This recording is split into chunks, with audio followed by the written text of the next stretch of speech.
Chapter 1728, Silverwing Town. As Xiaofan set foot in the town, the patrolling NPCs didn't move to stop him.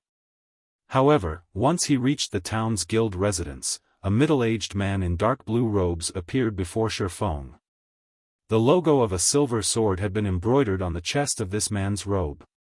This middle-aged man was one of the senior administrators from White River City's Adventurers Association. Although the man was only Tier 2, he had reached level 150. Lord Protector, we have constructed your town according to your wishes. If there are no problems, please write its name on this town order, the NPC senior administrator said after approaching Xiaofan. System, please name your town. If you fail to do so within 5 minutes, a name will be automatically generated. A name, huh? After Xiaofan accepted the town order and pondered for a short moment, he entered the name of his new town on the town order. Silverwing. Since there was already a Zero-Wing city in Starmoon Kingdom, he couldn't name the town Zero-Wing Town. Meanwhile, as this town developed as a neutral town, it would definitely become well known. Hence, to ensure that everyone knew that it belonged to Zero-Wing, and to increase the guild's popularity, Xiaofan decided to name the town based on Zero-Wing's guild emblem, the silver, six-winged emblem. System, naming successful. Your town is now Silverwing Town. Once Xiaofan named his new town, the nearby players watching received a system notification. System, you have discovered Silverwing Town. When the surrounding players tried to inspect the town, a window popped up, stating that the town belonged to Zero-Wing and wasn't yet open to the public. Since the town wasn't open to the public, the town's NPC guards would kill any outsider that ventured too close. Sure enough, it really is Zero-Wing's town. Zero-Wing is set for life. With their town right next to the primordial divine ruin, any guild or player that wants to explore the ruin will likely have to gather in Silverwing Town. Zero-Wing's development will definitely soar now. I know, right? Aside from Silverwing Town, there isn't anywhere to rest near the primordial divine ruin. Zero-Wing will make a fortune on the repair fees alone. For a time, the various large guilds and adventurer teams were truly jealous of Zero-Wing. Many guilds had already shifted the focus of their development to neutral maps, and as a result, neutral towns had become astronomically valuable. This was even more true for a neutral town beside a primordial divine ruin. Silverwing Town's value could likely rival that of 4 or more ordinary neutral towns. Meanwhile, the scouts the various large guilds and adventurer teams had stationed to watch the new town beside the ruin immediately reported the latest development to their superiors. Silverwing Town.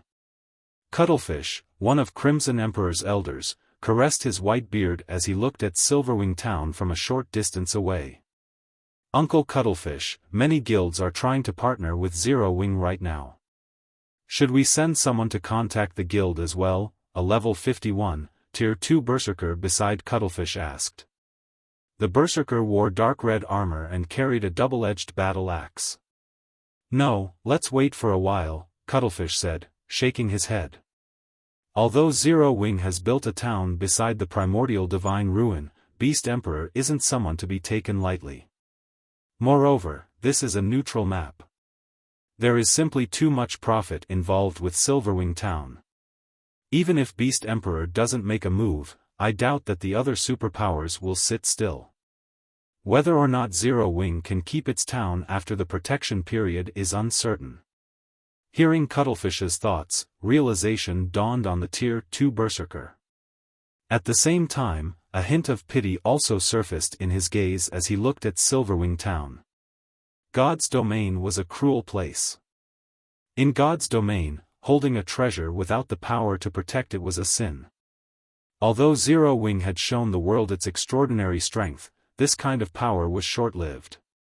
Powerful tools couldn't be used indefinitely. Like Zero-Wing, many such guilds had risen in the virtual gaming world in the past, and they had been incredibly successful, developing rapidly by using various means and resources. Unfortunately, due to their lack of a sturdy foundation, they had become a target for stronger forces, struck down before they could become a superpower. Whether or not Zero Wing protected Silverwing Town could be considered a test for the guild. Meanwhile, after Xiaofan entered Silverwing Town's guild residence, he began to set up the guild residence teleportation magic array.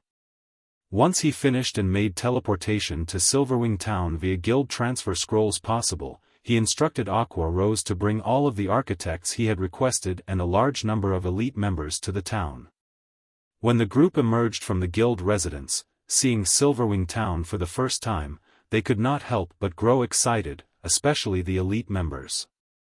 With Silverwing Town, they'd have a much easier time getting into the primordial divine ruin. After all, the town was so close to the ruin. Their guild would have a massive advantage over the other powers when contesting over entry slots. Even elite members like them might get the chance to enter the ruin, not to mention the guild's expert players. If they were lucky, they might even get to visit Primordial City. Guild leader, everyone's here. We can begin constructing the hotels and smithies right away, Aqua Rose excitedly reported as she walked up to Xiaofan. Although Zero Wing had earned quite a lot of coins through Zero Wing City, coins were only coins. A lot of coins didn't necessarily equate a lot of resources. Furthermore, Zero Wing's range of influence was much smaller than first-rate guilds and superpowers. This greatly limited the guild's ability to collect and purchase resources.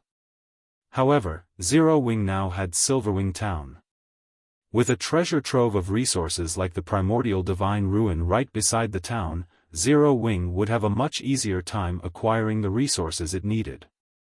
Most importantly, players had long since passed the Stoneclaw Mountains level range. As a result, Stone Forest Town's popularity had started to wane. Nowadays, Stone Forest Town's development was entirely reliant on its battle arena and advanced auction house. Its ability to collect resources was growing weaker. The rise of Silverwing Town just so happens to make up for this flaw. Good. Xiaofan nodded approvingly. Following which, Xiaofan arranged the basic and intermediate architects to start constructing the town's hotels and smithies. As for the advanced architects, he had them stay behind. As the advanced architects wondered what special task Xiaofan had in store for them, Xiaofan revealed the magic tower design he had obtained from the lost town in the Boneless Land. Seeing the design, the eyes of the advanced architects glowed with excitement and surprise. Even Aqua Rose was dazed when she saw the design. She was very familiar with the magic tower's power. It was thanks to the magic tower that Stone Forest Town had developed to its current state. However, the magic tower design was a consumable, and each design only allowed players to build 5 magic towers. Unfortunately, Zero Wing had expended all 5 of its last design's uses. Although they had done their best to find another magic tower design, their search hadn't borne fruit thus far. Even the various super guilds struggled to find one for themselves, yet Xiaofan had just revealed a new magic tower design. Your task this time is to complete the magic tower's foundations. I'll handle the core manufacturing personally, Xiaofan said as he glanced at the dozens of advanced architects before him. Guild leader, may I know how many magic towers we'll be building in Silverwing Town? An advanced architect asked curiously. We're building all 5. Xiaofan said. The players before Xiaofan gasped, and even Aqua Rose stared at her guild leader with wide eyes. These were magic towers they were talking about. Even one magic tower was enough to forge a popular battle arena. They had only constructed 3 magic towers in Stone Forest Town to protect the town from invasion. Spending a full magic tower design on Silverwing Town was simply extravagant. Chapter 1729, Building Up Silverwing Town. Guild leader, both the battle arenas in Stone Forest Town and Zero Wing City are crowded with players right now. If we split some of these magic towers to our other locations, we'll definitely increase our profit margins from both battle arenas. Silverwing Town is only basic rank right now. It can only accommodate so many players at a time. It wouldn't be wise to build all 5 magic towers here, Aqua Rose advised. Moreover, concentrating all of our resources in a single location won't be good for the guild's development. If we share some with the branch guild in the Black Dragon Empire, developing Snow's side will proceed far more smoothly. Zero Wing was the #1 guild in Starmoon Kingdom, but that wasn't the case in the Black Dragon Empire. Not only did the Empire have plenty of large guilds, but it also had more than enough first-rate guilds.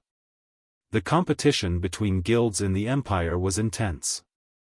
Although large-scale guild wars weren't frequent, small skirmishes involving teams of hundreds occurred almost daily. If Zero Wing wished to increase its influence in the Empire, it would have to get involved in even more skirmishes. Meanwhile, this would no doubt increase the guild's expenditure. After fighting in multiple and consecutive large-scale wars, Zero Wing had exhausted most of its savings. Unlike other kingdoms and empires' various large guilds, Zero Wing no longer had a reserve of funds and resources it could rely on to develop steadily. The situation in the Black Dragon Empire was much more stable than in Starmoon Kingdom. Aside from small skirmishes, the guilds in the Empire didn't really encounter a lot of problems in their development. As a result, guilds there developed much quicker than the guilds in Starmoon Kingdom. The Empire's guild players had much higher equipment level and quality than that of Starmoon Kingdom's guild players. Many of the Empire's guild experts had also begun challenging their Tier 2 promotion quests. In fact, the first-rate guilds there had even started raiding level 50 super large-scale team dungeons. There's no need for that right now. Silverwing Town takes precedence over everything. When we have enough resources, try to build as many defense turrets in the town as possible, Xiaofan said, shaking his head. While Silverwing Town has already been established, it's still uncertain if Zero Wing can actually defend it.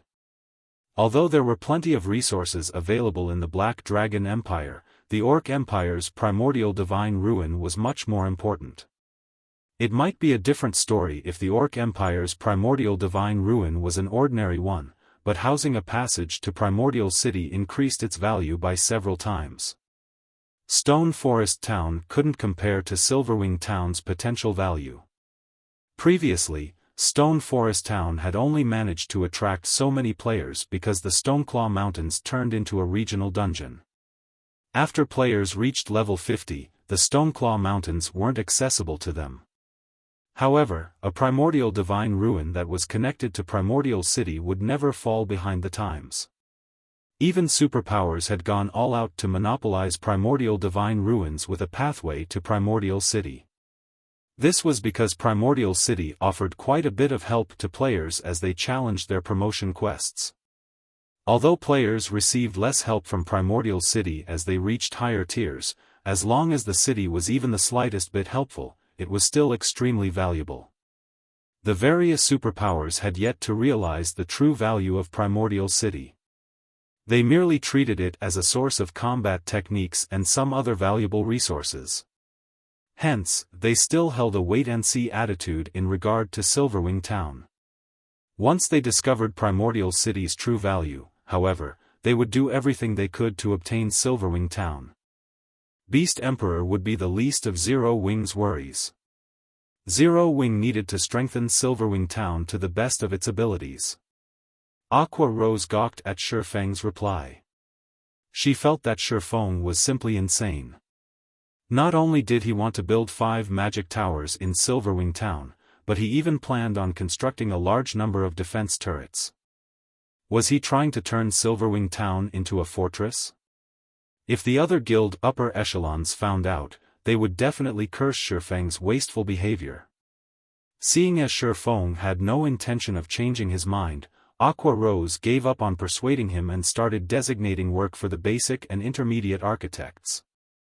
As Silverwing Town had just recently been built, aside from some basic constructions and a few wandering NPCs, the town had practically nothing in it.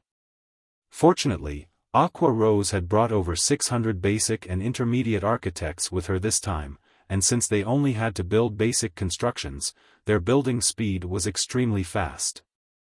The players observing Silverwing Town from afar quickly discovered the emergence of bars, hotels, smithies, restaurants, and shops in the town's empty spaces one after another. When they saw the smithies in the town, their eyes glowed with excitement. Although they could obtain a lot of resources and contribution points from fighting in the Orc Empire, fighting the Empire's monsters put an unprecedented burden on their weapons and equipment. At most, their weapons could last through one day of grinding. Despite the Orc Empire being such a large map, guilds had only captured 4 towns thus far. Moreover, all 4 of the guild towns were in the Empire's outer area. If they wanted a fruitful harvest, they needed to grind in the neutral map's inner area at the very least. A round trip between the Empire's inner and outer areas took over 10 hours even on a mount. During the trip, there was even a risk of encountering a mid-sized or large-sized orc patrol squad. If a team came across such a patrol squad, it would either get annihilated or suffer severe losses. On the other hand, not only was Silverwing Town located right beside the primordial divine ruin, but it was also close to the Empire's inner area. Even if they couldn't enter the primordial divine ruin, they could travel into the Orc Empire's inner area via Silverwing Town. Xiaofan reached the guild hall's first underground floor. Standing inside the magic array carved in the center of the floor, Xiaofan took out the Heroes chapter to summon Craig Midlands. Originally, Xiaofan had intended to use this Heroes chapter on Zero Wing City. However, to increase Silverwing Town's security, he decided to use it on his newly acquired town instead. He placed the Heroes chapter on the magic array's core and started chanting the activation sequence. System, discovered specified Heroes chapter. Do you wish to pay 3,000 magic crystal to summon the specified hero? 3,000 crystals? How fraudulent. Xiaofan was astonished by the price. Even during his previous life, the most expensive specified hero he summoned only cost 1,000 magic crystals. However, that wasn't the worst part. After all, to the current Zero Wing, 3,000 magic crystals was nothing at all. It was a different story if this was the cost of summoning a hero via a Heroes chapter. After players summoned a hero, they had to pay half the summoning cost every day to maintain the hero's mana body. In other words, after summoning Craig Midlands, he would have to pay 1,500 magic crystals every day to maintain the hero's existence. This price was the equivalent of 3 magic towers' operating cost. In the end, however, Xiaofan gritted his teeth and chose to proceed with the summoning. Immediately, 3,000 magic crystals vanished from Xiaofan's bag space. The mana inside the guild hall rapidly gathered in the magic array, visibly condensing into white mist. The mist further condensed into liquid mana, which gradually on a human form. Once the human form was complete, the liquid mana released a blinding glow. The Heroes chapter, which hovered above the magic array, transformed into lines of divine runes that merged with the liquid mana. Once the divine runes had fully merged with the liquid mana, the blinding glow dissipated. When Xiaofan opened his eyes again, he saw a middle-aged man before him. The middle-aged man was clad in white robes and wore a golden crown. He also wielded a purple gold, crystalline staff. Taking a closer look, Xiaofan noticed white mist made of mana circulating the middle-aged man's body. It was as if the elemental mana within the floor had submitted to this middle-aged man and moved at the man's will. So, this is the Magic King Craig Midlands? Xiaofan could feel that even if he had the attributes of a level 66, tier 3 player right now, he was still insignificant before the level 66, tier 3 Magic King. Before Xiaofan could inspect Craig Midlands' attribute panel, he received a series of system announcements. Chapter 1730, Magic King's Ability. Inside the silent guild hall, Xiaofan could not help but be stunned when he looked at the system announcements he just received. System announcement: the Orc King has obtained the Iron Blood Staff and unified the various Orc tribes. Activating the regional dungeon Orc capital city. System announcement: the Orc Empire has begun its invasion of its neighboring countries and constructed many teleportation war fortresses.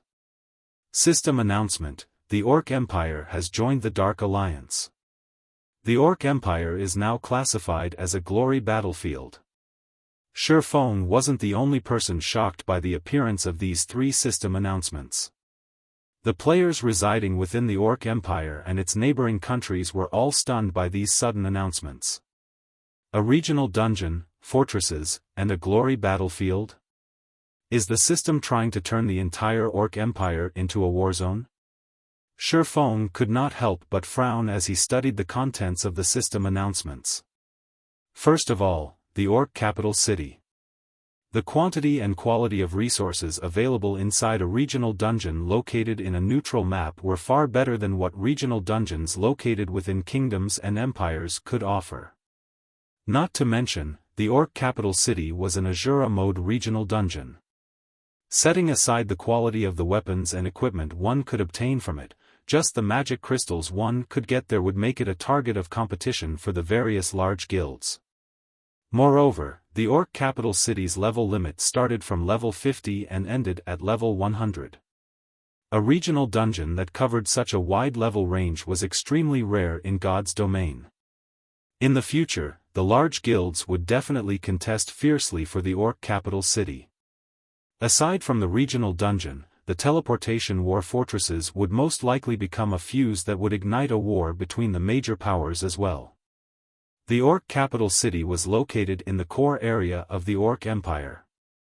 Just traveling from the outer area to the core area would most likely require dozens of hours. However, the teleportation war fortresses could shorten this travel time to just a few seconds. This was possible because of the teleportation arrays set up in these fortresses, which could teleport players to anywhere within their range, just like the four towers of elements. These fortresses were scattered around the inner and outer areas of the Orc Empire.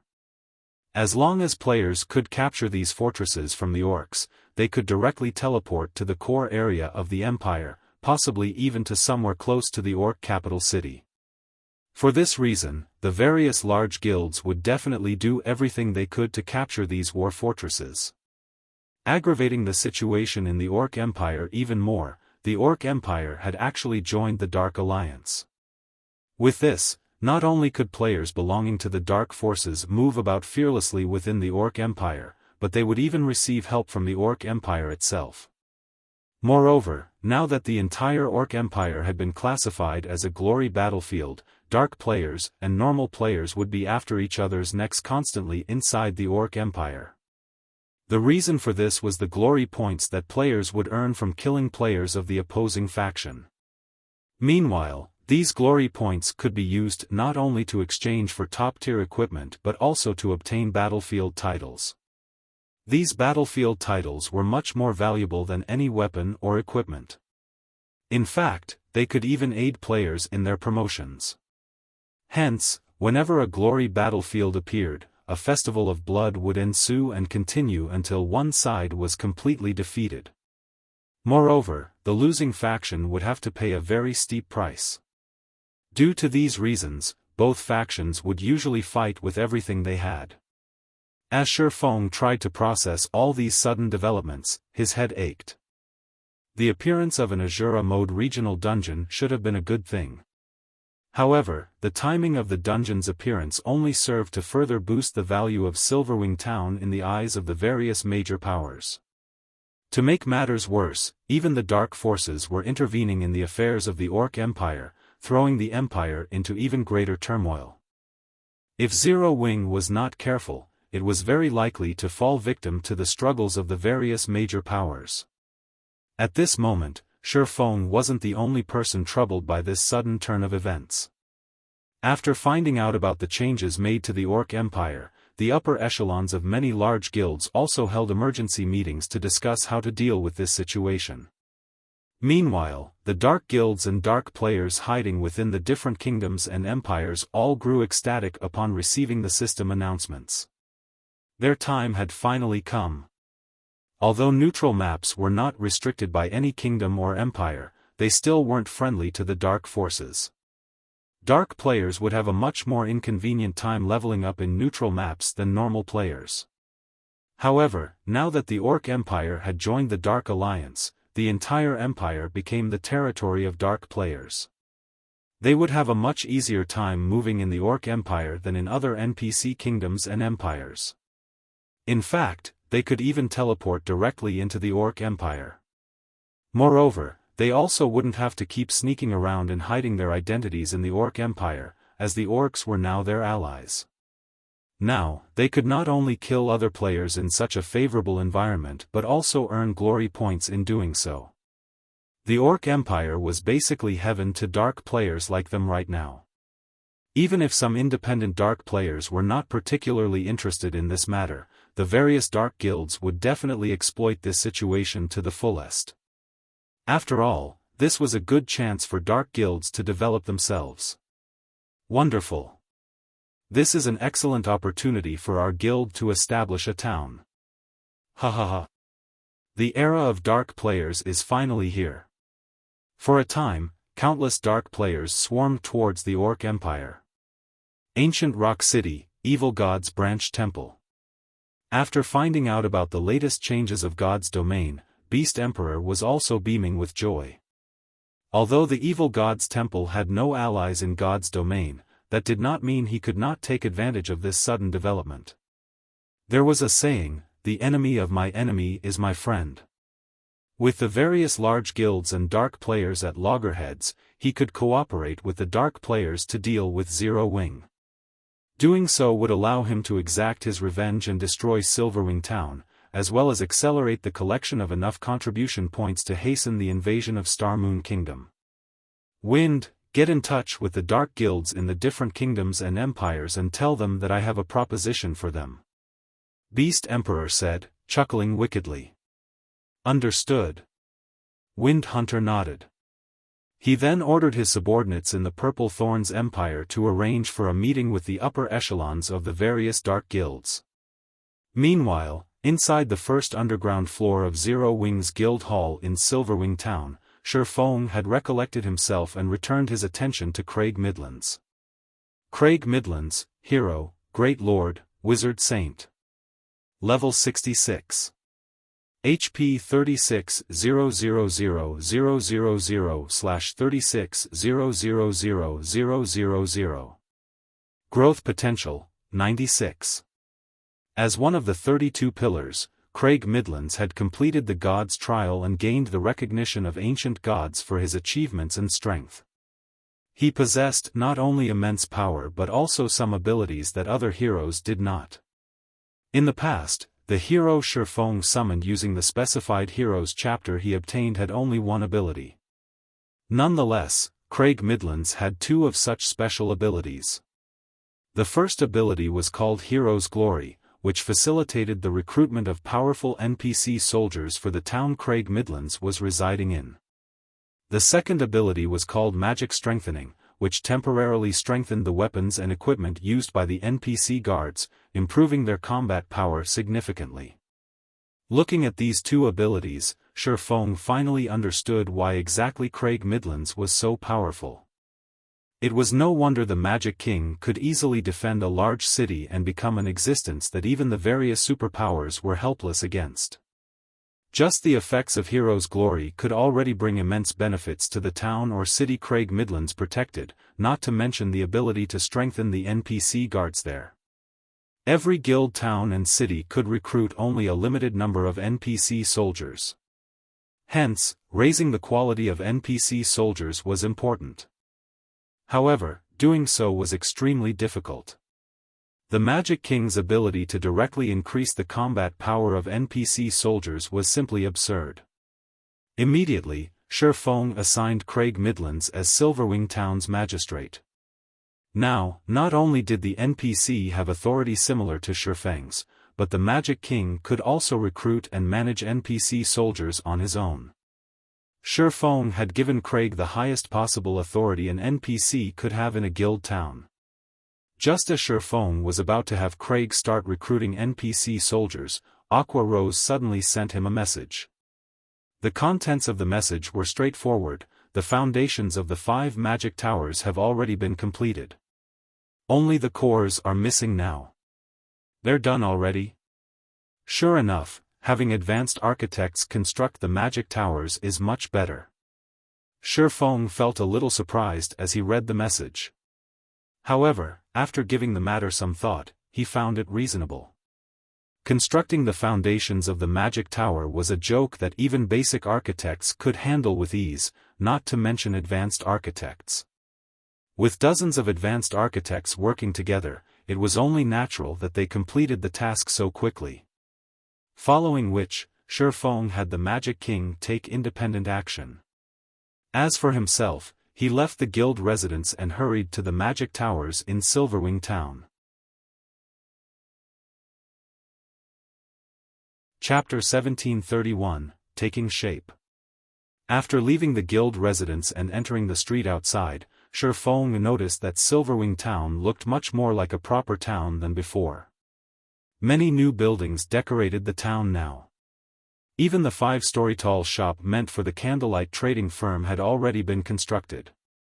Now, all that shop needed was a link-up with the other shops owned by Candlelight and products to be put up for sale. Once that was done, Candlelight would be able to start doing business officially in Silverwing town. Due to Silverwing town having already reached a certain scale, the number of NPCs wandering about its streets had also increased. Now, the patrolling NPC adventurers and Zero Wings members weren't the only ones filling the streets. Moreover, Xiaofan even noticed a few mercenary NPCs, wearing tattered armor, walking toward Zero Wings' residence, possibly drawn by the Magic King. Although these NPCs looked destitute, when Xiaofan used omniscient eyes to inspect them, he discovered that even the weakest among them was a level 70, Tier 2 NPC. Normally, a recently established town would be fortunate to attract Tier 1 NPCs to become soldiers. Majority of the NPCs applying to garrison the town would only be at the elite standard. As for Tier 2 NPCs, those were basically impossible to find. Yet, now, 3 Tier 2 NPCs were showing interest in becoming soldiers in Silverwing town. For comparison, Zero Wing City had only a few hundred Tier 2 soldiers guarding it even until now. Although the 3 NPCs Xiaofan spotted were not particularly high-leveled, they were more than enough to deal with current players. Besides, NPC soldiers leveled up much more quickly than players.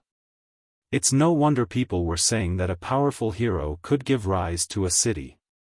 When Xiaofan looked at the 3 Tier 2 NPCs, he could not help but recall the first-rate guilds that owned powerful heroes in the past. Although the funds and resources of those first-rate guilds were far from comparable to what super first-rate guilds and super guilds had, due to them obtaining powerful heroes, the defensive capability of their cities was not one bit lower than that of cities operated by superpowers. Back then, even super guilds had trouble taking action against cities defended by powerful heroes. Only after acquiring Tier 6 players were super guilds able to deal with those cities easily. The reason for this was the strength of a hero not being limited to just themselves. Powerful heroes were also capable of recruiting powerful and talented NPCs to become soldiers of the cities they protected. In the past, the cities protected by such powerful heroes had plenty of its soldiers promoted to Tier 3, with some even reaching Tier 4. Buffed by the city's defensive magic array, these NPCs were capable of exhibiting extremely frightening combat power. Without an absolute advantage, trying to capture such a city was practically impossible. After walking a short while, Xiaofan arrived at the edge of Silverwing town. Currently, a large number of architects could be seen demolishing the old walls of the town and building new ones in their place. Although the town's original walls had some defensive properties, they were useless against attacks at the Tier 2 standard and above. The new walls being built, however, could stop even Tier 3 attacks. Moreover, they possessed much higher durability as well as resistance to siege weapons. They also had an added effect that prevented players from crossing over them from above. For a neutral town, such walls were a must-have defensive measure. However, the cost of constructing these new walls was not cheap, a minimum of 10,000 gold for the entire perimeter of Silverwing town. If not for Zero Wing having a money-printing machine like Zero Wing City generating large amounts of coins every minute, the guild couldn't have afforded to construct these new walls, in addition to the various hotels, bars, smithies, and restaurants. If a first-rate guild were tasked with managing Silverwing town, the guild would be fortunate to get the basic facilities up and running. After all, the total cost of constructing Silverwing town and the basic facilities in it was already close to 120,000 gold. This was a huge sum of money even for current super first-rate guilds, not to mention first-rate guilds. However, this was only a small part of the necessary investments into Silverwing town. Zero Wing still needed to construct a battle arena as well as multiple defensive structures. Those things cost a lot more money to build than hotels and smithies.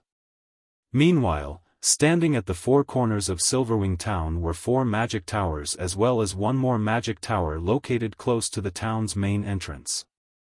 Guild leader, several superpowers have already contacted us. They say they're willing to partner with us as long as we hand over 50% of Silverwing town's shares as well as allow them to build a guild residence in the town. In return, they'll help us fend off Beast Emperor's attacks in addition to investing 200,000 gold for the fortification of Silverwing town's defenses, Aqua Rose reported when she saw Xiaofan approaching her. 50%? Every superpower is asking for this price? Xiaofan asked curiously. He was not particularly surprised by the fact that the various superpowers were offering to invest in Silverwing town. After all, such situations frequently occurred during his previous life. In the past, many first-rate guilds had, fortunately, come across a town-building order but lacked the strength to safeguard the town they built in a neutral map. In the end, these first-rate guilds would choose to partner with a superpower. The first reason for partnering with a superpower was to protect the town. The second reason was to free up more funds for the development of their own guilds. They would not have to sink everything they had into their neutral towns. Although there are slight differences in their offers, they have all stated that the 50% shares are a must, Aqua Rose replied, nodding. I've already tried negotiating with them on this point, but they all are of the opinion that we won't be able to hold Silverwing town against Beast Emperor. After factoring in the latest system announcements, they are even more unwilling to budge on this point. We've also just received news that Beast Emperor has managed to add another large batch of evil demons, evil beasts, and independent players to his forces. Right now, these forces are already making their way towards Silverwing town from ancient Rock City. By the looks of it, Beast Emperor really plans on duking it out with us. What a bunch of old foxes. Xiaofan could not help but chuckle upon hearing Aqua Rose's reply. Do they really think that Zero Wing needs their help against Beast Emperor? Ignore those superpowers for now. All we need to do at the moment is have Zero Wing City's elite and expert members come over to Silverwing town to develop themselves. If Beast Emperor sends any mythic monsters at us, have Cola and the others deal with them. Understood. I'll have them transfer over as soon as possible, Aqua Rose said, nodding. They might not have any way of dealing with the evil beasts and evil demons out in the fields, but none of those monsters should even think of approaching Silverwing town with its 5 magic towers. Even if Beast Emperor sent a mythic monster at Silverwing town, their side had Cola and many other Tier 2 players who wielded Tier 3 mana weapons. Including the buff from the magic towers, Cola and the others should have no problem going up against mythic monsters. After Xiaofan was done speaking, he entered the closest magic tower and immediately began carving the magic circuits necessary for operating it. The magic circuits were formed using advanced magic arrays. For other players, this was a very difficult and time-consuming task. For Xiaofan, who had already become a master magician, however, he could easily complete the necessary advanced magic arrays and connect them into a functioning magic circuit all by himself. Within 5 minutes, Xiaofan was done engraving the magic circuit for one magic tower. After spending about an hour running around, visiting the 5 magic towers, he was finally done engraving the core magic circuits of the magic towers. Good. Activate all magic towers simultaneously. Xiaofan commanded as he stood inside the magic tower located behind the town's main entrance. Immediately, Aqua Rose and other members of the guild's upper echelon, who were stationed inside the other 4 magic towers, activated their respective magic towers.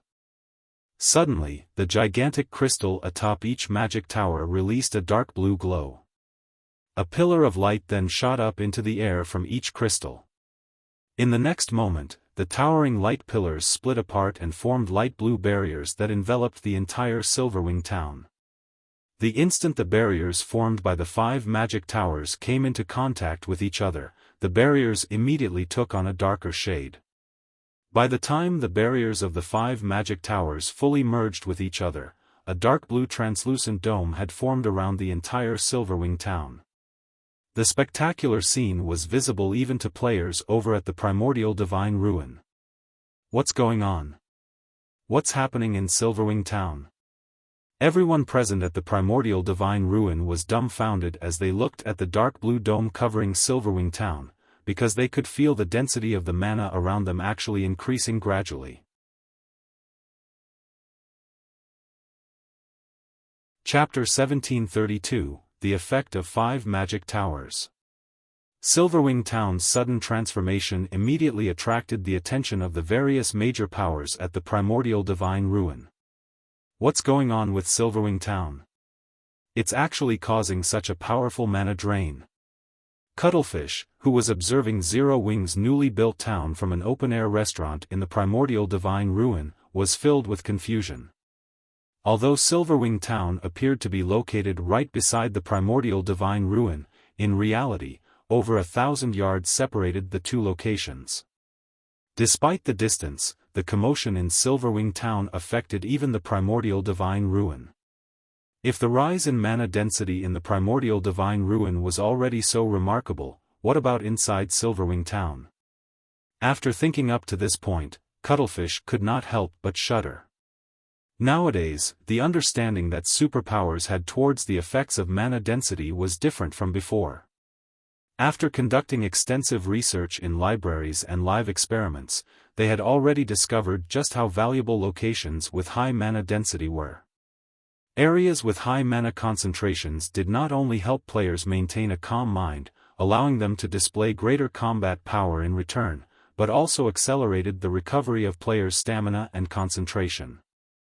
This situation enabled players to practice their combat techniques for extended periods without having to worry about running out of stamina and concentration.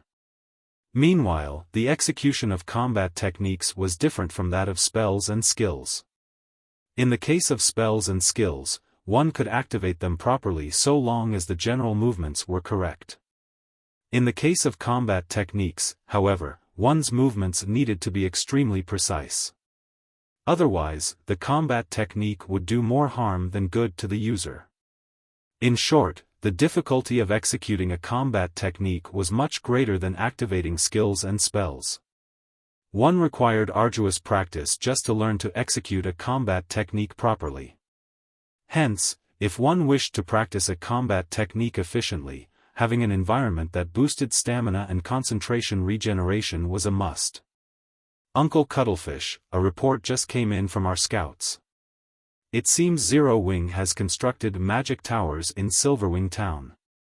Moreover, the guild built 5 magic towers in one go, a crimson-armored Tier 2 berserker standing beside Cuttlefish reported. 5 magic towers? Did they see correctly? Cuttlefish revealed a stunned expression when he heard this. For a moment, he even wondered if he had misheard. It's true. They've sent a video recording. There are indeed 5 magic towers in the town, the Tier 2 berserker replied, a bitter smile appearing on his face. He, too, had hoped that there was a mistake in the report. However, after watching the video recording, he couldn't deny this fact even if he wanted to. How is this possible? Cuttlefish's complexion darkened as he watched the video recording the Tier 2 berserker forwarded to him.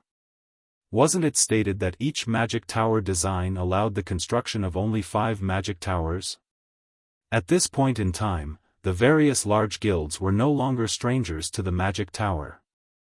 After the first magic tower appeared in Stone Forest Town, the various large guilds had fervently searched for information about it, especially since the magic tower's existence allowed Stone Forest Town to become the #1 town in Starmoon Kingdom. In addition, as an advanced defensive construction, the magic tower provided the town with considerable defensive power. Even until now, the Crimson Emperor Guild had yet to build a single magic tower. Nevertheless, 5 magic towers had now appeared in Silverwing Town simultaneously. This was simply unbelievable. With these 5 magic towers, Silverwing Town's defensive power had increased significantly. Even if Beast Emperor wanted to destroy Silverwing Town, he would face an uphill struggle to do so. Not to mention, with the drastically heightened mana density, Silverwing Town's popularity among players would definitely increase even further. While inside a neutral map, players' stamina and concentration depleted very quickly. And even if they returned to an NPC town or city to recover, a full recovery would take quite a long time. Meanwhile, the increased mana density would significantly shorten the amount of time needed for players to recover, granting players more time to grind and do quests.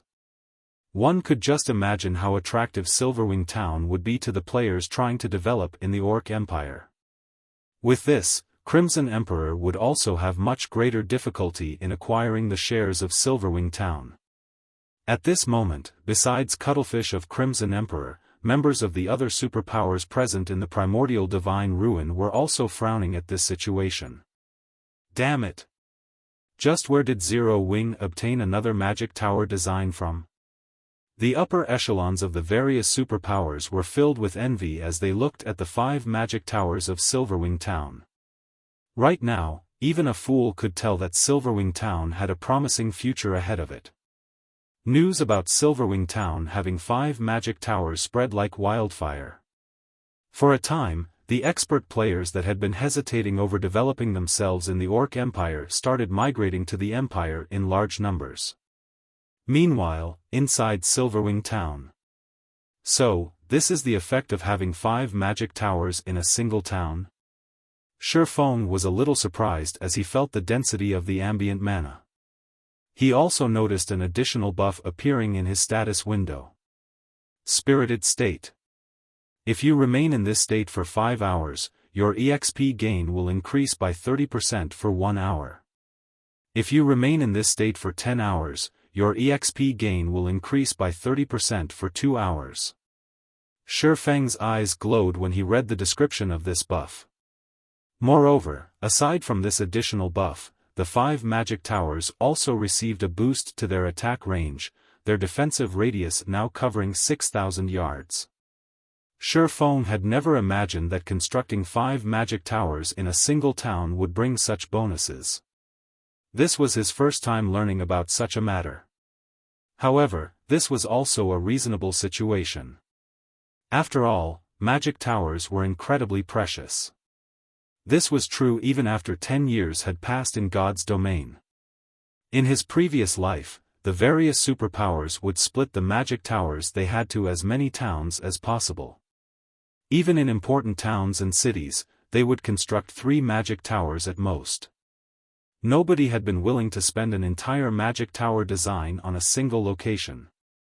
If the various large guilds in his previous life had found out that there was such a benefit from constructing 5 magic towers in a single location, most likely every guild that acquired a magic tower design would spend it entirely on a single town or city. After all, in Stone Forest Town, one needed to stay in a hotel to acquire this Spirited State buff. Yet, now, just being inside Silverwing Town granted players the buff. Only, the effects of the buff were inferior to the one gained by staying in Stone Forest Town's hotels, as the 30% increased EXP gain lasted only 2 hours. Even so, this buff was still extremely valuable. Now that such a benefit was available for free, the number of players willing to visit Silverwing Town would definitely increase even further. Most likely, the town would be able to develop into an intermediate town within a short period. Afterward, Xiaofan called out Silverwing Town's system interface and allowed access to non-guild members. Quick, look! Silverwing Town is now open to the public.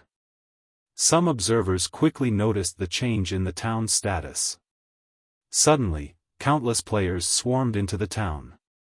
I'm in a spirited state. What's going on? Is this a joke?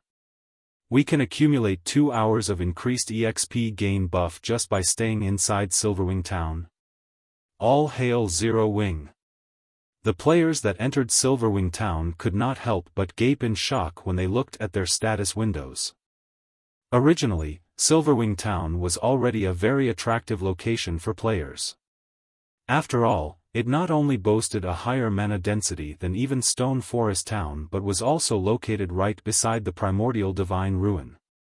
Now that players could even gain the spirited state buff just by being in the town, Silverwing Town was basically heaven for players. Within just a few minutes of opening to the public, Silverwing Town's player population had already shot past 100,000. Moreover, this number continued to skyrocket. The player population would most likely zoom past 200,000 before the hour was over. Guild leader, we detected a large number of players and evil beasts heading in our direction through the magic towers. Many among these players are dark players.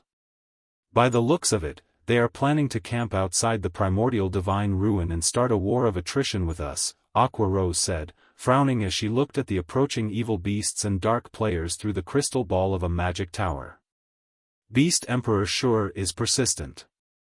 Xiaofan could not help but chuckle as he looked at the images Aqua Rose sent him. Since that is the case, if they dare come close to the primordial divine ruin, make sure to give them a proper greeting using the magic towers.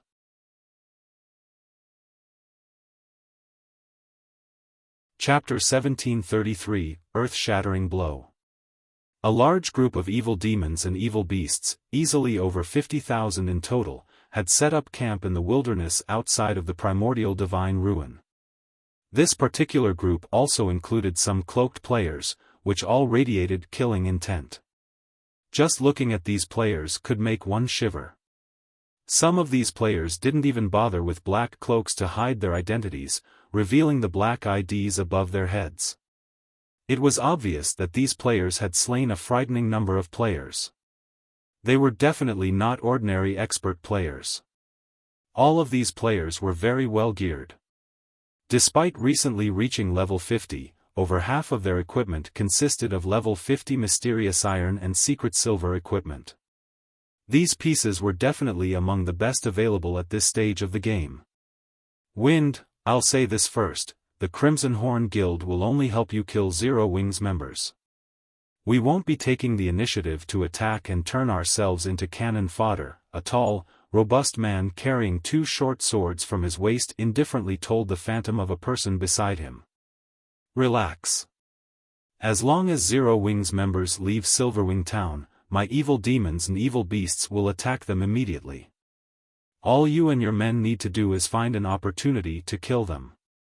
However, don't forget, my goal involves more than making them lose a single level, Wind Hunter reminded the man. He hadn't only chosen to work with Crimson Horn because it was a famous dark guild in the Dark Knight Empire, he had also chosen the guild due to its production of a particular type of poison. This poison was called Soul Devourer and would be applied to a player's weapons.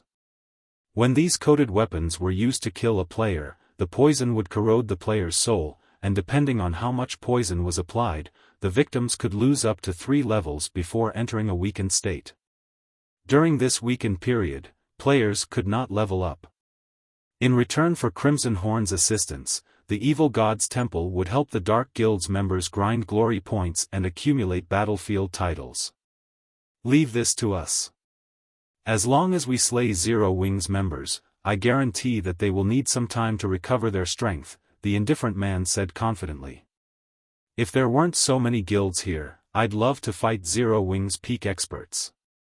I've heard that their combat standards are quite good, and every item they wear is a treasure. However, by the looks of it, that doesn't seem possible." Saying so, the indifferent man turned to the 6 cloaked players behind him. He wasn't pleased that he couldn't see their appearances. These 6 players would be responsible for dealing with Zero Wing's peak experts in the upcoming battle. Although these 6 people were dark players, they did not belong to a dark guild. Rather, they were members of an adventurer team called Dark Hunters. The adventurer team was quite famous in the Dark Knight Empire, and not even Crimson Horn avoided provoking the team. The Dark Hunters adventurer team consisted of monstrous players, and every member was a dark player. Not long ago, the Dark Hunters had dispatched a 20-man team to annihilate the first-rate guild, Tyrant Emperor's main force. Said force had included 1,000 players. Among the Dark Hunters' 20-man team, 8 were Tier 2 players who had absurd combat standards and basic attributes. Even Star Harvester, Tyrant Emperor's guild leader and a level 51, Tier 2 assassin, had died in the battle. Naturally, a Tier 2 assassin possessed much stronger life-saving skills than a Tier 1 assassin. Even 5 Tier 2 experts working together should not be able to stop a Tier 2 assassin's escape, yet Star Harvest had still been killed. Moreover, a single player from the Dark Hunters had accomplished the deed. The strength the Dark Hunters had displayed had thoroughly shocked the Dark Knight Empire. Star Harvester wasn't some ordinary expert. He was a Refinement Realm expert who ranked 305th on the God's Domain experts list. Not even ordinary Refinement Realm experts stood a chance against him. Yet, the Dark Hunters had killed him. Even before the battle with Tyrant Emperor, the Dark Hunters had created many frightening battle records. Only, these battle records had been carried out in secret, unknown to the various large guilds. The adventure team's accomplishments included the assassination of Crimson Horn's guild leader, Crimson Ghost. This was also why Crimson Ghost wasn't happy to see the 6 Dark Hunters members. In Crimson Ghost's opinion, the players from the Dark Hunters were inhuman, and he hadn't reached this conclusion just because of their monstrous strength. Rather, this opinion was based on the appearance they took on when they activated their true power. When they used their true power, they lost their human form, transforming into true monsters. They also used different combat methods than players like himself. Every one of the 6 players that had been sent from the Dark Hunters was a Tier 2 player. Even without the help of the evil demons and evil beasts, these 6 players were more than enough to deal with Zero Wing's main force members. Since everyone's all here, we'll proceed with the next phase of our plan.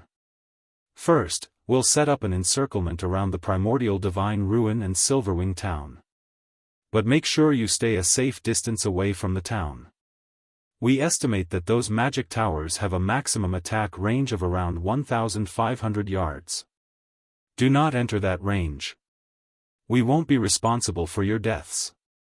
Hearing Wind Hunter's warning, the various dark players nodded their heads.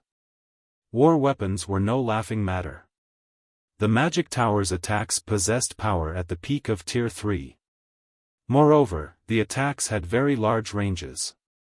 Unless one used an invulnerability skill or spell, no player at this stage of the game could block an attack from a war weapon and survive.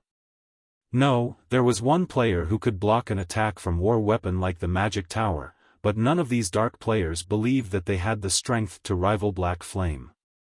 When Wind Hunter finished speaking, the present players went into action. Wind Hunter then organized his evil demons and evil beasts to surround the Primordial Divine Ruin and Silverwing town. Shortly after the evil demons and evil beasts began to move, the players in the Primordial Divine Ruin discovered their advance. There are so many evil demons and evil beasts. That should be at least 50,000, right? Is Beast Emperor launching another assault? The crowd at the Primordial Divine Ruin gulped when they saw the approaching evil beast and evil demon army. Although they knew that Beast Emperor only planned to target Zero Wing, they couldn't help their growing fear and anxiety as they watched the monsters draw near. Good. They're finally here. When the various superpowers' upper echelons saw the evil demons and evil beasts, their moods considerably brightened. Let's see how Zero Wing maintains its arrogance after this. As long as Beast Emperor was willing to fight against Zero Wing would be under a considerable amount of pressure regardless of whether Beast Emperor won or lost. In that case, they would have an opportunity to acquire the shares of Silverwing Town. However, when the evil beasts and evil demons were less than 1,000 yards away from the primordial divine ruin, one of the magic towers in Silverwing Town, which stood over 3,000 yards away from the monster army, began to gather energy. The mana around the magic tower swiftly collected at the gigantic crystal atop the tower. After a 2-second charge, a pillar of black-white light shot up from the gigantic crystal. Even the players at the primordial divine ruin could clearly see the pillar. What's Zero Wing trying to do? The sudden development confused everyone watching. As these players wondered about the light pillar, it angled downward and shot into the center of the evil beast and evil demon army. Following which, the light pillar expanded and devoured the nearby evil demons and evil beasts. Every monster at special elite rank or below died instantly as the light washed over them. Only chieftains and above had survived, although the monsters at chieftain rank had very little HP remaining. The attack had even heavily injured the Grand Lord ranked evil demons and evil beasts.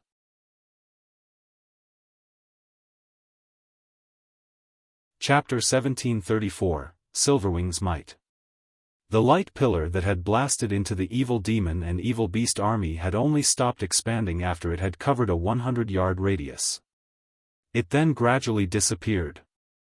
As the beam attack's horrific energy scattered, the fading light revealed a massive crater in the field the monster army occupied. Only the chieftain rank and above evil demons and evil beasts remained alive, while all else had been burned to ash. A single attack had killed hundreds of evil demons and evil beasts, and every surviving monster was heavily injured, drastically decreasing their combat powers. Not even the Grand Lords that had received the attack had been spared. Seeing this, the players at the distant primordial divine ruin gaped in shock. That had been too powerful. The power of that attack could practically rival that of a Tier 4 spell. What's going on? Didn't they say that Silverwing Town's magic towers should only have an attack range of roughly 1,500 yards?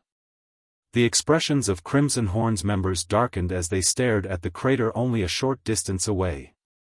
Had the beam attacks been shifted slightly, it would have killed more than just evil demons and evil beasts. The death count would have included players like them, as well. Crimson Horn's members weren't the only ones horrified by this sudden attack. The various superpowers members fell into heated discussions, finding Silverwing Town's attack inconceivable. How does that magic tower have such a long attack range? Cuttlefish wore an ugly look as he stared at the fading light pillar. He had thought that Beast Emperor would force Zero Wing into a corner, preventing the guild's members from setting foot in the primordial divine ruin. However, with such an increased attack range on the town's magic towers, even reaching the ruin itself, Beast Emperor was powerless to stop Zero Wing's members from competing for entry slots. After all, the magic tower's attacks were extraordinarily powerful. If Beast Emperor sent his minions to block Zero Wing's path, the guild would retaliate without mercy. If the magic towers struck too many times, even mythic-ranked monsters would fall, much less the lower-ranked monsters. Before anyone could recover from their shock, another of Silverwing Town's mana towers began to gather mana. 2 seconds later, another black-white light pillar ascended into the sky. In the blink of an eye, another energy beam struck the evil demon and evil beast army, opening another clearing amidst the monsters. Damn it! How is this happening?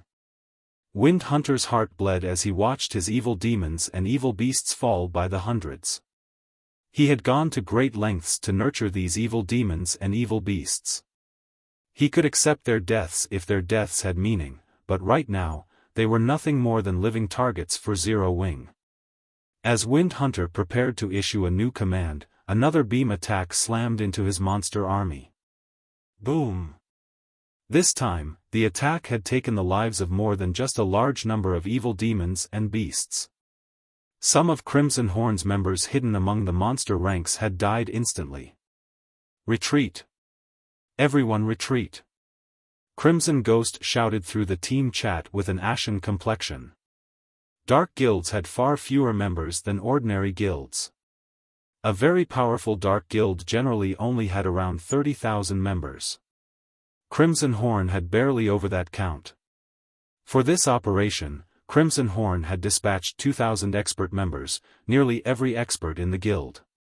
And that last beam attack had killed over 100 Crimson Horn experts. At this moment, Crimson Ghost developed a deep hatred for Wind Hunter.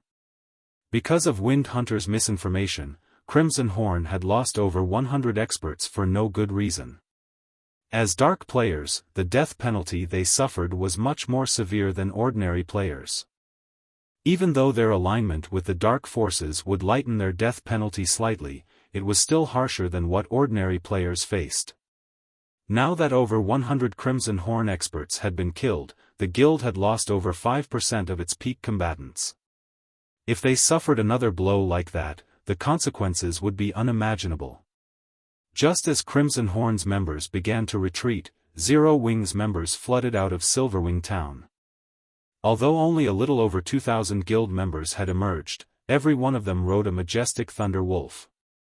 The spectacular scene of 2,000+ Thunder Wolves stunned both the spectators and Wind Hunter's group. "Bastards!"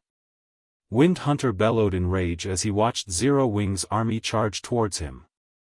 After bombarding his army with the magic towers, Zero Wing actually took it a step further and sent its members to pursue his remaining forces. It was obvious that Zero Wing wanted to show everyone that the evil god's temple was not a foe worth worrying about.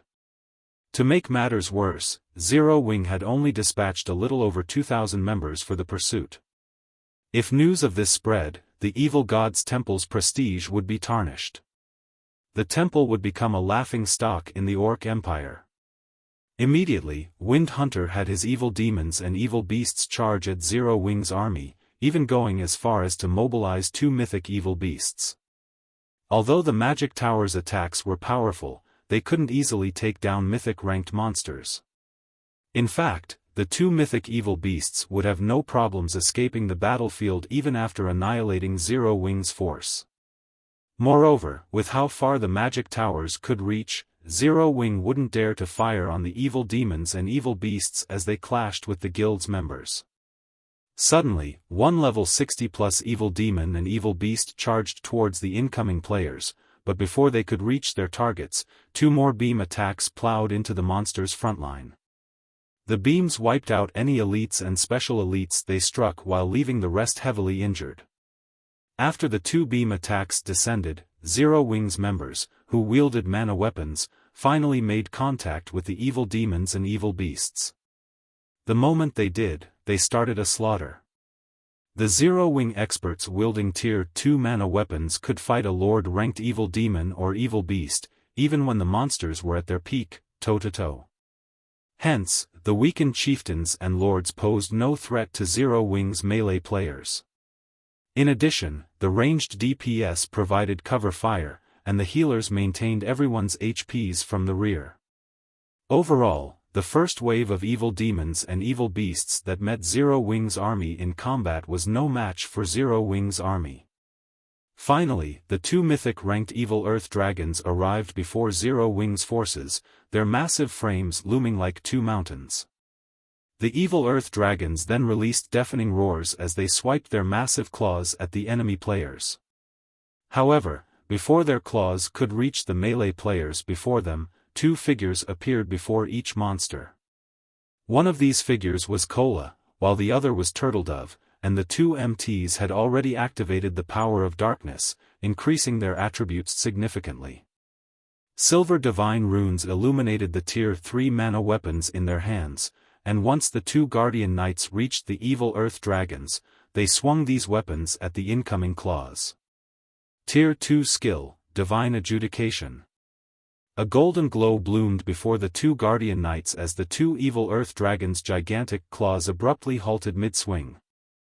No matter how much force they used, they couldn't even move their claws an inch farther. After a brief moment, two explosions shook the area. The two level 75 evil earth dragons stumbled 5 steps back, and the ground beneath them trembled as they moved. Before the mythic evil beasts could recover their stances, Kola and Turtledove advanced once again and arrived before their targets. They then swung their weapons, and the silver divine runes covering the Tier 3 mana weapons brightened as the blades fell on their targets. Tier 2 Skill, Dragon Annihilator. Tier 2 Skill, Current Blade. Kola and Turtledove used their respective legacy skills without hesitation. The moment their attacks connected with the evil earth dragons, the two mythic monsters let out agonizing cries as they were pushed back by 20 yards, a damage of over -800,000 appearing above each of their heads. Although the evil earth dragons' HP bars had only decreased by a very small fraction, barely noticeable to ordinary players, expert players with acute perception noticed the change. The players watching from the primordial divine ruin were frozen with shock, staring at Kola and Turtledove with dumbfounded expressions.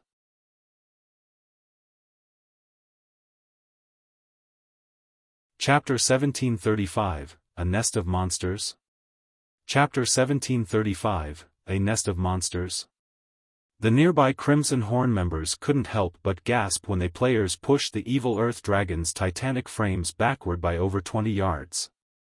They were as shocked as if they had witnessed two ants push back a tiger and a lion.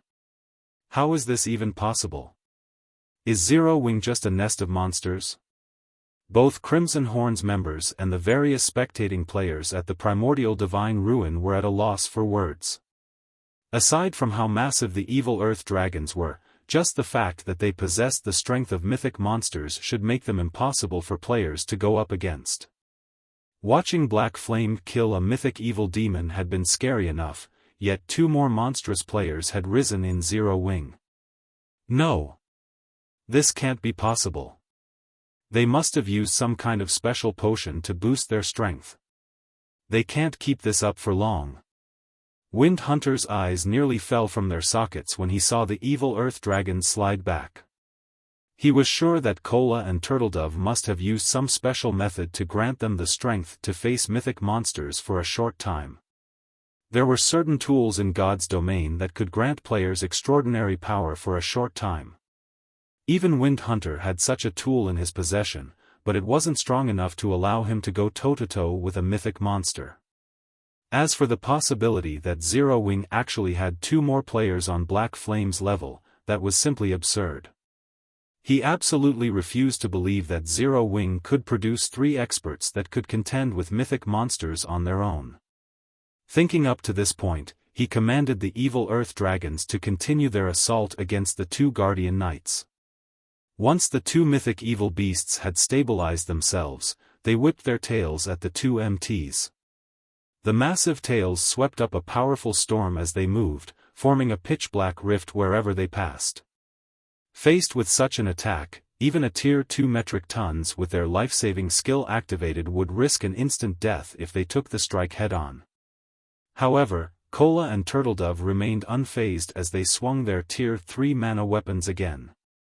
2 silver lights then clashed with the evil earth dragon's colossal tails as 2 loud explosions echoed across the battlefield.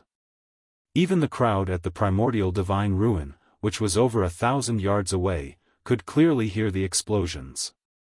This time, neither side had gained an advantage over the other by the time the clash ended. However, the ground beneath them had cracked, the fractures extending out over 20 yards away. The frightening display of power made the watching players shudder. Boom! Boom! Boom! Despite the clash ending in a draw, neither side wanted to give up the fight.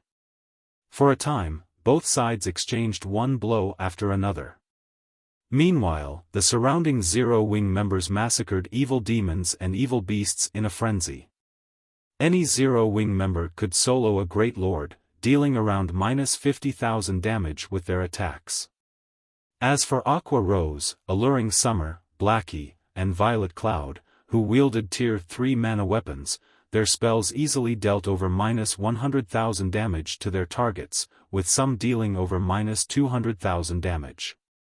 From time to time, they would also use large-scale destruction spells, causing hundreds of thousands of damage to a clump of monsters. Although the evil demons and evil beasts greatly outnumbered Zero Wing's army, the army of 2,000+ players had them completely outmatched. Before even 30 seconds had passed since the battle began, over 100 weakened chieftains and lords were killed already. None of the spectating powers had expected this battle to take this turn.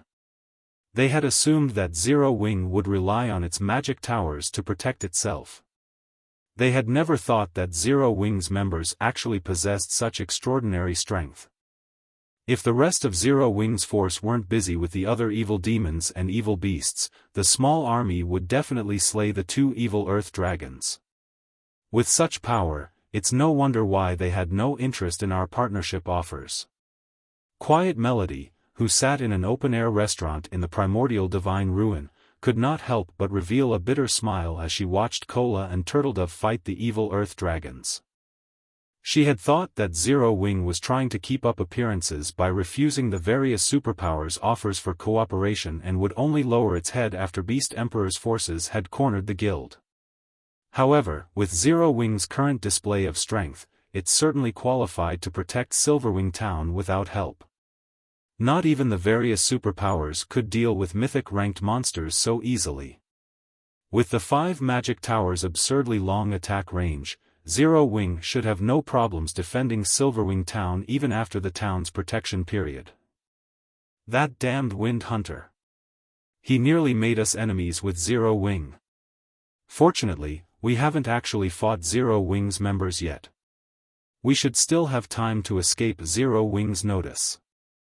Crimson Ghost could not help but glare at the distant Wind Hunter as he watched the evil demons and evil beasts' extermination. Zero Wing's strength was nothing like what Wind Hunter had told him. Every one of Zero Wing's experts was ridiculously strong. Not even a Tier 2 player like him dared to face Cola and Turtledove head-on. With the MT's incredible destructive power, they could likely kill him in one hit. The fight before him could no longer be described as a battle. This was basically a one-sided slaughter. When Crimson Ghost recalled how he had lost over 100 guild experts, he truly felt fortunate. If not for that incident, he wouldn't have given the command to retreat. Had his army of 2,000 players assaulted Zero Wing's members, the consequences would have been disastrous. Seeing Zero Wing's frightening combat power also instilled an indescribable shock in Crimson Ghost. Not even the super first-rate guilds that ruled over the Dark Knight Empire were capable of fielding such a powerful player army. Yet, an up-and-coming guild from Starmoon Kingdom had accomplished just that. Moreover, based on his investigations, Zero Wing didn't have the support of any backers. Meanwhile, the 6 cloaked players from the Dark Hunters rested in a corner of the battlefield. After observing the battle for some time, the ranger carrying a crystalline longbow shook his head. This won't do. Zero Wing's members are much stronger than we anticipated. We're canceling our plans to plunder their weapons temporarily. Leader, although Zero Wing is clearly stronger than we had assumed, it isn't entirely impossible to kill the guild's ordinary experts. Those experts haven't even reached Tier 2 yet. We can simply kill them and flee. The commander definitely won't let us off the hook if we fail this mission. Although the ranger leading this party wanted to cancel the operation, the other 5 members shook their heads, objecting to the idea. When they thought about how frightening their commander was, in particular, and the punishment awaiting them if they failed, they couldn't help but shudder. Their party leader might be able to bear the penalty, but they couldn't. Hearing his party members' objections, the ranger glanced at Zero Wing's ordinary experts. As his party members had said, although these Zero Wing players had higher basic attributes than theirs, their combat standards were lacking. They hadn't even reached the half-step refinement realm yet. Most importantly, these ordinary experts were all Tier 1 players. The differences between Tier 1 players and Tier 2 players weren't limited to basic attributes. There was also a massive gap between their skills and physiques. With the strength of their 6-man party, they should be able to pick off a few of these ordinary experts before departing safely. Based on his observations, there were fewer than 10 players on Zero Wing's side that could pose a threat to their party. The others weren't a problem. Fine. But finish things quickly. Flee as soon as you get your hands on their weapons, the ranger said, nodding after giving the matter some thought. Their mission required that they obtain the weapons Zero Wing's peak experts wielded, but trying to kill Cola and the others was too much of a challenge right now. On the off chance that Zero Wing's peak experts surrounded them, their deaths would be almost certain. If they targeted the weaker experts, though, they'd have higher chances of success. Although they wouldn't obtain the weapons Zero Wing's peak experts wielded, at least they wouldn't return empty-handed. Under the Ranger's lead, the Dark Hunter's 6-man party charged toward Zero Wing's members, who were embroiled in a battle with the evil demons and evil beasts.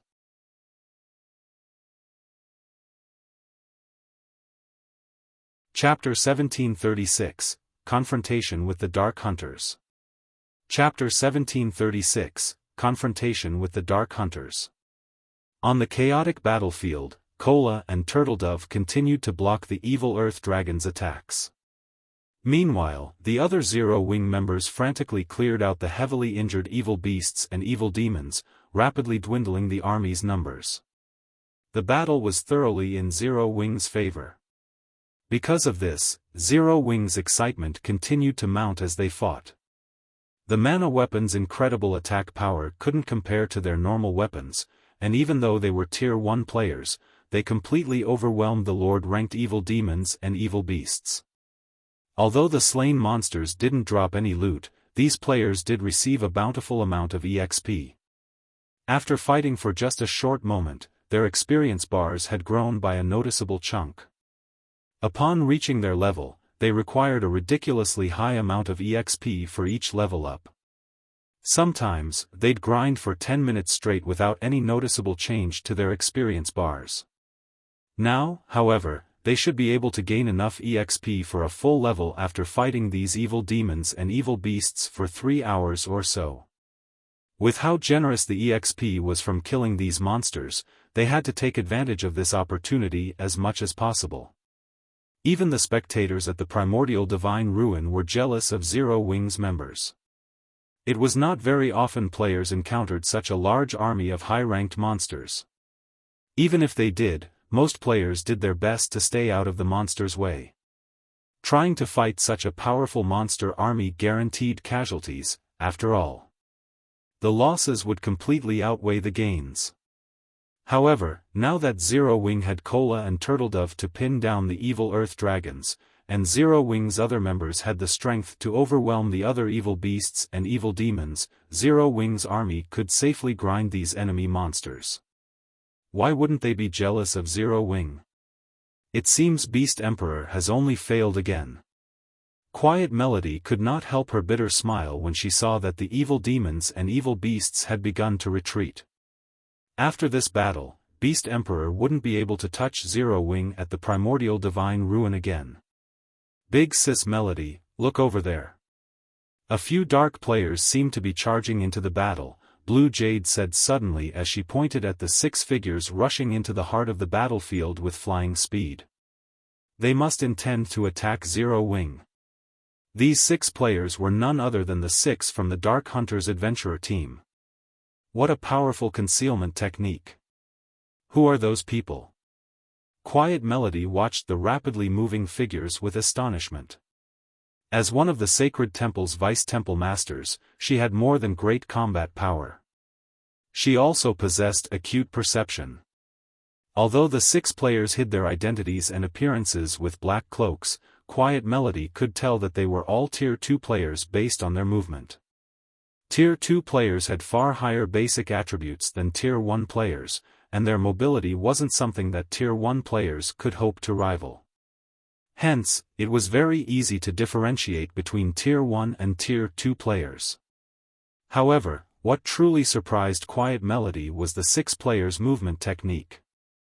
All 6 moved with incredible stealth. As they weaved their way through the army of monsters, they were able to utilize the surrounding monsters' bodies and auras to hide themselves. It was likely that even she wasn't as adept at concealing herself and her aura as these 6 players were. If not for her bird's-eye view of the battlefield, she wouldn't have discovered these 6 players at all. What? The Dark Hunters are actually making a move?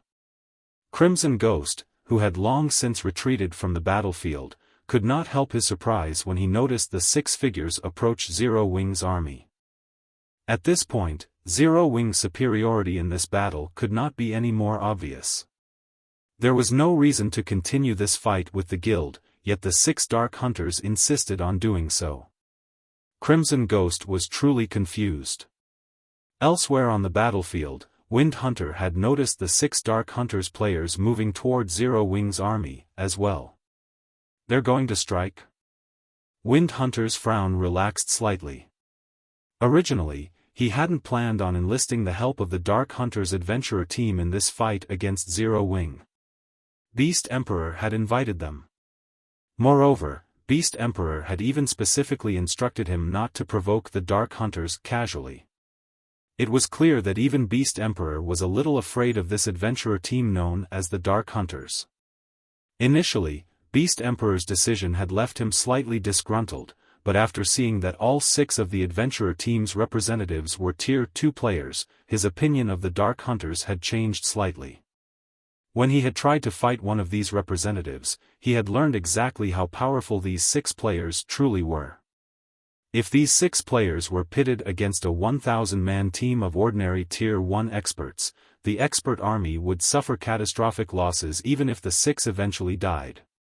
When the 6 Dark Hunters had stated their intentions to hunt Zero Wing's peak experts, he had agreed without hesitation because of this.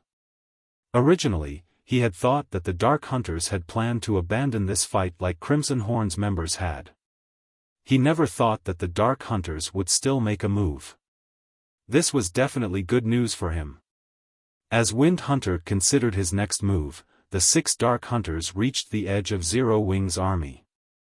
"Start the attack," the leading ranger commanded as he watched a group of Zero Wing members. The ranger then retrieved the crystalline longbow from his bag, simultaneously firing 9 arrows. Combat technique, 9-star strike. Suddenly, the 9 arrows split and flew at 9 different Zero Wing players. Moreover, every arrow targeted the players' blind spots. Dang!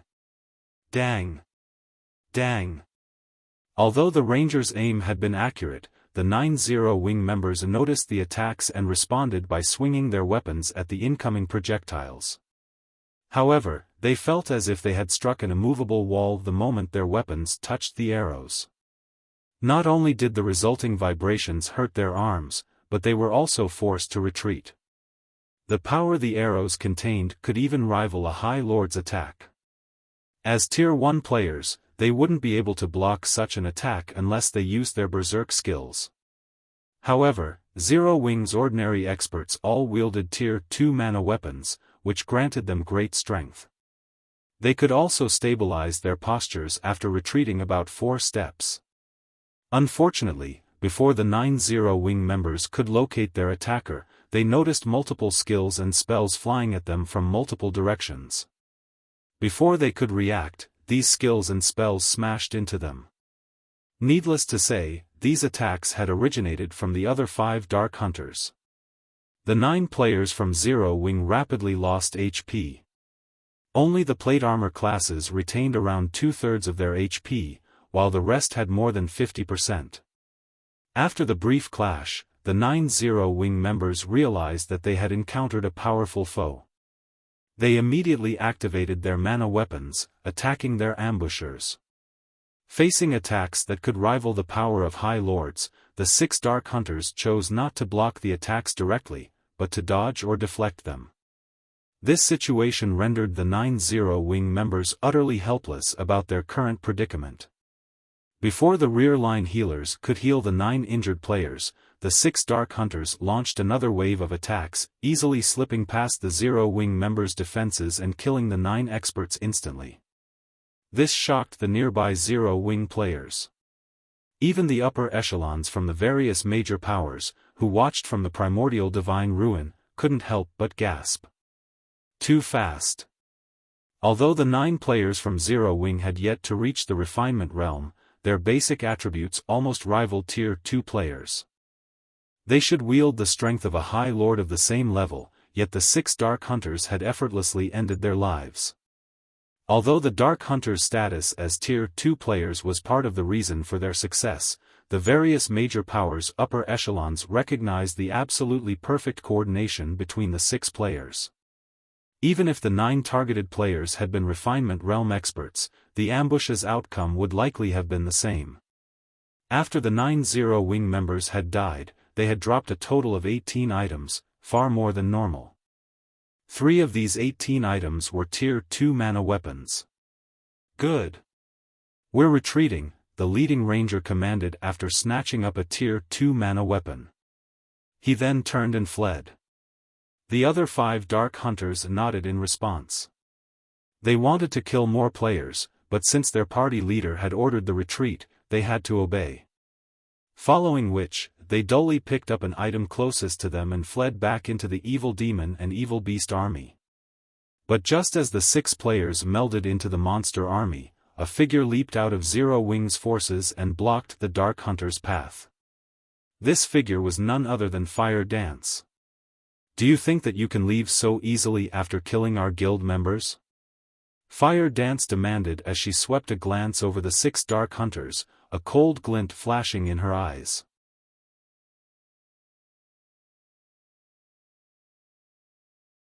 Chapter 1737, Soloing the Dark Hunters.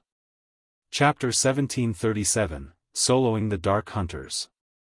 Fire Dance's sudden appearance abruptly halted the 6 Dark Hunters' retreat. Fire Dance didn't currently wear her black cloak, so both her appearance and level of 52 were available for everyone to see. Although her weapons and equipment didn't particularly stand out, Fire Dance radiated an unruly charm that felt like a daunting pressure weighing down on these Dark Hunters members. When the Dark Hunters looked at Fire Dance, she seemed like the absolute overlord of her surroundings. So fast. Fire Dance's appearance had surprised Lonely Lamp, the ranger and the Dark Hunters' party leader. His party had specifically chosen to strike far away from any of Zero Wing's peak experts. The closest peak expert had been several hundred yards away. By the time the guild's peak experts could have ridden to the rescue, their party would have already completed their mission and fled the battlefield. Less than 20 seconds had passed since they had launched their assault against Zero Wing's 9 ordinary experts, yet Fire Dance had caught up with them. Her movement speed should be nearly double theirs. What bold words! Do you believe that you can stop all 6 of us by yourself? An emaciated assassin among the Dark Hunters asked, sneering. That's right. We are surrounded by evil demons and evil beasts. Do you really think your allies can come to your aid in time? A beautiful female elementalist said with a faint smile. Our original mission was to kill Zero Wing's peak experts like you. Now that you dare to block our path, we'll just use this opportunity to kill you. That way, we'll complete our mission perfectly. The other Dark Hunters nodded in agreement, killing intent radiating from their eyes. They currently stood in the midst of the Evil Demon and Evil Beast army. They were also roughly 200 yards away from the nearest Zero Wing member. It would take quite some time for Zero Wing's members to reach their location. They might not be confident in taking on Fire Dance one-on-one, but they outnumbered the female assassin by 6 to 1. By charging at them alone, Fire Dance had simply jumped into the jaws of death. Yet, Fire Dance had still been so foolish. Her actions rendered them utterly speechless. Was she a fool? Or had the woman lost her mind? Even the various superpowers, who were relatively familiar with Fire Dance's strength, were confused about the female assassin's actions, let alone the Dark Hunters' party. Is she tired of living? Does she not recognize those 6 players' strength? When the various superpowers' upper echelons saw Fire Dance charge into the army of evil beasts and evil demons, blocking the 6 Dark Hunters' path, they felt as if Zero Wing's members were a bunch of lunatics.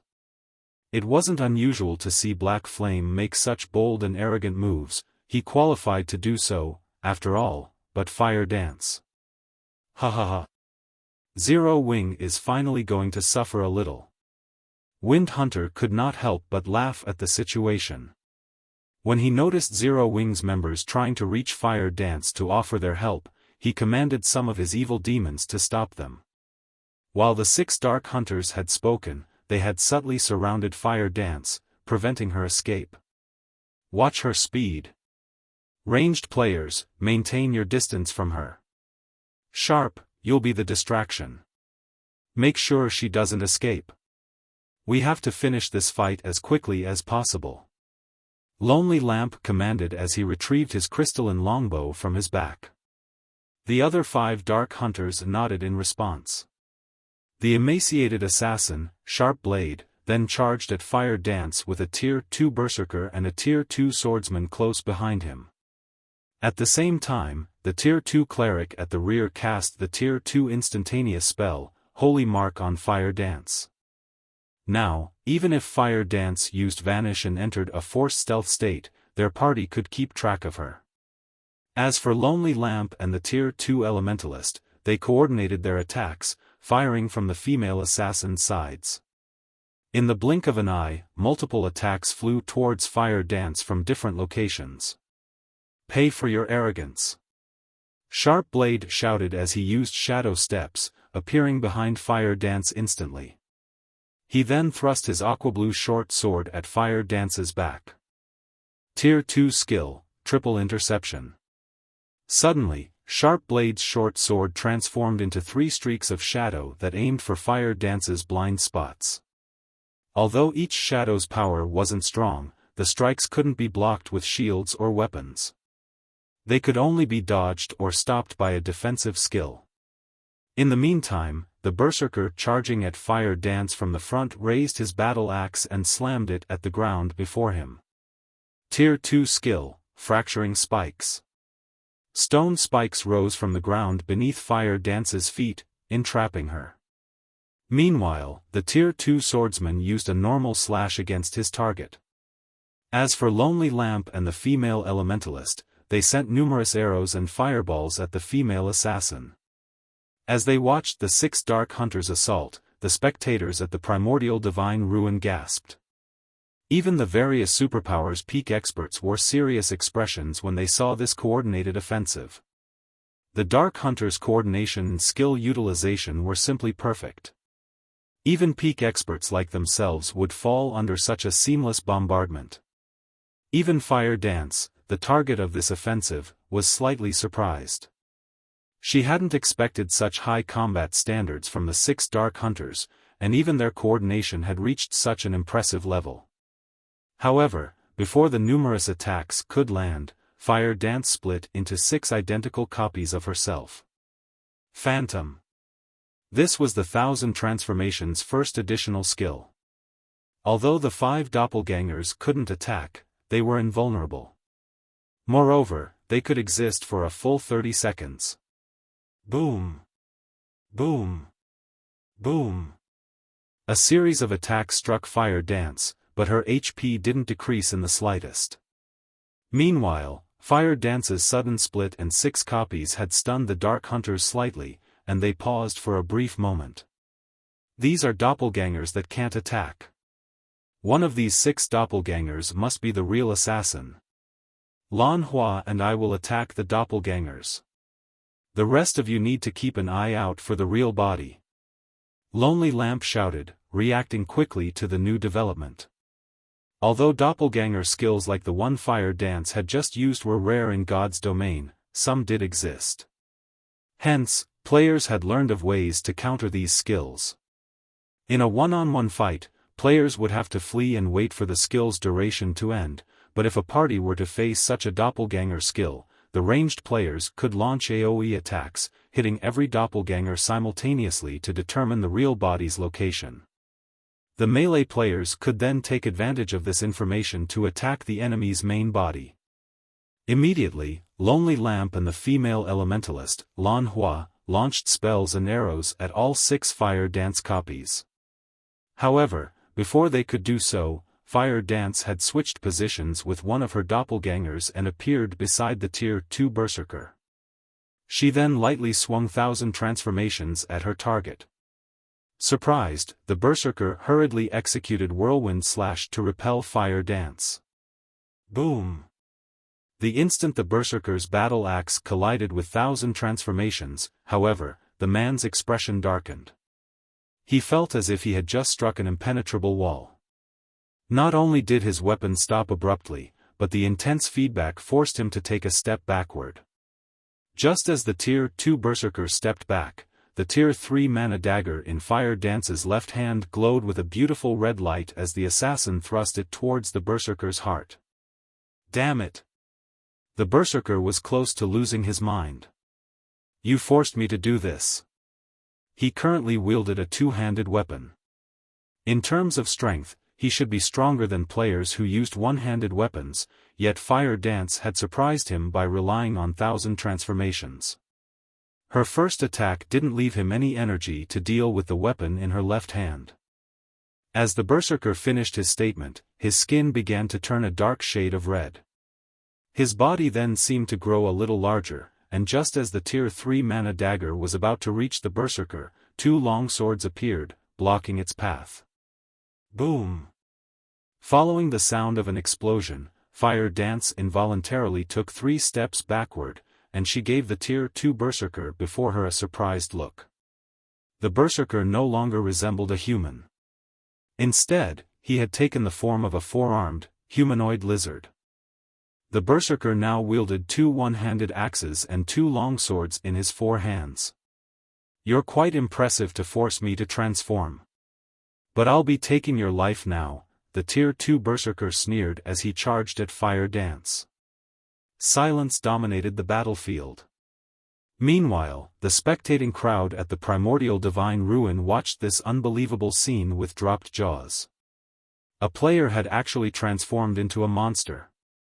A mutated player? Xiaofan revealed a surprised expression when he saw the Tier 2 Berserker from Silverwing Town's walls.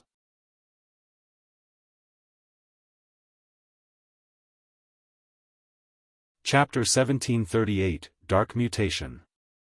Chapter 1738, Dark Mutation. When the Tier 2 Berserker had transformed, Zero Wing's nearby players were dumbfounded. They had seen plenty of berserk skills that slightly altered their user's appearance, but this was the first time they had seen a berserk skill causing such a huge transformation. After transforming, the Tier 2 Berserker's aura had undergone a massive transformation. Not only was his aura much stronger now, but it also no longer felt human. However, this was still not the worst part. The most important change was to the Berserker's body. Currently, the Berserker had 4 arms instead of 2. Of course, having an extra set of arms wasn't necessarily a good thing as human minds weren't accustomed to controlling more than one set of arms. If a person suddenly grew an extra set of arms, they'd have some difficulty controlling the new appendages.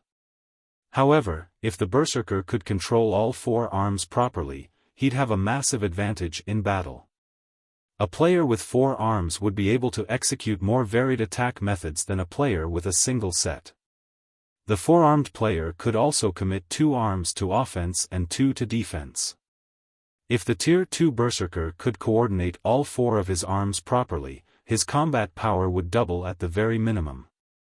Meanwhile, the various Powers spectating members were dumbfounded by the Berserker's transformation. What did he do? Did he really use a berserk skill? There's such a transformation skill in God's domain as well?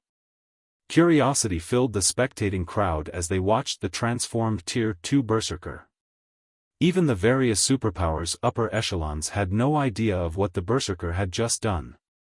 In fact, the Berserker's transformation had surprised them even more than watching Kola and Turtledove tank 2 mythic evil beasts. The Tier 2 Berserker's transformation had shattered their understanding of God's domain. Sure enough, he still had to use it. Lonely Lamp could not help but sigh when he saw Dark Bear, the Tier 2 Berserker, transform. This was the Dark Hunters Adventurer team's greatest secret. Not many people knew about this transformation ability. However, now that they had revealed this secret to the public, their adventurer team would definitely face trouble in the future. However, the Berserker's decision to transform didn't particularly surprise him. After all, Fire Dance had displayed extraordinary combat power. Had Dark Bear refused to transform, she would have likely killed him already. Aside from Lonely Lamp and the other Dark Hunters members, only Xiaofan had a clear idea of what was happening as he watched the battle from Silverwing Town's walls. The Tier 2 Berserker's transformation ability was known as Mutation in God's domain. Mutation was a method of increasing one's combat power by abandoning one's human body. It was somewhat similar to Demon Player's demonification. The transformation process had no time limit, and it could be activated and deactivated at any time. To become a mutated player, one had to perform a particular ritual, which required the sacrifice of many players, even dark players. In addition, despite being dark players themselves, mutated players hunted other dark players. They did so because it was the only way a mutated player could mutate further and grow stronger. This was akin to how demon players improved their ranks. Only, mutated players had more of a restriction than demon players. Moreover, mutated players gained more combat power when they transformed than demon players. This was because, in their mutated form, mutated players would gain a body that was far more suitable for battle. Their attributes and life ratings also increased. In return, physical control became more difficult. Mutated players had a harder time remaining calm in their mutated form, as well. But one had to admit that mutation allowed players to become extremely powerful. Xiaofan had never expected to find a mutated player at this stage of the game. By becoming a mutated player, players took a similar stance as the evil god's temple, becoming antagonistic to both dark and normal players. Furthermore, gaining a mutation was incredibly difficult as the process couldn't be conducted on the god's domain continent. Normally, mutated players would only appear after pathways between the continent and other worlds opened. Back on the battlefield, after a short moment of silence, the transformed Berserker charged at Fire Dance. Not only had the Berserker gained an extra set of arms after his transformation, but his movement speed and reaction speed had also undergone a qualitative transformation. In the blink of an eye, the Berserker appeared before Fire Dance. He then swung his one-handed axes down at the female assassin, while his two longswords flew towards Fire Dance's sides. The weapons moved so quickly that even Tier 2 players would barely be able to keep up with them. Die! As Dark Bear shouted, his arm muscles bulged, and his weapon speed increased even further. Tier 2 skill, Rock Smash. Once Fire Dance recovered from her shock, she simply swung the Tier 3 mana dagger at the incoming axes, rather than activating a life-saving skill to protect herself from the sudden assault. Silver divine runes lit up along the dagger as it was about to collide with the axes. Boom! Sparks scattered as the weapons collided, and the resulting impact's shockwaves cracked and shattered the ground beneath the weapons. Lonely Lamp and the other Dark Hunters, who watched from the sidelines, were dumbfounded by this scene. Fire Dance's attack had actually sent Dark Bear flying back by a full 15 yards. When Dark Bear landed, his arms, which wielded the two axes, trembled violently, whereas the axes themselves released a low hum. Meanwhile, a damage of more than -2,000 had appeared above Dark Bear's head. Although receiving -2,000 damage was nothing considerable since Dark Bear had over 100,000 HP after transforming, if this scene repeated, it'd only be a matter of time before Dark Bear died. However, the most unbelievable aspect of the clash had to be the fact that Fire Dance had accomplished the feat without activating a berserk skill. After entering his mutated form, Dark Bear's strength rose by 80%, yet he had still lost against Fire Dance's strength. Is she a monster? Dark Bear wondered to himself as he stared at Fire Dance in shock. Dark Bear could tell that Fire Dance had simply used the previous exchange to probe his strength. she hadn't used her full power. During that exchange, the Zero-Wing assassin hadn't even used a skill. Had Fire Dance applied a skill to her previous attack, the power of her strike would have definitely been much stronger. Had that attack struck his body, rather than his weapons, he would have likely lost at least 50% of his HP. In other words, Fire Dance only needed 2 attacks to finish him off. Even Lonely Lamp and the other party members now feared Fire Dance, watching her with somber expressions, not to mention Dark Bear. Similarly, the outcome of the exchange between Dark Bear and Fire Dance had stupefied the crowd at the Primordial Divine Ruin. Based on the change in Dark Bear's aura, they knew that the Berserker's basic attributes had increased by a significant margin, yet his transformation was meaningless before Fire Dance. However, what these players didn't know was that the strength Fire Dance could exert after sacrificing 1 point of durability from her Tier 3 mana dagger was far beyond what any Berserk skill could achieve. We can't hold back against her. Everyone, transform. We need to finish her off quickly. If the other peak experts get here, we'll be in trouble. Lonely Lamp hurriedly commanded, losing his previous composure. Fire Dance alone was already troublesome for them. If another of Zero-Wing's peak experts arrived, they would have no choice but to turn tail and flee. After saying so, Lonely Lamp and the other 4 Dark Hunters took on their mutated forms, but not all of them had grown an extra pair of arms like the Tier 2 Berserker. Lonely Lamp grew an extra pair of eyes, and his arms merged with the crystalline longbow he wielded. Overall, these players' transformations suited their classes. You are the first player to single-handedly force our entire party to transform since we joined God's domain. But at the end of the day, you're still just one person. As long as we ignore the risks, we will secure victory, Lonely Lamp said, smirking at Fire Dance. He then retrieved 12 black arrows that radiated a horrific aura from his bag. At this point, Lonely Lamp had no intention of holding anything back. He had found these 12 black arrows from an ancient ruin, and each of them had the power of a peak Tier 3 attack. They even posed a threat to Tier 4 existences. Is that so? What if you have to face 2 people? Suddenly, a dull voice reached the Dark Hunters from their surroundings, echoing powerfully in Lonely Lamp's mind. In the next moment, a massive spatial tear appeared beside Fire Dance. Xiaofang's figure then slowly stepped out of the spatial tear.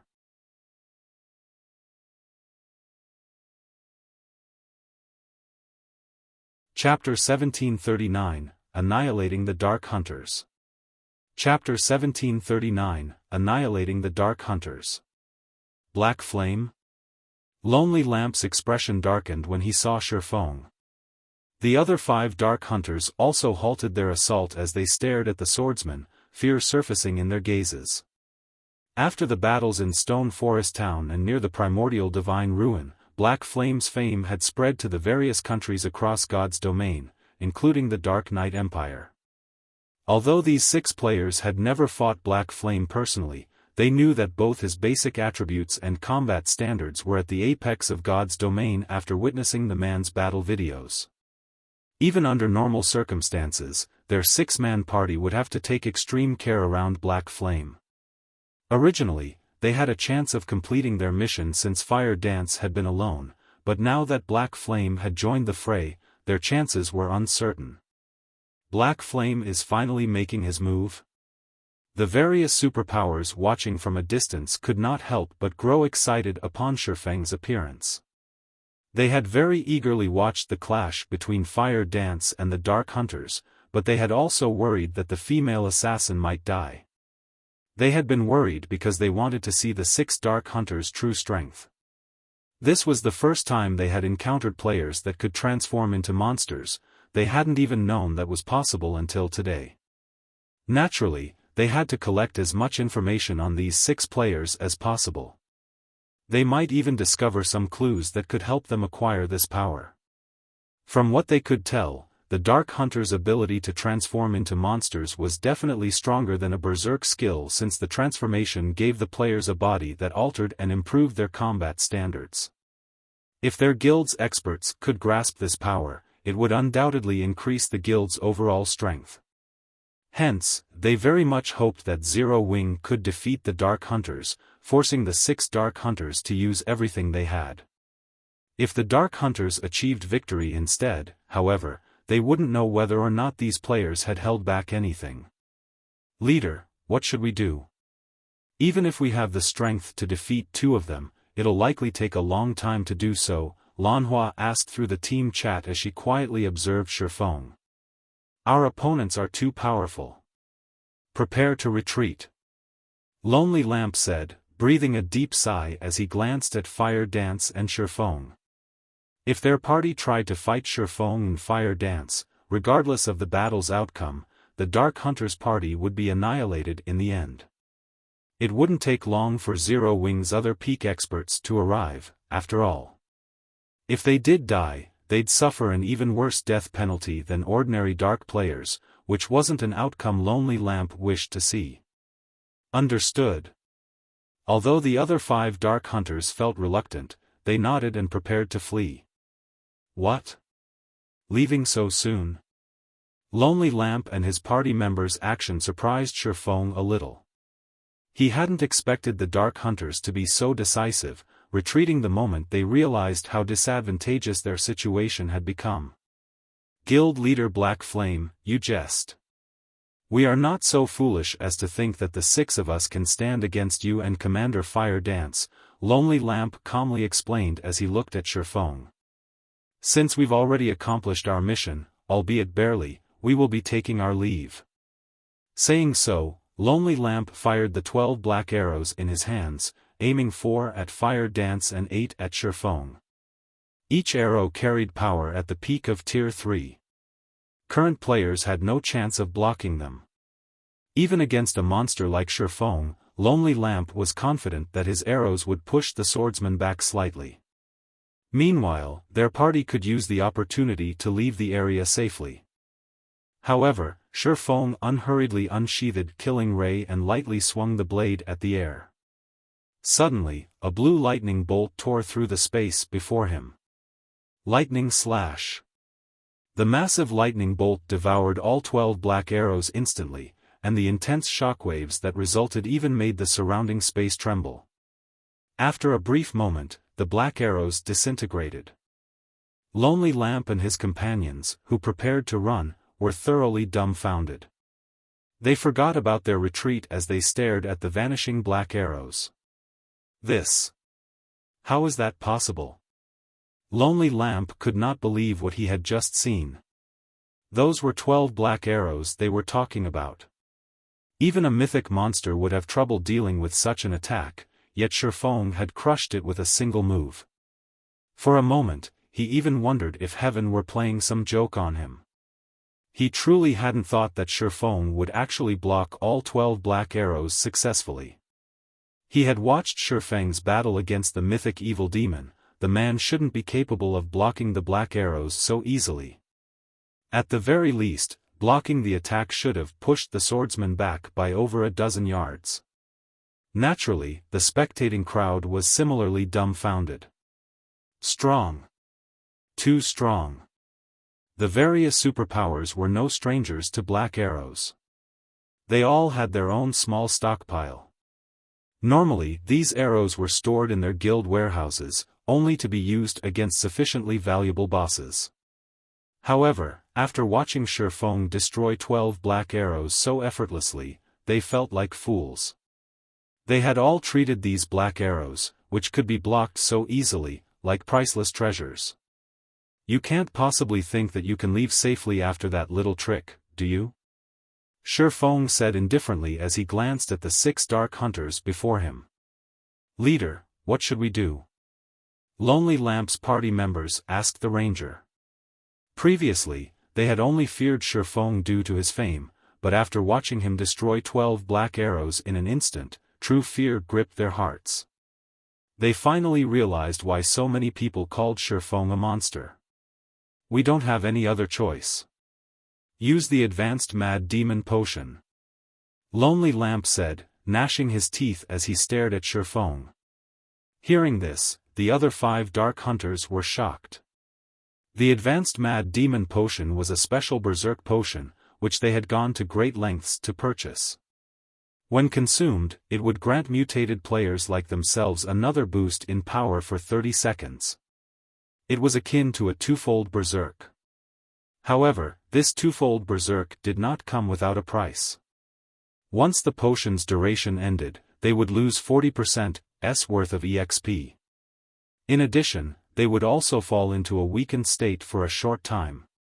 Hence, they understood that this potion should never be used unless absolutely necessary.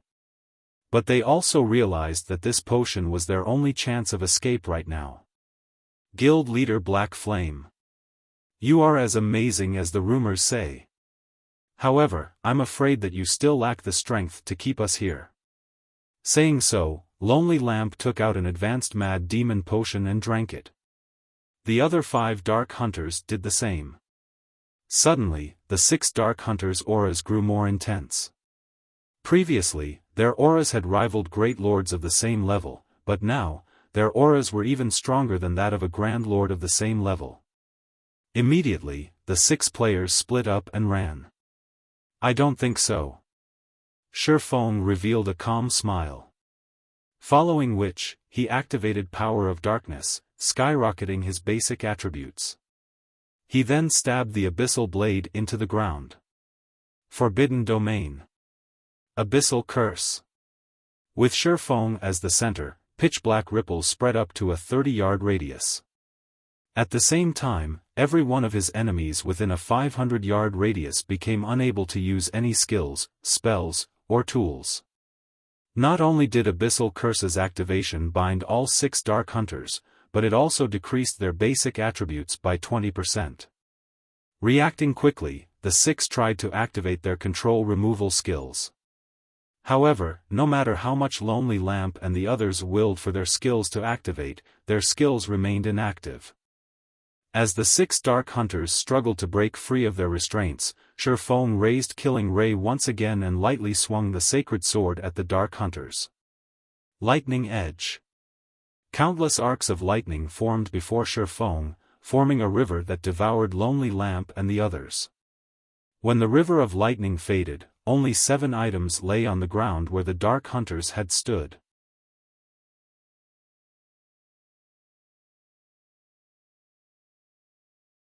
Chapter 1740, Black Flames Warning.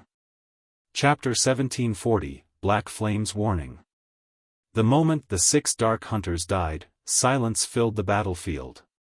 Even the Crimson Horn members, who currently fled the battlefield, could not help but pause to look at the fading river of lightning. For a moment, the watching players even wondered if their eyes were playing tricks on them. It wouldn't have been unusual if Xiaofan had merely slain a bunch of ordinary experts with a single hit, but the 6 Dark Hunters hadn't been ordinary experts.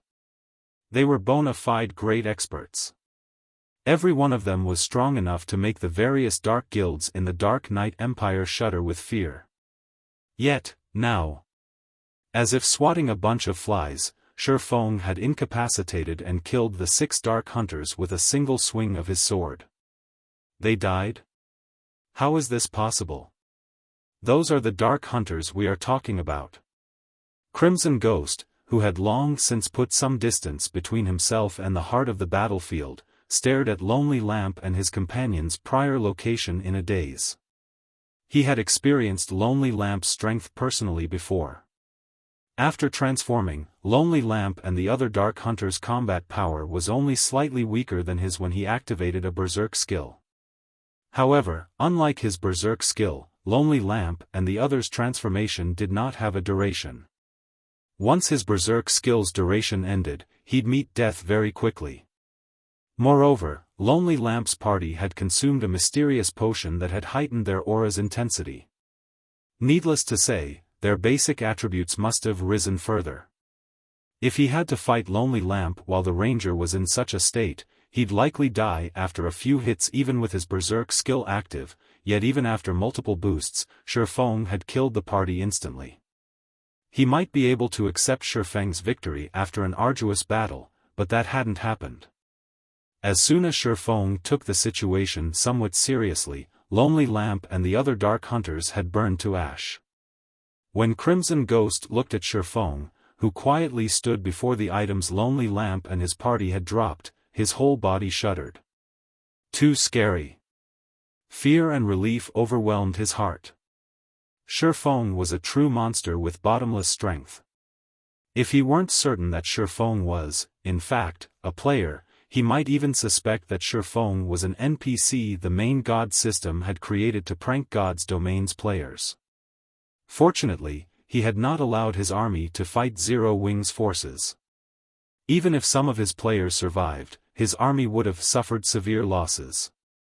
Meanwhile, the players from the various superpowers that watch from the primordial divine ruin gasped when the Dark Hunters had been annihilated, their eyes nearly falling out of their sockets.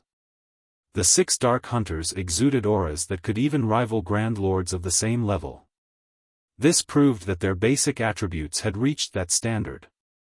Coupled with the Dark Hunters' combat standards, none of the superpowers present were confident that they could stop the 6 players' escape. No, to be precise, they might even struggle in a head-on fight against these 6 players. On the other hand, not only had Xiaofan killed all 6 Dark Hunters by himself, but he had also done so with one attack. Because of this, the various superpowers' upper echelons all wore solemn expressions. Since Xiaofan could exterminate the 6 Dark Hunters, needless to say, he should have no issues doing the same to them. This also implied that, as long as Xiaofan wished it, he could kill any one of them. Knowing this, how could they not take Xiaofan more seriously? This man, Quiet Melody, could not help but shake her head and smile bitterly as she watched Xiaofan collect the items Lonely Lamp and his party had dropped. It seems that not only did we fail to learn anything about those 6 players, but we also received a dire warning.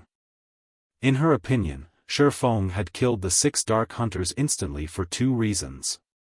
First, he didn't want others to take advantage of his efforts by learning the Dark Hunters' bottom line and secrets. The second reason was to give superpowers like the Sacred Temple a warning. Since he could kill the Dark Hunters so easily, he was naturally capable of killing superpowers upper echelons like her. It was a message that they should reconsider targeting Zero Wing at the primordial divine ruin. Otherwise, they would suffer a similar fate. Blue Jade, who stood beside Quiet Melody, nodded in agreement with her Vice-Temple Master's words, complex emotions flashing in her eyes as she watched Xiaofan. After this battle, her admiration for Xiaofan had doubtlessly increased. However, she also bore a sense of rivalry in her heart. She felt as if she had just found a goal worth working towards. This Black Flame is truly arrogant. He actually dares to send the various superpowers a warning. Although he is arrogant, he has clearly earned it. Can't you see the various superpowers' faces? Those looks are priceless. It seems that nobody should entertain ideas of targeting Zero Wing at the primordial divine ruin in the future. That's right. Not only does Silverwing Town have such powerful and long-range defensive structures, but it is also protected by so many incredible experts. Even without the NPC guards, nobody would dare to target Silverwing Town and Zero Wing. Both the guilds and the adventurer teams resting at the primordial divine ruin elevated their opinions of Zero Wing. Some adventurer teams even thought of joining the guild as a whole. Now that Zero Wing dominated the Orc Empire's primordial divine ruin, its development speed would be astounding. It might even become a super first-rate guild in the virtual gaming world in a short time. If they joined Zero Wing before the guild became a super first-rate guild, they would have a higher chance of becoming internal members. If they became core members, they'd be set for life. Damn it! Did Black Flame purposefully wait until the Dark Hunters attacked to make his move? Wind Hunter, who watched the battle from a safe distance, cursed as the Dark Hunters died, his complexion paling. He had thought that Lonely Lamp's party could cause Zero Wing some trouble, but they had only succeeded in throwing their lives away.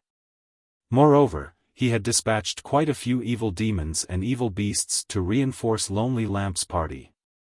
As a result, his minions were more clumped than usual, allowing the magic towers to target the monsters more easily. Suddenly, Beast Emperor's phantom appeared beside Wind Hunter. Beast Emperor then said, "Alright, that's enough. Wind, you need retreat as well. We no longer have the ability to do anything against Silverwing Town. But are we going to let Zero Wing off the hook, just like that?" Frustration tore at Wind Hunter. Not only had his campaign failed to damage the guild, but it had also bolstered Zero Wing's reputation. Moreover, his monster army had sustained a lot of damage. This was the first time he had suffered such a severe loss. No.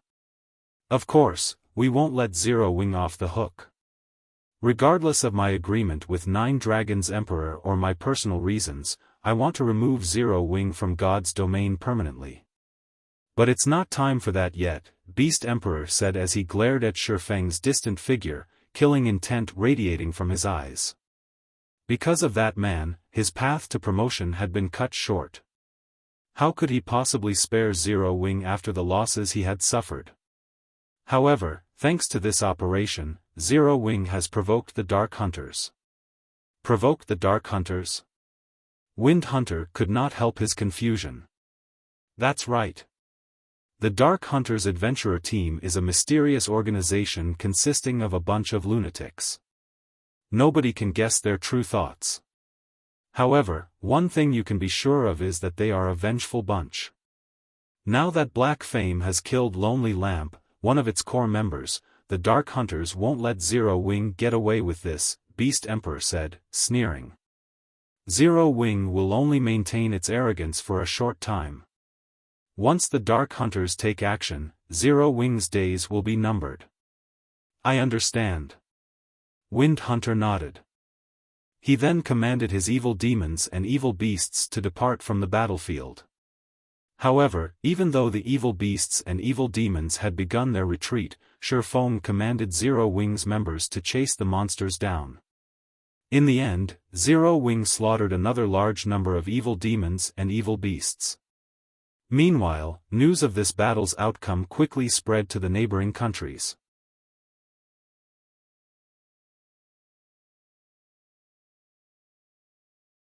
Chapter 1741, Popular Silverwing.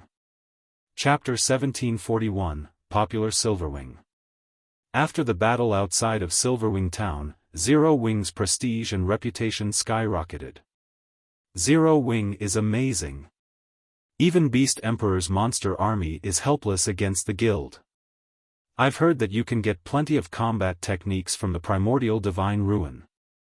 Now that nobody can contest Zero Wing for Silverwing Town, won't Zero Wing acquire a ton of combat techniques? That's not all. Don't forget about Primordial City. I've heard that Primordial City can help players improve their combat standards. I've heard that Zero Wing has been recruiting new members lately. Why don't we give it a try? I've also heard that even Zero Wing's elite members can learn combat techniques without signing a binding contract right now. What? Those are combat techniques we're talking about. I've heard that even large guilds' core members have to sign strict contracts if they wish to learn one of the guild's combat techniques. Honestly, you can learn Zero Wing's combat techniques without joining the guild. Only, the price is exorbitant. However, if you become an elite member, you can get a significant discount. As news of Zero Wing's victory spread, many independent players made their way toward Star Moon Kingdom to join Zero Wing. As a result, the number of players applying to join Zero Wing had increased by nearly 3 times. For a time, Aqua Rose was swamped with work. To make matters worse, now that Zero Wing had proven that it had the strength to defend Silverwing Town, a large number of merchant players and corporations hoped to purchase shops, conducting their business in the town. This was especially true for the corporations that sold virtual goods. However, Xiaofan had no intention of selling Silverwing Town's shops. Instead, he would only rent them out. Moreover, the rental price was an astronomical 2,000 gold or 6,000 magic crystals per month.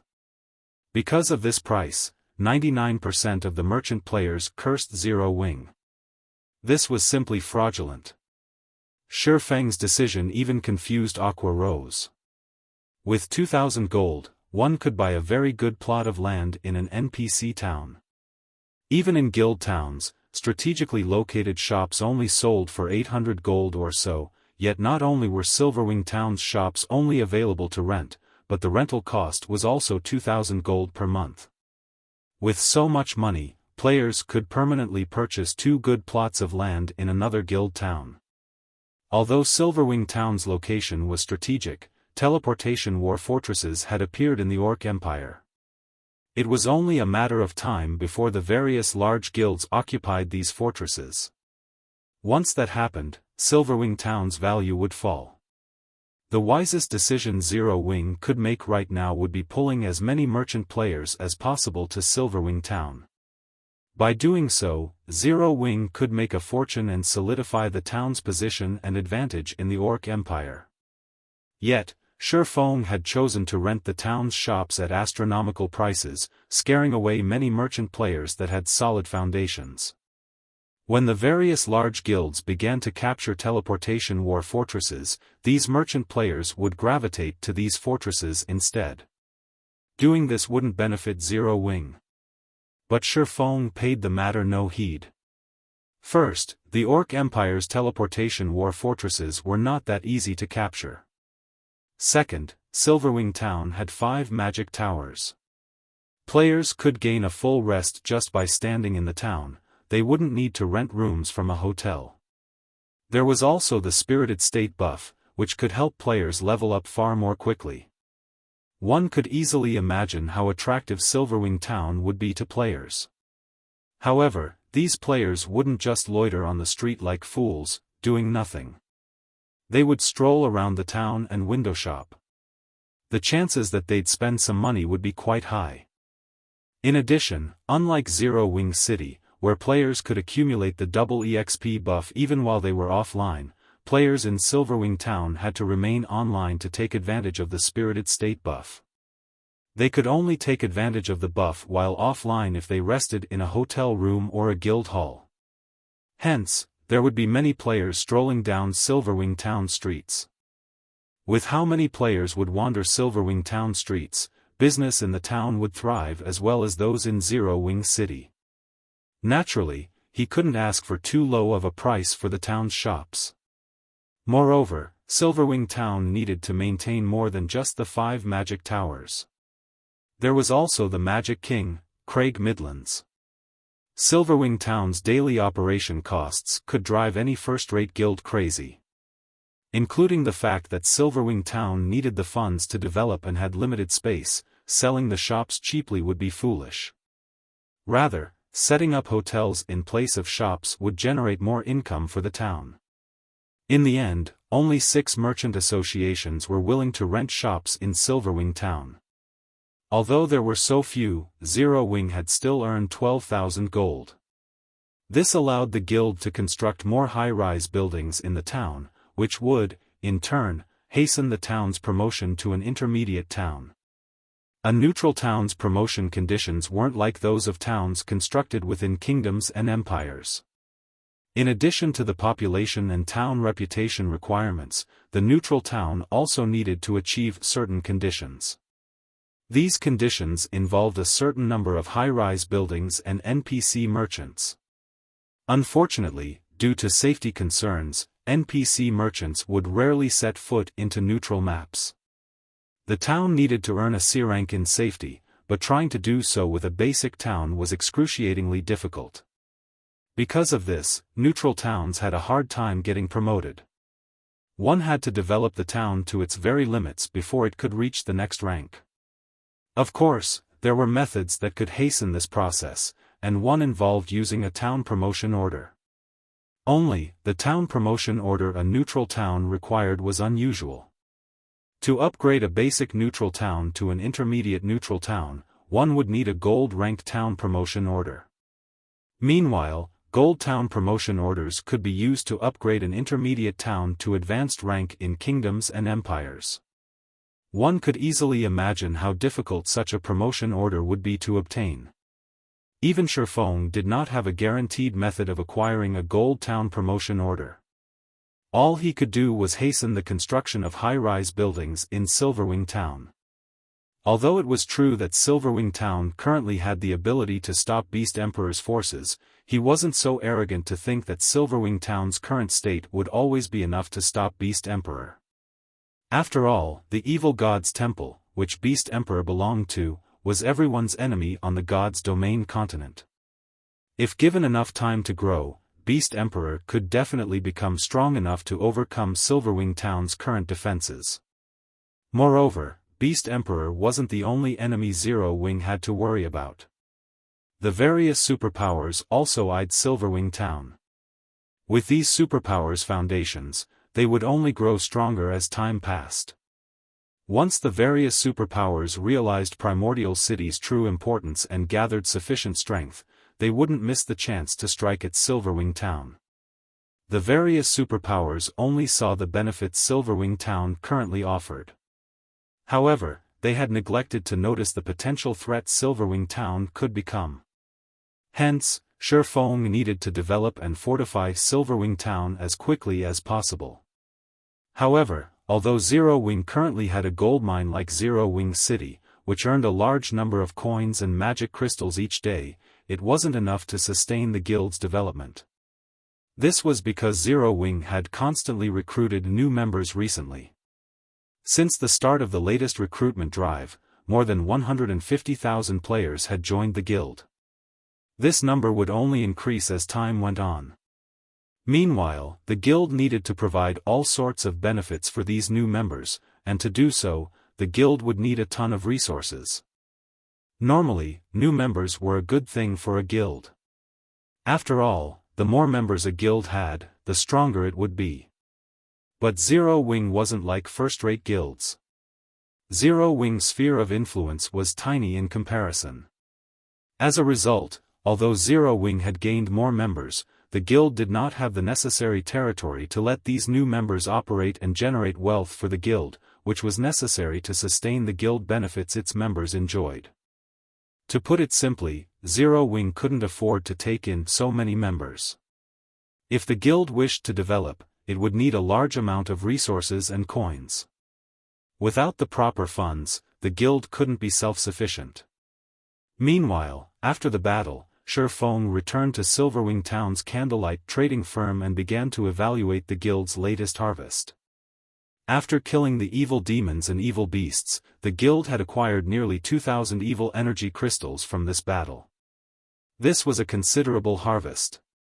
However, it was a drop in the bucket compared to how many evil energy crystals Xiaofan needed. Huh? What's this? As Xiaofan inspected the loot from the Dark Hunters, he noticed a skeletal hand made entirely of crystal. Surprisingly, Xiaofan couldn't actually inspect the skeletal hand normally. The system simply stated that it was an unknown item. His curiosity piqued, Xiaofan used omniscient eyes to inspect the skeletal hand. The instant he tried to appraise the item, he heard the sounds of a series of system notifications.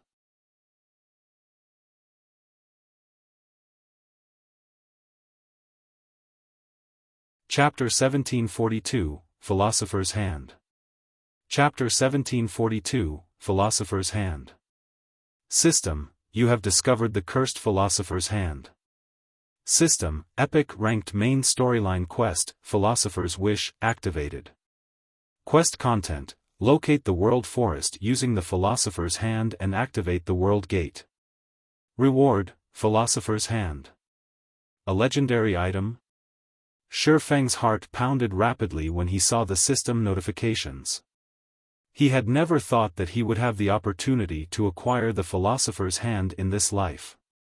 Any alchemist in God's domain would definitely have heard of the Philosopher's Hand. Like the Philosopher's Stone, the Philosopher's Hand was a treasure of the alchemy world, so Xiaofan knew quite a bit about it. It was a bona fide legendary item. Unlike the Philosopher's Stone, the Philosopher's Hand was a complete, undamaged item. Countless lifestyle players dreamed of using its abilities. If one were to say that the power of the Philosopher's Stone focused on refining materials, then the Philosopher's Hand focused on strengthening the standards of lifestyle players, allowing them to break through all kinds of bottlenecks easily and continuously elevate themselves to a higher level. In his past, the Philosopher's Hand had appeared in the hands of the first-rate guild Kingdom's Sword. With the help of the Philosopher's Hand, the lifestyle players working under Kingdom's Sword were able to develop rapidly. Back then, this incident had shaken the entire Dark Knight Empire. The trading firm operated by Kingdom's Sword also quickly became one of the top 3 trading firms in the Dark Knight Empire, inciting the other first-rate guilds' envy. However, the Dark Knight Empire was an empire even stronger, the Black Dragon Empire. There were a total of 4 superpowers fighting over the empire. One could easily imagine what kind of end had awaited Kingdom's Sword. In the end, the 4 superpowers requested that Kingdom's Sword sell its Philosopher's Hand. Although it was presented as a request, in reality, it was closer to coercion. However, Kingdom's Sword had already grown to become an extremely powerful first-rate guild by then. The guild had plenty of expert members and was already well on its way to becoming a super first-rate guild. Naturally, Kingdom's Sword had refused the superpowers' requests. After all, the requirement to become a super first-rate guild was to have sufficient financial strength and resources. If Kingdom's Sword sold its Philosopher's Hand, that would be equivalent to severing its path towards becoming a super first-rate guild. Originally, it would have indeed been very difficult for one superpower to deal with a powerful first-rate guild like Kingdom's Sword. The surprising thing was that the 4 superpowers had actually worked together to deal with Kingdom's Sword. As a result, Kingdom's Sword had become history from then on. However, the guild leader of Kingdom's Sword was also ruthless. Even when his guild had been on the brink of annihilation, he had still refused to hand over the Philosopher's Hand. In the end, none of the 4 superpowers had gotten their hands on it, and the alchemy treasure had vanished from God's domain with the Kingdom's Sword Guild. Xiaofan found it truly surprising that the Philosopher's Hand had appeared before him. If not for being targeted by 4 superpowers, there was no doubt that Kingdom's Sword would have become a super first-rate guild. After all, the further one progressed in the game, the more important lifestyle players became to guilds. Many weapons, equipment, and items had to be crafted by the various lifestyle players. It was simply impossible to sustain a guild's development with dropped items alone. Looking at the Philosopher's Hand, many ideas danced in Xiaofan's mind. Although Silverwing Town seemed free of issues right now, the town would face great danger in the future. Sufficient power would be needed to maintain the town's safety. Although he had acquired the Bronze Guardian puppet design, Zero Wing simply wasn't capable of producing the Bronze Guardian puppet right now. It might be fine if he had obtained a design for the common Guardian puppet, as it did not require master-ranked lifestyle players to be produced. However, the Bronze Guardian puppet's minimum requirement was to have a master forger, a master alchemist, a master engineer, and a master enchanter. In addition, some parts needed to be made by 2 different kinds of masters, while some needed all 4 kinds of masters working together to make them.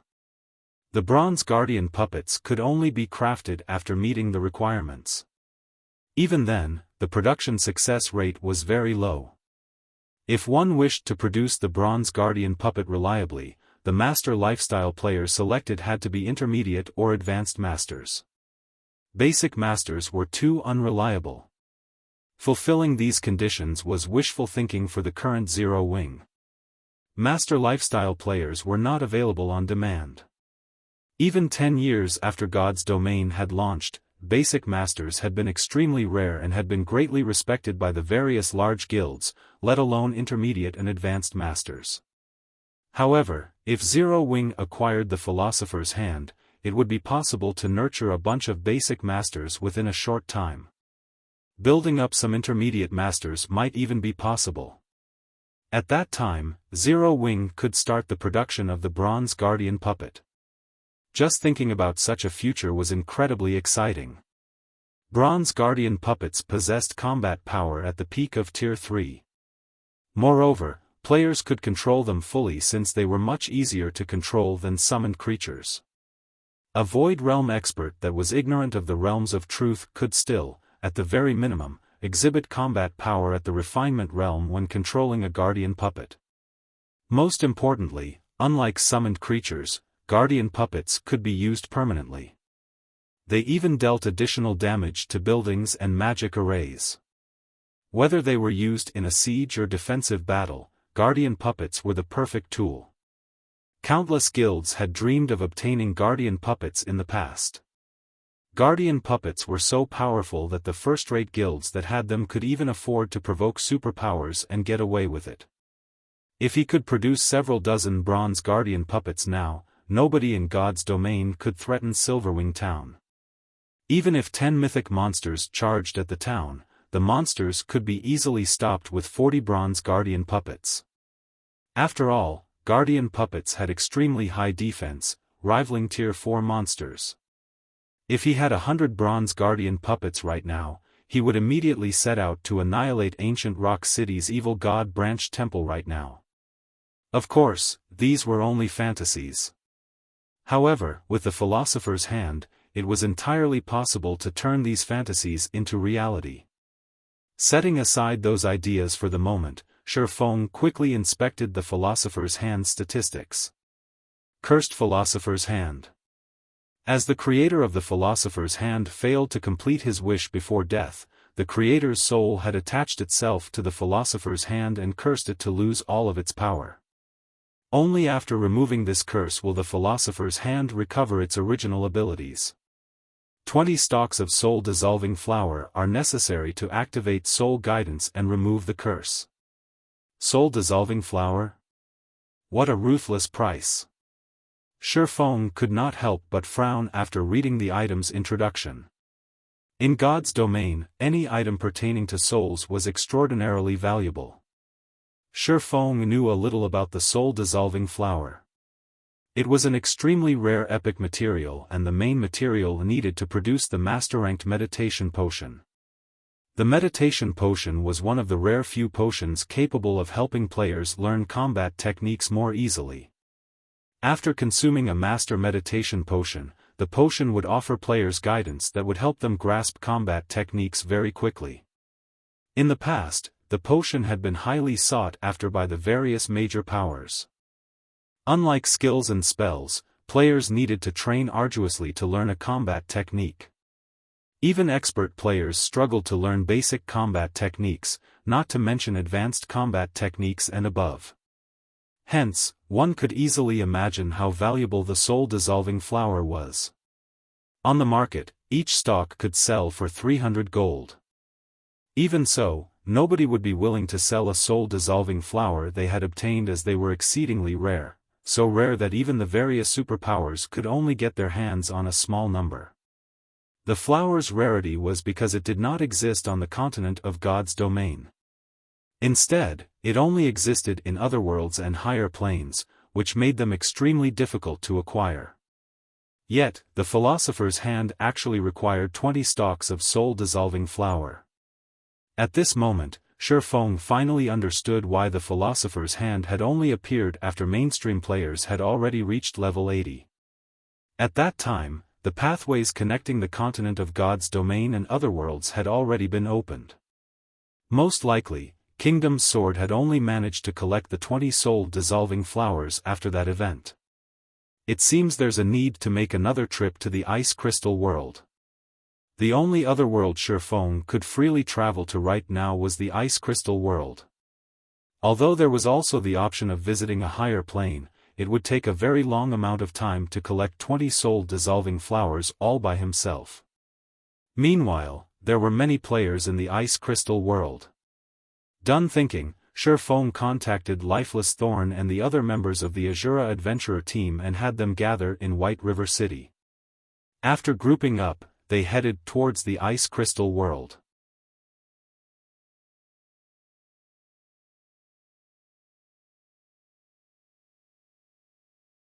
Chapter 1743, Revisiting the Ice Crystal World. Chapter 1743, Revisiting the Ice Crystal World. Ice Crystal World, Cold Wind City, the Snow Rift. Icy cold winds blew endlessly inside the snowy valley. If a player without ice resistance stood here, they would no doubt freeze to death. Even if players possessed sufficient ice resistance to survive the cold environment, their stamina consumption would be several times higher than usual. Currently, however, there was a very large number of players grinding inside the snow rift. Looking down from the top of the mountain, one would see many large groups of players grinding the monsters here, seemingly used to fighting in this place already. We just left for a short while, and there are actually so many people grinding here already? Yenya, who was currently dressed in exquisite dark blue mage robes and wielding an emerald staff, was slightly surprised as she looked down at the crowd of players grinding beneath the mountain. Even the lowest leveled player among the players present inside the snow rift was level 50, with most of them being level 51. Some of the players giving out orders had even reached level 52. In an empire on the continent of God's domain, a level 52 player could easily rank within the top 30, yet there were actually more than 30 level 52 players present in the snow rift. Yenya and the rest of the Asura adventurer team members that had gone over to the continent of God's domain together with Xiaofan had been roaming about the continent grinding and questing constantly. Xiaofan had even helped them level up a little. However, they had only reached level 52, yet so many independent experts of Cold Wind City had already managed to reach the same point. The monsters in the Ice Crystal world are stronger and provide more EXP, so the leveling speed of the players here is faster than that of the players on the main continent. Right now, the average level of large guild members on the main continent is already close to reaching level 50. It is very normal for the mainstream players here to reach level 51 and 52, Xiaofan said, not finding this situation particularly surprising. During his previous visit to the Ice Crystal world, he had discovered that the average level of the players here was much higher than the players on the continent of God's domain. The part that truly surprised Xiaofan was the weapons and equipment these players were using. The drop rate for weapons and equipment in the Ice Crystal world was extremely low. Normally, monsters here only dropped materials. The main source of weapons and equipment was from lifestyle players. Hence, the quality of the weapons and equipment used by the players here was considerably inferior to those used by the players on the main continent. In contrast, the standard of the lifestyle players here was much higher. Most of the level 50 players present in the Snow Rift were geared in level 50 Mysterious Iron equipment, with some even being geared in level 50 Secret Silver equipment. The equipment standard of these players was not the slightest bit inferior to the players residing on the main continent. After reaching level 50, the drop rate for weapons and equipment would decrease drastically. Currently, level 50, 20-man team dungeons were the goal of independent players on the main continent. Meanwhile, the best equipment dropped in these dungeons was level 50 Secret Silver rank, although the drop rate was extremely low. The drop rate was only at an acceptable level if one rated at Hell mode. However, a level 50, 20-man Hell mode team dungeon was still too difficult of a challenge for current independent players. As a result, even after reaching level 50, most players on the continent of God's domain would only be geared in level 50 Mysterious Iron equipment. Few of them possessed Secret Silver equipment. As for level 50 Fine Gold equipment, that was something only large guilds were capable of acquiring. It also wasn't very easy for players to produce high-quality level 50 equipment. After reaching level 50, not only did the production procedures for weapons and equipment become more complex, but the production success rate also decreased. Even Xiaofan, despite having become a basic master forger already, still needed the help of a bunch of excellent support tools to produce high-quality level 50 equipment at a profitable rate. Xiaofan found it very difficult to imagine that the lifestyle players of Cold Wind City were already capable of producing level 50 Secret Silver weapons and equipment. If the lifestyle players here had truly reached such a standard already, then the average forging standard of Cold Wind City was even higher than that of the Candlelight trading firm. The Candlelight trading firm possessed many secret forging techniques. Candlelight could even send players to train at the Holy City of Titan. Members of Candlelight could also work and practice in the mana-rich environment of Zero-Wing City, yet despite these factors, Candlelight's overall forging standard was still inferior to the forging standard of Cold Wind City. How could Xiaofan not be surprised by this fact? "Commander, those people over there seem to be members of our adventurer team," Solitary 9 said, smiling as he pointed at a 50-man team currently fighting against a level 56 Great Lord. Currently, 6 level 51 MTs were working together to pin down the level 56 Great Lord ranked Frost Ape. The Frost Ape was very powerful. Even when 3 MTs worked together to receive one of its normal attacks, the MTs would still get pushed back and receive over 10,000 damage each. To cope with the Frost Ape's powerful attacks, the 6 MTs would take turns receiving its attacks. Of course, to level 51 MTs, losing 10,000 plus HP was not a cause for concern. Instead, the truly troublesome part about the Frost Ape was the freezing debuff its attacks inflicted. If one were struck by the Frost Ape, their body's movements would turn sluggish. If struck too many times, even their movement speed would decrease. At the same time, the damage they received would also increase. However, although the Frost Ape was very powerful, Asura's 50-man team was still able to reduce its HP steadily. It was only a matter of time before the Frost Ape died. After hearing Solitary 9's words, Lifeless Thorn, Cleansing Whistle, Dark Madness, Yenya, and the other members of Asura in the team turned to look in the Frost Ape's direction. For a moment, they all could not help but sigh ruefully. Although the Asura members that were currently in combat were relatively strong and high-leveled, in their eyes, these players were still too lacking when it came to combat standards. This was something they had learned after leaving the Ice Crystal world. The players of the Ice Crystal world might be higher-leveled, but the average combat standard of the players on the continent of God's domain was significantly higher. The Asura members in the Ice Crystal world needed 50 people to suppress the level 56 Great Lord ranked Frost Ape. If the task were left to the various large guilds of God's domain, a 20-man team would be more than enough to deal with such an opponent. Just as Solitary 9 and the others were talking about their fellow companions' combat standards, an army of players suddenly entered the valley below them. There were easily over 3,000 players in this army. Meanwhile, these players all wore level 50 mysterious iron equipment of matching designs. It was obvious that the equipment was player-made. Some of the leader-level individuals in this army were also equipped in 5 or more pieces of secret silver equipment. As for the 100-man team moving in the lead of this army, over half of the equipment on them was level 50 secret silver rank. The gorgeous and neat equipment these players wore quickly earned them the envy of the other players present inside the snow rift. At the same time, fear surfaced in the eyes of the surrounding crowd. The players in this army all wore a guild emblem in the shape of a black lion. They were, evidently, guild players. When the players grinding in the snow rift saw the arrival of these players, they immediately started a discussion between themselves. Amazing! So, this is Hecate? Sure enough, Hecate isn't something the guilds of Cold Wind City can hope to compare to.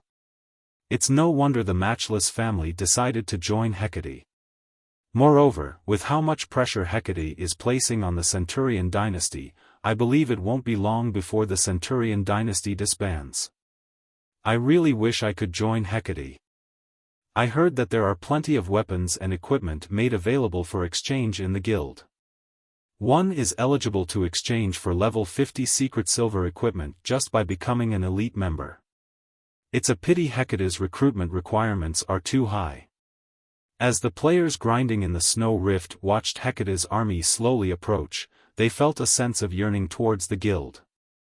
Right now, they had to grind arduously for rare materials and then use these materials to trade for a piece of level 50 secret silver equipment from Hecate. If they could become members of Hecate, however, they would not have to go through all that trouble. They also wouldn't have to make unfavorable trades with Hecate. Hecate's reserving this place. Non-members leave this place immediately. If you're not gone within 5 minutes, we'll forcefully evict you from this place. Just as the spectating crowd was chatting among themselves, a few of Hecate's members suddenly started evicting players from the map. What? Hecate has occupied several high-resource leveling maps before. This leveling spot is something we found after going through great lengths. How can you guys just come here and take it from us? That's right. This is too much. Without this place, how are we supposed to grind for rare materials? For a time, the various independent players all complained about Hecate's tyrannic actions. What? You guys have something to say about this? At this moment, a savage man wearing light blue armor walked out from Hecate's army. The man then sent a glance at the crowd before him, sneering, "If you have something to say, fine. Come say it to my face." Hearing this man's words, everyone suddenly went quiet. The savage man before them was named Vast Heaven, and very famous in Cold Wind City. On the first day he had arrived in Cold Wind City, he had killed over 30 experts from the Centurion dynasty. Afterward, in the guild war between Hecate and the Centurion dynasty, not only did Vast Heaven manage to kill over 100 players all by himself, he even managed to slay Centurion dynasty's guild leader, Sky Slicer. How could they possibly dare fight him? Everyone started quietly leaving the area, no longer daring to say anything about Hecate's actions.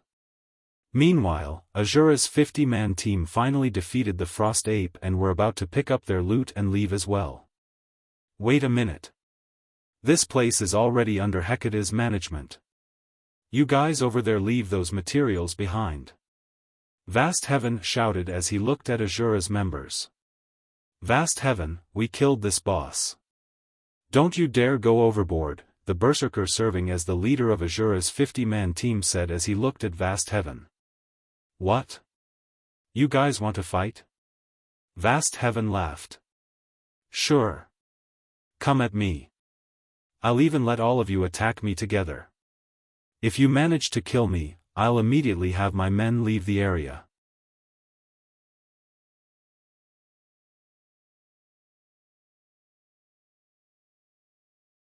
Chapter 1744, Asura's Commander. Chapter 1744, Asura's Commander. After Vast Heaven was done speaking, he stepped out from the crowd behind him and slowly walked towards Asura's 50-man team. When bathed in Vast Heaven's chilling aura, Asura's members felt greatly pressured.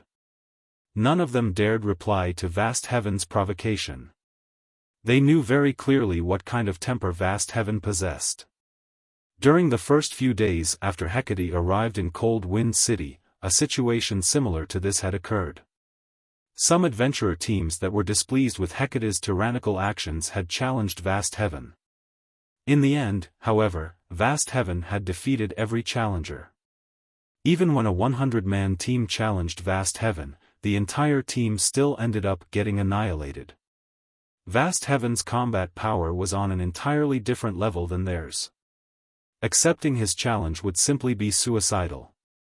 I heard that the Asura Adventurer team is the #1 adventurer team of Cold Wind City.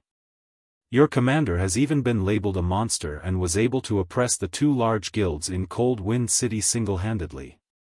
Your adventurer team is also famed for being filled with experts. So, how did your adventurer team end up having a weak bunch like you? Vast Heaven sneered as he sent a glance at the silent players before him. It seems those rumors really are just that, rumors. I've been in Cold Wind City for some time now, yet I still haven't met that so-called commander of yours even now. He must be like you bunch, hiding in fear. And to think you all even dare call yourselves the #1 adventurer team of Cold Wind City. This truly is disappointing. Oh well. It was my fault for expecting there would be capable experts in a backwater village like Cold Wind City. The expressions of Asura's members darkened when they heard Vast Heaven's words. However, they were also powerless to refute Vast Heaven's words. Vast Heaven's strength was clear for all to see. He was definitely one of the strongest experts present in all of Cold Wind City. Even if their commander and the other experts of their adventurer team were present, they were unlikely to win against Vast Heaven.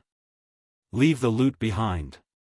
We're leaving, said Stained Maple, the berserker serving as the leader of Asura's team, gnashing his teeth. He knew that their team stood no chance against Vast Heaven whatsoever. It was definitely unwise to throw away the lives of the entire 50-man team just for the loot of a frost ape.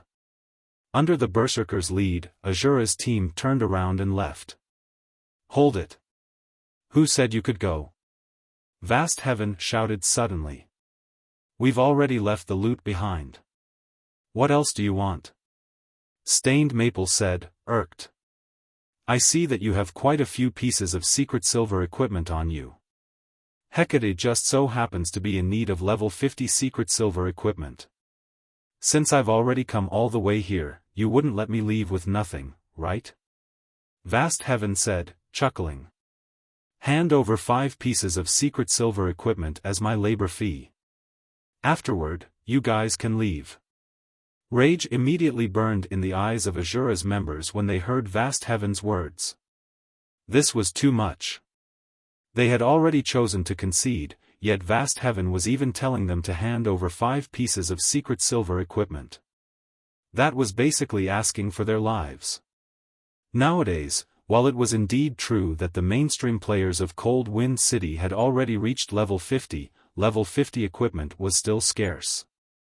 Right now, even level 50 mysterious iron equipment was worth a fortune, not to mention secret silver equipment. Just one piece of level 50 secret silver equipment was already worth far more than the value of the Frost Ape's loot. They would have to kill over 20 Frost Apes to earn enough to purchase 5 pieces of level 50 secret silver equipment. Even though the Asura Adventurer team was Cold Wind City's #1 adventurer team, it did not possess a lot of secret silver equipment. As for their 50-man team, altogether, they only had around a dozen or so pieces of level 50 secret silver equipment.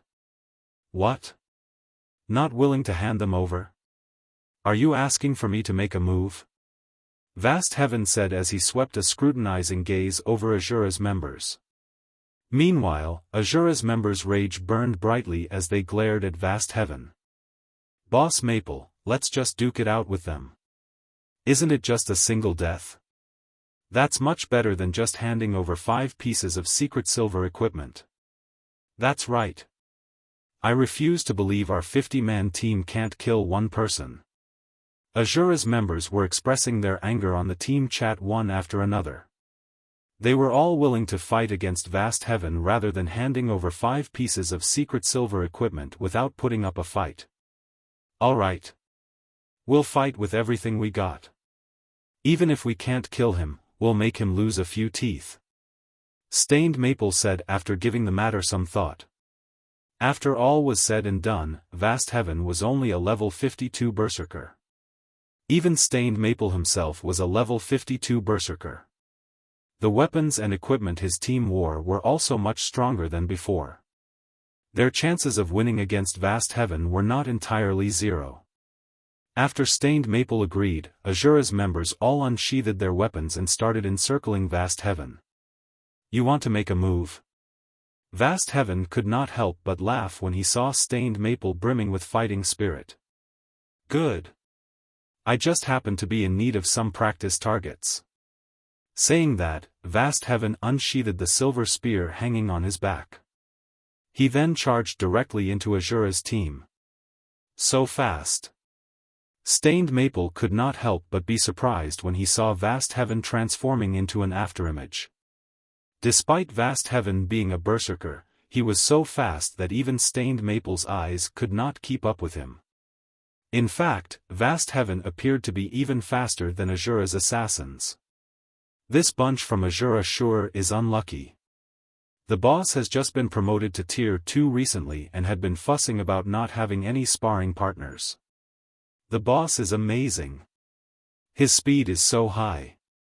Before this, the boss was famed for having immense strength.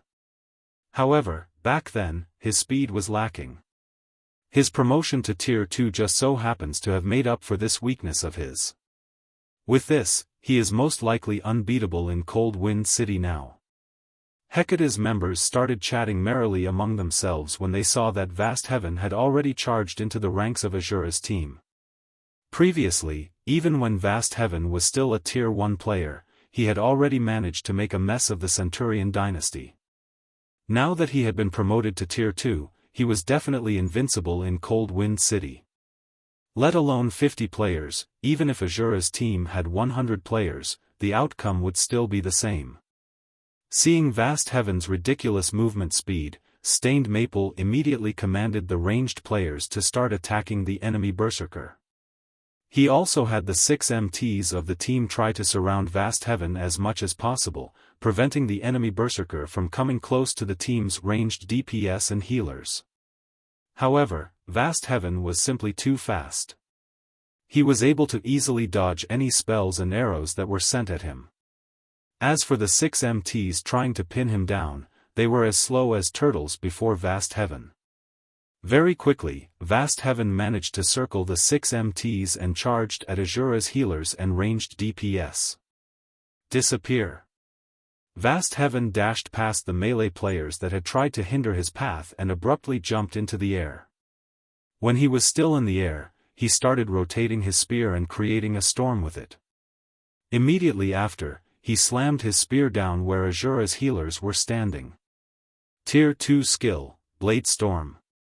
Just when Vast Heaven was about to descend on the healers, however, a crimson light suddenly flew at him. Like a meteor, the crimson light flew at the Tier 2 Berserker's defensive blind spot, the frightening power it carried even scorching the air around it into nothingness. However, Vast Heaven quickly noticed the attack and altered his spear's attack trajectory, forcibly cancelling Blade Storm and executing Whirlwind Slash instead. Boom! There was an explosion, and dazzling sparks scattered around Vast Heaven. A powerful shockwave also spread from the point of collision. Like a cannonball, Vast Heaven's body was sent flying over 20 yards away and landed heavily on the ground. Only after taking 6 steps back did he manage to stabilize himself. Each step he took also left behind a deep footprint in the ground. A damage of over -22,000 appeared above Vast Heaven's head, his HP bar decreasing by a significant portion. What's going on? Is there a monster attack? Whether it was Asura's members or Hecate's members, both had incredulous expressions on their faces as they looked at the scene that had just happened. This was especially true for Hecate's members. When they saw Vast Heaven instantly losing over 1/3 of his HP, their eyes nearly fell out of their sockets. Who is it? Who attacked me just now? What's there to be proud about, executing an ambush? If you have the guts, come out and face me directly. Vast Heaven bellowed. Before Vast Heaven finished speaking, 10 people were already walking over from a short distance away. Although all 10 of these players were wearing black cloaks, none of them bothered hiding their appearances. Who are you guys? You actually dared to ambush me? Do you wish to make an enemy out of Hecate? Vast Heaven grew slightly afraid as he looked at the 10 approaching figures. Through the previous attack, he already understood that these newcomers were no ordinary people. At least, in terms of strength, he was no match for the expert that had just attacked him. Who am I? Xiaofan smiled. Weren't you looking for Asura's commander? I'm the person you're looking for.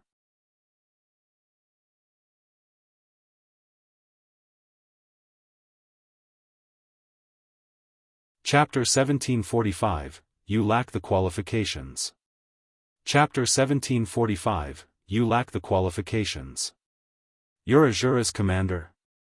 Vast Heaven revealed a stunned expression as he watched Xiaofan walk towards him step by step. How is this possible? After he had arrived at Cold Wind City, he had heard many things about the Asura adventurer team. Even the guild leader and vice-guild leader of the Matchless family feared them. Originally, he had been eager to challenge Asura's members to a fight. However, the performance of the adventurer team during recent times was simply too disappointing. While it was indeed true that Asura had many expert members, in his opinion, these expert members were no different than amateurs that were not worth him spending energy to fight. After all, he had defeated several experts that were originally ranked in the top 10 of Cold Wind City. These top 10 experts were only slightly stronger than ordinary experts and were still far from rivaling him in terms of combat standards. As a result, he no longer paid any attention to the Asura adventurer team. In fact, in his eyes, even Cold Wind City's #1 expert was most likely a joke. But now someone had suddenly appeared before him, declaring that they were Asura's commander. Moreover, this person had even managed to push him back using just a single blow. How could he possibly believe this situation to be true? Commander? It's really the commander. Even the vice-commanders are with him. The oppressed Asura members had excited expressions when they saw Xiaofan and his team members appear. They never thought that Xiaofang's group would actually return to Cold Wind City. Moreover, Xiaofan had even managed to send an expert like Vast Heaven flying with a single hit. Huh? So, he is the Asura adventurer team's commander? Didn't they say that Asura's commander brought a group of experts out for an exploration? The matter regarding the exploration should be a lie. They must have known that Hecate arrived at Cold Wind City and used exploration as an excuse to avoid coming across our guild. This is interesting. The Asura adventurer team has constantly refused to join our guild. The higher-ups have been fussing about looking for Asura's commander all this time. Now that he has actually shown himself before us, we'll see how Boss Vast takes care of him. However, Asura's commander looks quite strong, as well. He actually managed to take away more than 1/3 of Boss Vast's HP in a single hit. That's just because he executed an ambush. He must have used some kind of powerful magic scroll for that attack. Don't forget, Boss Vast is a Tier 2 player. If he gets serious, who in Cold Wind City could possibly be his match? Hecate's members could not help but start a discussion among themselves when they saw Xiaofang's group approaching, filled with curiosity about the Asura adventurer team's commander. At the same time, they also eagerly waited for Vast Heaven to teach Xiaofan a lesson. Nowadays, the Asura adventurer team was in rapid decline. The only reason why the adventurer team's members were still sticking around was that they still held hope that their commander and the top experts of the adventurer team would return soon. Now that Asura's commander had returned, if said commander were to be killed by Vast Heaven, the Asura adventurer team would most likely crumble instantly. After all, every member of Asura had placed their faith in Xiaofan. As Hecate's members were having a quiet discussion among themselves, Vast Heaven retrieved an advanced healing potion from his bag and drank it, his HP instantly recovering by a significant portion. Afterward, his HP continuously recovered in small increments. After a short time, his HP fully recovered. I never thought that the rumors were actually true. You really do possess some abilities. It's no wonder why you were able to become Cold Wind City's #1 expert, Vast Heaven said after recovering from his previous shock. With such strength, you indeed have the qualifications to be my opponent. Come. Let's have a proper fight. Let me see whether your fame as Cold Wind City's #1 expert is true or not. Vast Heaven's eyes started burning with fighting spirit. From the previous clash, he already understood that Xiaofang's strength was ridiculously high. However, in a battle between players, the outcome could not be decided based on just the strength attribute only. You want to witness our commander's strength? I'm afraid you still lack the qualifications to do so. Cleansing Whistle said, clicking her tongue as she looked at Vast Heaven. If you wish to challenge our commander, you'll have to get through me first. Cleansing Whistle stepped forward from the group. Team Leader Whistle, be careful. He is Hecate's Vast Heaven. Previously, even Sky Slicer fell to him, despite being supported by dozens of experts. You mustn't fight him alone. Stained Maple warned Cleansing Whistle in a panic. He knew very clearly just what kind of strength Cleansing Whistle possessed.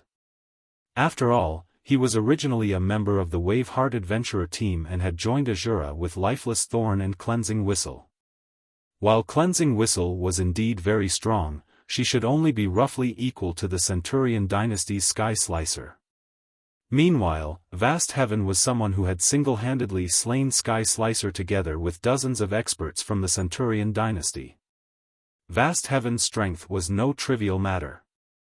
It was a feat that even Lifeless Thorn, Cold Wind City's previous #1 expert, was not capable of accomplishing. Stained Maple did not think that the current Cleansing Whistle had any chance of winning against Vast Heaven. In his opinion, only their commander, Xiaofan, could possibly contend against Vast Heaven in a one-on-one match. However, Stained Maple's warning was obviously ineffective, since Cleansing Whistle still continued walking towards Vast Heaven.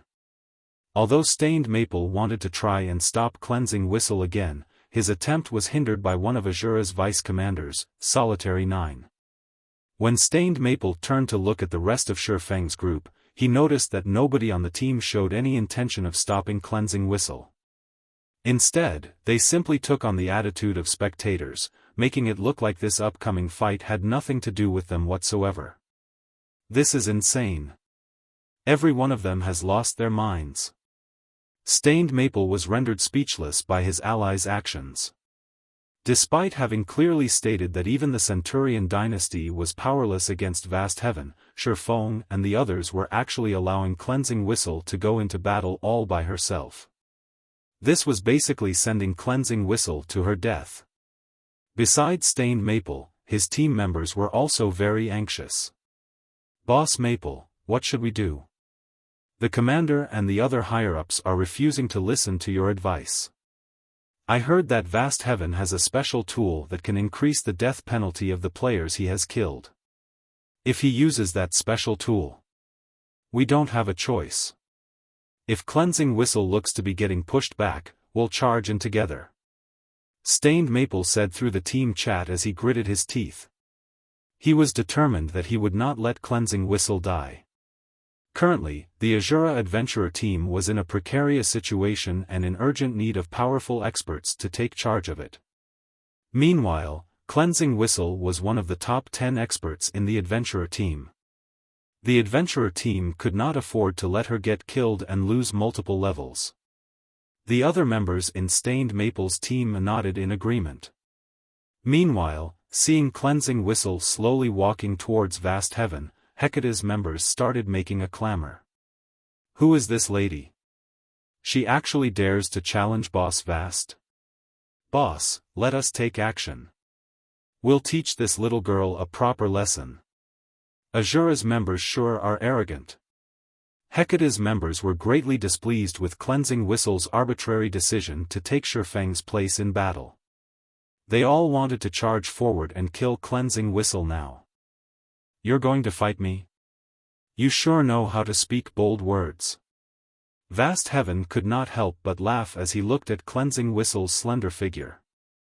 "I know who you are. You're the 6th-ranking expert of Cold Wind City, right?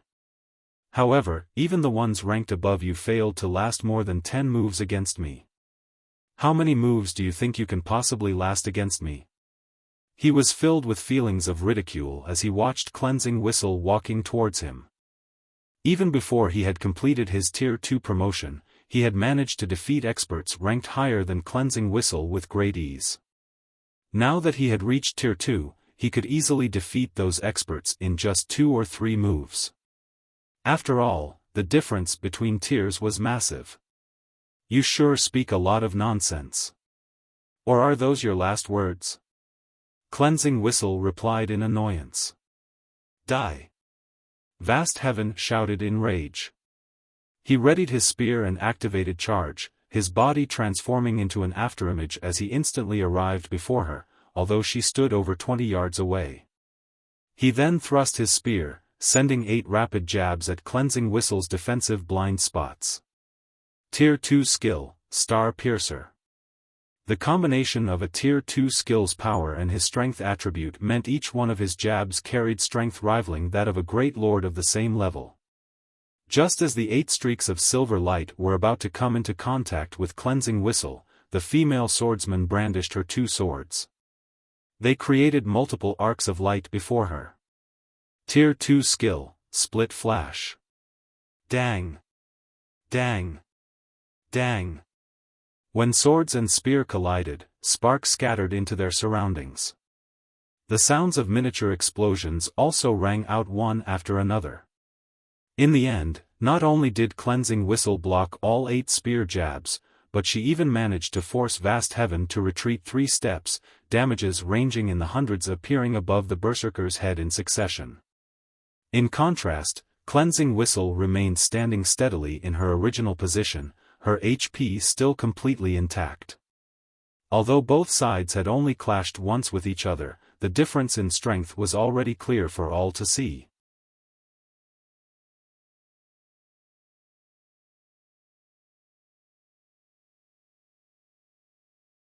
Chapter 1746, Change in Strength. Chapter 1746, Change in Strength. How is her strength so high? Vast Heaven was deeply shocked as he stared at Cleansing Whistle. His class was famed for its strength. Moreover, he had even been promoted to Tier 2 already. Even if his opponent were a Tier 2 Shield Warrior or Tier 2 Guardian Knight, he was confident in suppressing them with his strength. Meanwhile, Cleansing Whistle was only a swordswoman, a class that was supposed to be an all-rounder, yet he was actually no match for her in a competition of strength. Before Vast Heaven could recover from his surprise, Cleansing Whistle quickly followed up with an attack of her own. Wind Blade. In the blink of an eye, Cleansing Whistle appeared before Vast Heaven, who had retreated to a distance roughly 10 yards away, and started striking with her swords at the enemy berserker. Like a pair of cunning snakes, her swords twisted and turned like living creatures. In the next moment, over a dozen phantom snakes were visible pouncing on Vast Heaven. Combat Technique, Phantom Snakes. The attack trajectories of the phantom snakes were both complex and constantly changing. Unlike normal attacks, which usually moved in a straightforward pattern, her attacks when executing phantom snakes constantly changed. Even if her opponent managed to predict her attack trajectories in one moment, those attack trajectories would abruptly change in the next, preventing her attacks from easily being parried. Although Cleansing Whistle had yet to reach a level where she could change the attack trajectory of every phantom snake at any time, she was still able to alter 4 attacks at any given moment, making it very difficult for her opponents to grasp her attack trajectories. Seeing the dozen or so phantom snakes striking at him, Vast Heaven's expression immediately turned somber. He was not able to perfectly grasp the trajectory of these phantom snakes. In the end, he had no choice but to execute indiscriminate slash to cope with her attacks. He did not dare to block all the attacks using normal attacks only. Dang! Dang! Dang! A series of clangs echoed through the surrounding area continuously. Even though Vast Heaven was able to execute over 20 attacks with indiscriminate slash, with his strength even enhanced by the skill, both he and Cleansing Whistle ended up taking 3 steps backward after clashing. How is this possible? The spectating members of Hecate could not help but gape in shock. The Hecate members present were all elites and experts. They knew that, although it appeared that Vast Heaven and Cleansing Whistle had come out as equals during that clash, in reality, Vast Heaven was at a disadvantage. Indiscriminate slash was a sure-kill skill of the Berserker class. Yet, even after using a sure-kill skill, Vast Heaven was only able to end his clash with Cleansing Whistle with a draw. Meanwhile, Cleansing Whistle hadn't even used any skills during the previous attack. One could easily imagine what kind of outcome would result from a normal clash. Looking at Cleansing Whistle again, an indescribable sense of fear sprouted in the hearts of Hecate's members. Vast Heaven was a bona fide Tier 2 Berserker. His combat standard ranked at the top of Hecate. Yet, he was actually being overwhelmed by a player from some backwater city. If they were to tell this matter to the other experts of Hecate, their words would most likely be treated as a joke. At this moment, let alone Hecate's spectating members, even Vast Heaven himself was looking surprised and confused. He could not understand just how Cleansing Whistle could be so powerful. How is this possible? I'm a Tier 2 Berserker. At this moment, the composure Vast Heaven had before had completely disappeared. In fact, he could feel death looming over him already. Wasn't she the 6th-ranked expert of Cold Wind City? How are her basic attributes and combat standards so high? Meanwhile, Stained Maple and the other members of Asura watching from a short distance away were similarly dumbfounded by this outcome. How did Cleansing Whistle become so powerful? When Stained Maple saw Cleansing Whistle suppressing Vast Heaven with ease, he could not help but think he was hallucinating. He had a very clear idea of Cleansing Whistle's previous strength. Although she was indeed stronger than him, the gap between them was minor. However, the Cleansing Whistle he looked at right now was like a completely different person. Whistle's grasp over phantom snakes is still too shallow. If she could grasp it completely, she could have taken away at least 50% of that Berserker's HP with that attack just now, Lifeless Thorn stated idly. Solitary 9 and the others in the team also nodded in agreement. Currently, Cleansing Whistle was geared in the level 50 Fine Gold ranked Magic Light set. As for the weapons she was wielding, one was a level 50 Fine Gold Longsword, and the other was a level 50 Epic Growth type Longsword. On the other hand, Vast Heaven was only geared in level 50 Secret Silver equipment. The difference in equipment standards between the two of them was massive. It was only normal for her to overwhelm Vast Heaven. Moreover, after leaving the Ice Crystal world, Cleansing Whistle had also traveled around the continent of God's domain and challenged all sorts of experts. After the training provided by Zero Wing, Cleansing Whistle, who was originally close to reaching the half-step refinement realm, had now fully set foot into the refinement realm standard. Her combat standard was only slightly inferior to Vast Heaven, someone who was a veteran refinement realm expert. However, with the advantage she had in terms of attributes, she could easily make up for this minor difference. As for the Phantom Snake's combat technique, it was one of the combat techniques Zero Wing had acquired from the primordial divine ruin. Although it was only a basic combat technique, its power definitely allowed it to rank among the top of basic combat techniques. To improve their strength, Xiaofan had decided to let Cleansing Whistle and the rest of them learn some suitable combat techniques in exchange for having them owe the Asura Adventurer team some contribution points. If Cleansing Whistle could fully grasp Phantom Snakes, with her powerful attributes, it would definitely be possible to shave away half of Vast Heaven's HP in a single attack. Taking away half of Vast Heaven's HP with a single attack.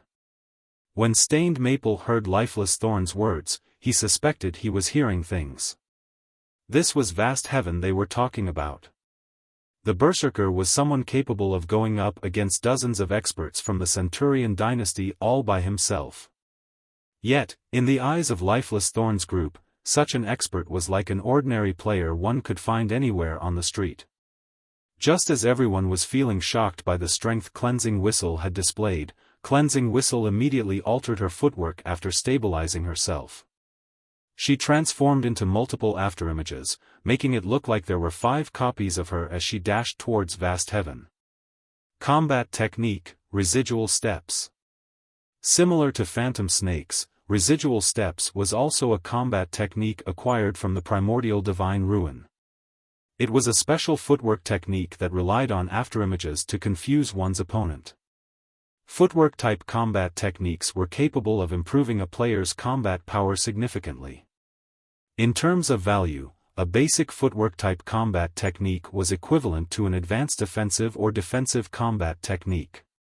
When one was fighting against an enemy of roughly equal combat standards, a footwork-type combat technique allowed one to take the initiative in battle. It was something crucial in a battle between experts. At the end of the day, Vast Heaven was only a refinement realm expert. As a result, he was not able to fully grasp the movement patterns of all 5 copies of Cleansing Whistle. When Cleansing Whistle was close to reaching him, he had no choice but to make a powerful stomp on the ground.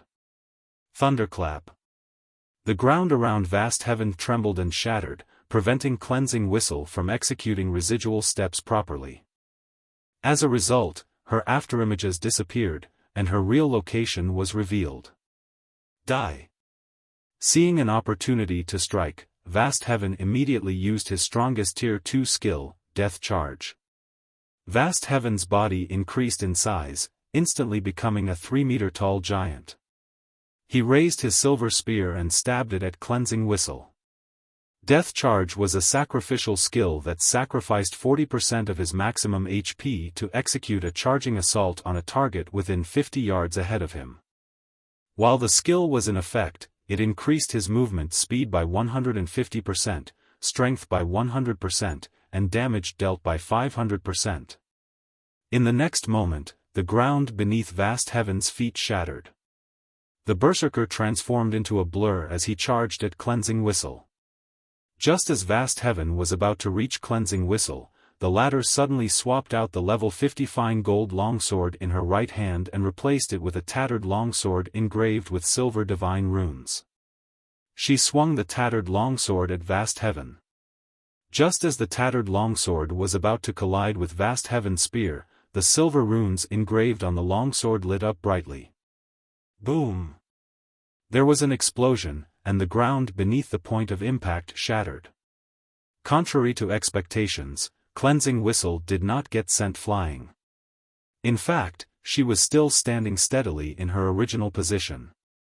On the other hand, Vast Heaven's charge had stopped abruptly. He took 3 steps back involuntarily, the spear in his hands trembling visibly.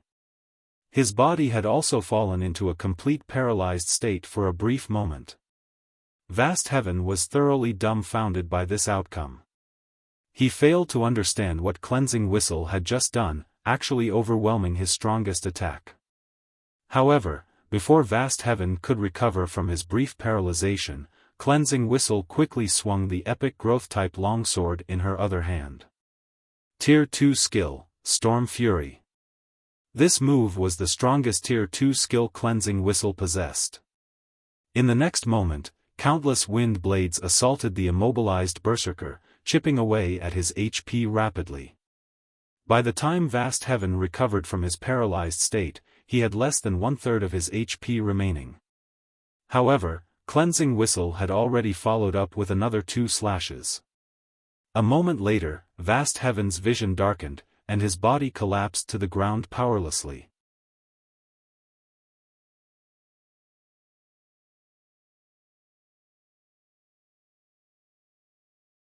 Chapter 1747, King Returns. Chapter 1747, King Returns. As Vast Heaven's body transformed into particles of light and disappeared from the snow-covered field, an exquisite pair of silvery gray armed guards took the Berserker's place. Before the spectating crowd could recover from their daze, Cleansing Whistle collected the armed guards and stored it in her bag. She then shifted her gaze towards Hecate's army. Who else wants to duel? Cleansing Whistle asked with a faint smile as she glanced at Hecate's members. She had just acquired a piece of level 50 secret silver equipment by killing 1 player. This was far more profitable than raiding a team dungeon. Seeing the cute smile on Cleansing Whistle's face, dread filled the hearts of Hecate's members. Too scary. Vast Heaven was a Tier 2 expert, yet Cleansing Whistle had fought as if she had randomly encountered some common monster. Not only had she dealt with the Tier 2 Berserker so easily, but she had also killed him in an instant. This was a Tier 2 player they were talking about. Even if Cleansing Whistle were also a Tier 2 player, there shouldn't be such a huge difference between her and Vast Heaven. Moreover, a Tier 2 Berserker had even more HP than a Tier 1 metric ton of the same level. Yet, Cleansing Whistle had. Faced with such power, who would possibly dare challenge Cleansing Whistle to a duel? Hecate's members remained silent for a time. Meanwhile, Stained Maple and his companions were ecstatic once they snapped out of their daze. Hecate had constantly suppressed their adventurer team in Cold Wind City, so watching Cleansing Whistle kill Vast Heaven, one of Hecate's top fighters, was truly a joy to behold. Amazing! So, this is the effect of the special training the commander had mentioned? Stained Maple could not help but shift his gaze toward Xiaofan, astounded. When Xiaofan had first established the Asura adventurer team, he had stated that as long as they were willing to work hard, he would help them grow stronger. He had assumed Xiaofang's claim was merely a boast. Now, however, it would seem that Xiaofan had told the truth. The man really had a way to make them stronger. Moreover, the improvement wasn't insignificant. Take Cleansing Whistle, for example. Compared to the last time he had seen her, when she had still been a member of the Waveheart Adventurer team, she was like an entirely different person. However, the increase in her strength wasn't limited to her basic attributes. He could also tell that Cleansing Whistle's combat standards had undergone a qualitative transformation. When Stained Maple looked at Cleansing Whistle now, he felt a mental pressure similar to Lifeless Thorn's previous aura. Only, this pressure was not as intense Lifeless Thorn's. When Stained Maple thought about how Cleansing Whistle had grown so much stronger after leaving with Xiaofan, passion and anticipation rose within him. He knew that Vast Heaven held a high position in Hecate. Although he had no hope of reaching Cleansing Whistle's current standard, as long as he became as strong as Vast Heaven, he would qualify to look down on the various large guilds. Meanwhile, when the distant spectating independent players saw Vast Heaven die, their jaws hit the ground. He died. Vast Heaven actually died? Who is that woman? I know her. She's Cleansing Whistle. She used to be the 6th strongest player in Cold Wind City. The 6th strongest player? Are you kidding me? Vast Heaven has defeated 2 players who ranked higher than Cleansing Whistle by himself.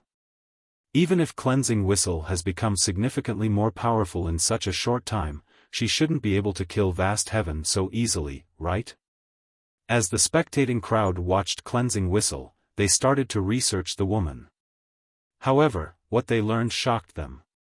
Vast Heaven was a berserker, while Cleansing Whistle was a swordsman. Normally, berserkers had an absolute advantage in terms of strength in a melee battle against swordsmen without the involvement of skills. Thus, in a one-on-one confrontation, berserkers were far stronger than swordsmen. Yet, when Cleansing Whistle had fought Vast Heaven, she had suppressed the enemy berserker from start to end. This proved that the woman wore higher quality equipment than Vast Heaven. But what surprised them most was the improvement speed of Cleansing Whistle's combat standards. Before joining the Asura Adventurer team, Cleansing Whistle's combat standard had only been slightly higher than independent experts like themselves. However, the combat standard the woman had just displayed was clearly far superior to theirs.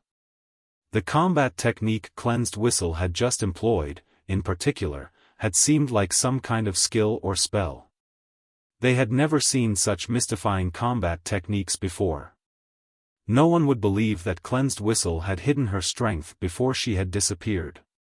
After all, before joining the Asura Adventurer team, Cleansing Whistle had constantly competed with Lifeless Thorn for the position of Cold Wind City's strongest expert. Why would she have held back while doing so?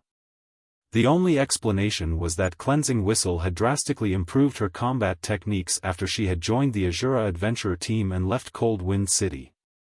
For a time, the distant independent players were overwhelmed by their interest in and desire to join the Asura Adventurer team. Meanwhile, Hecate's members glared at Cleansed Whistle in silence, having lost their prior fear. Asura Adventurer team, huh? You actually dared to kill a member of Hecate? You must be tired of living. Autumn Changes, the army's vice-commander, said as he strode forward. He sneered at Cleansed Whistle and the others as he said, "This is a good opportunity. We'll teach you who truly rules over Cold Wind City. Everyone, charge." Vast Heaven's death was indeed shocking. He had never thought that the Asura Adventurer team actually possessed an expert of such caliber. Normally, he'd simply avoid clashing with an expert like Cleansing Whistle, but he had an army of 3,000 players behind him, many of which were experts. Furthermore, he had to restore the reputation their guild had just lost due to Vast Heaven's defeat. Despicable. Stained Maple felt his scalp tingle as Hecate's army surged forward. He hadn't expected Hecate to be so shameless, going back on its previous promise. Including Xiaofang's team, there were only 60 Asura members present. Meanwhile, Hecate had 3,000 members here. Hecate's army also consisted of elite and expert players. The Asura adventurer team members likely had no hope of escaping with their lives. "Commander, you guys should take off. We'll hold them back. As long as you survive, not even Hecate can deal with our adventurer team so easily," Stained Maple hurriedly said. Both Xiaofan and Cleansing Whistle were emotional pillars for the Asura adventurer team right now. If Hecate's members took these two down, Asura's reputation would plummet. If that happened, Asura would struggle to develop in the future. However, as soon as Stained Maple finished speaking, he noticed Xiaofan approaching Hecate's army with Lifeless Thorn and the others close behind. "Commander, what are you trying to do?" Stained Maple asked in a panic. "Do I really have to answer that? We're getting to work." Xiaofan laughed nonchalantly. "The 50 of you, get into a defensive formation and focus on dodging AoEs. Just don't die and leave the rest to us. We finally get to stretch after such a long trip." After exchanging a glance, Lifeless Thorn and the others charged at Hecate's army as if they were charging at a group of common monsters that posed no threat whatsoever. As Stained Maple and his companions watched Xiaofang's party rush forward, they were utterly dumbfounded. What was going on? 10 players were trying to take on an army of 3,000 players? But before Stained Maple could recover from his daze, Xiaofan used Flame Domain. A towering pillar of flames then emerged amidst Hecate's army, so massive that even the independent players over 1,000 yards away could see it clearly. With this single move, several hundred players instantly turned to ash as ownerless weapons and equipment took their places.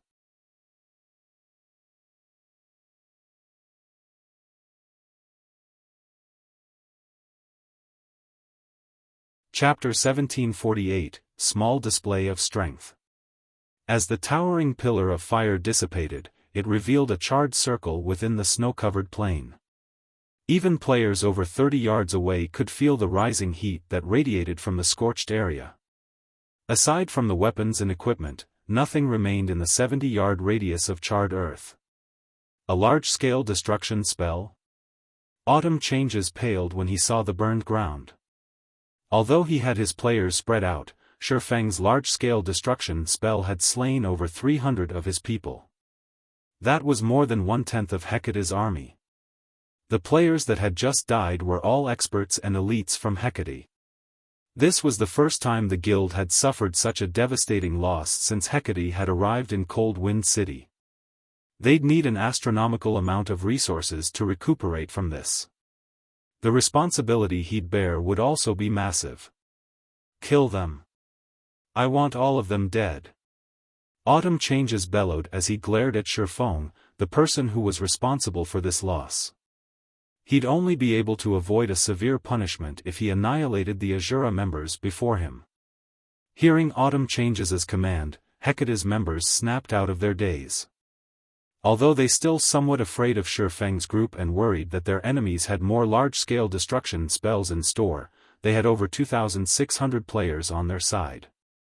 How could Asura possibly stop them all with just 60 members? Like a pack of hungry wolves, Hecate's members descended on their enemies.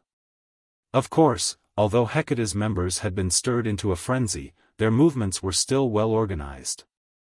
Their actions displayed these players' vast experience in team battles, and instead of charging as one, they split into dozens of smaller groups to deal with each individual opponent. Each of the groups that aimed for Xiaofang's team of 10 consisted of 50 players. Stained Maple and his team became incredibly nervous as they watched the army of thousands approach. Although they had fought in many team battles before, they had been small-scale skirmishes, only involving 100 or 200 players. This was the first time they had participated in a battle involving thousands. As they watched the large groups rush towards them in an orderly manner, they struggled to breathe. Hecate's army outnumbered them by dozens of times. This overwhelming advantage couldn't be negated just because Xiaofan had used one large-scale destruction spell. The Asura adventurer team is finished now. There's no helping it. Hecate is Cold Wind City's current overlord. How could an adventurer team hope to contend with it? The independent players in the distance sighed ruefully as they watched the battlefield at the bottom of the canyon. This was the difference between a guild and an adventurer team.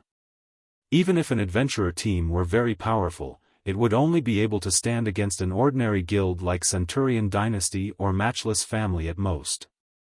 However, Hecate was a large guild that ruled over multiple cities. An adventurer team with a little over 1,000 members was a joke before a guild like Hecate. As Hecate's army advanced, Lifeless Thorn and the others exchanged glances before they turned to Xiaofan. "Commander, you mustn't join this competition. This is a rare chance for us to display the fruits of our labor. If we miss out on such a golden opportunity, it'll be difficult to find another," Lifeless Thorn said. "That's right. Commander, if you make a move, we won't have anything to do," Cleansing Whistle complained. The rest of Xiaofang's party nodded in agreement. They were very familiar with Xiaofang's strength. After the battle on Thunder Island, in particular, they had learned just how vast the world truly was. All of the players that had participated in the struggle for Thunder Island had been experts among experts. Refinement Realm experts had been a dime a dozen, yet Xiaofan had slaughtered everyone that had stood in his path. No one had possessed the power to stop his rampage. A couple of thousand elites and ordinary experts were not even worth Xiaofang's time. Meanwhile, they had just recently completed their Tier 2 promotions and had yet to test out and familiarize themselves with their newfound strength. A battle of thousands of players was the best practice ground for them. "Fine, I won't attack, but you better take care of this quickly. Stained Maple's group won't be able to hold on long," Xiaofan said, sighing. He had wanted to trample over Hecate's army with overwhelming strength, which would have made it easier to expand the Asura adventurer team in Cold Wind City. That way, he would have had more players to help him with his quest. After all, the soul-dissolving flower he needed was extremely rare. Without sufficient manpower, searching for the flower would be nigh impossible. "Commander, rest assured, we'll make sure to end the battle before Stained Maple's group starts to falter," Lifeless Thorn, his eyes glowing with excitement as he turned to the approaching Hecate members. Shortly after completing his Tier 2 promotion, Xiaofan had suddenly called for them to gather for a trip back to the Ice Crystal world. He hadn't even had the chance to experience the power of his Tier 2 class. After reaching Tier 2, his physique had improved significantly. This would no doubt affect his execution of skills and combat techniques, and he would need to fight in many battles before he got used to the new changes. He could also use this chance to try out new combat methods, which he hadn't been able to use with his previous physique. After saying so, Lifeless Thorn eagerly raised his spear and dashed towards Hecate's forces, which were still over 100 yards away. The rest of the team also advanced, but instead of moving as a unit, they split up and rushed at different sections of the enemy army. They showed no intention of cooperating. What are they trying to do? Stained Maple felt devastated as he watched Lifeless Thorn and the others move independently. They were going up against an army of over 2,600 players, yet Lifeless Thorn and the others planned to fight solo? Even Autumn Changes was stunned as the enemies rushed towards him. Have these people lost their minds? Autumn Changes could not help but rub his eyes to make sure that he was not hallucinating. Hecate's army still had over 2,600 elite and expert players remaining. Even Vast Heaven wouldn't recklessly charge into such a force by himself, using a roundabout strategy instead, yet Lifeless Thorn and the other Asura members were running towards their army like a bunch of lunatics. Good. Since they wish to die so badly, we'll grant their wish. Ranged unit, prepare to attack. Once they're within 50 yards, launch your attacks and blast them to smithereens. Autumn Changes commanded. Hearing Autumn Changes' orders, the ranged players at the rear line readied their bows and channeled their spells. As soon as Lifeless Thorn was within range, they would launch their attacks. 90 yards. 80 yards. 60 yards. The moment Lifeless Thorn crossed the 50-yard mark, Hecate's ranged players fired their spells and arrows. These arrows and spells blotted out the sky. Come! Lifeless Thorn revealed a wild grin as the attacks rained down. He responded by swinging his sword at the incoming attacks. Tier 2 Skill, Blade Storm. With a light swing, a storm formed before Lifeless Thorn. Like a barrier of wind, the violent storm blocked every spell and arrow Hecate's members had launched. Not a single attack had made it through. How was that possible? Hecate's members were stupefied when they saw Lifeless Thorn emerge unscathed. They had never dreamed that a skill could be used in such a way. Lifeless Thorn had actually used an offensive skill as a defensive skill. Blade Storm had a 3-second duration. Taking advantage of the skill, Lifeless Thorn made his way towards Hecate's frontline without receiving any damage. However, 8 MTs immediately stepped forward to intercept Lifeless Thorn. Seeing this, Lifeless Thorn swept his spear in a horizontal arc. Tier 1 Skill, Whirlwind Slash. Boom! The swing sent every MT that stood in Lifeless Thorn's path flying, their HPs decreasing by a significant chunk. Following which, Lifeless Thorn advanced and arrived before the other melee players. His rapidly thrust his spear at his enemies, and the weapon transformed into over a dozen afterimages. Although the melee players tried to defend themselves, the Lifeless Thorn's jabs targeted their blind spots. Moreover, his attack speed was extremely high. They simply could not keep up with the attacks.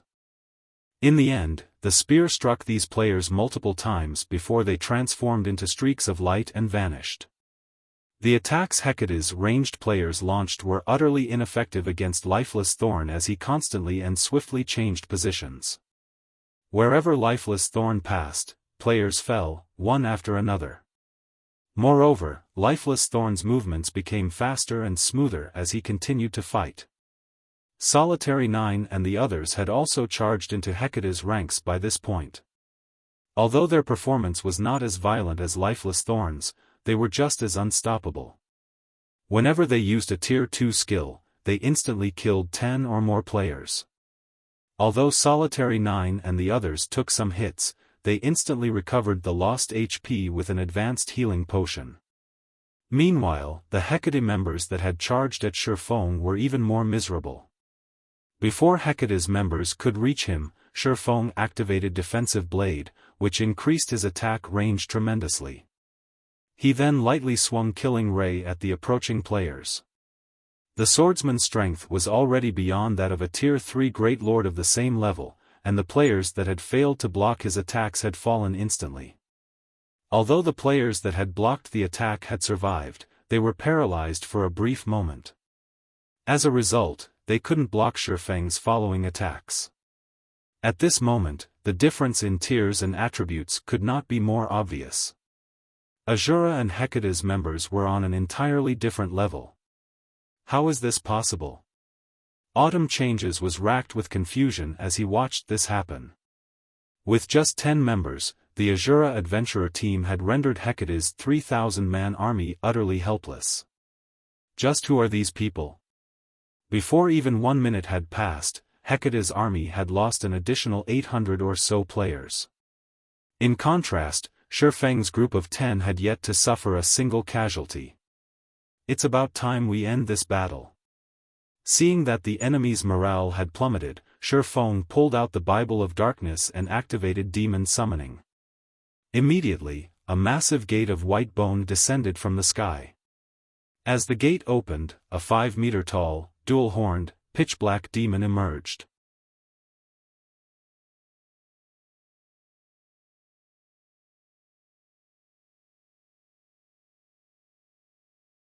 Chapter 1749, Legend of Cold Wind City. Chapter 1749, Legend of Cold Wind City.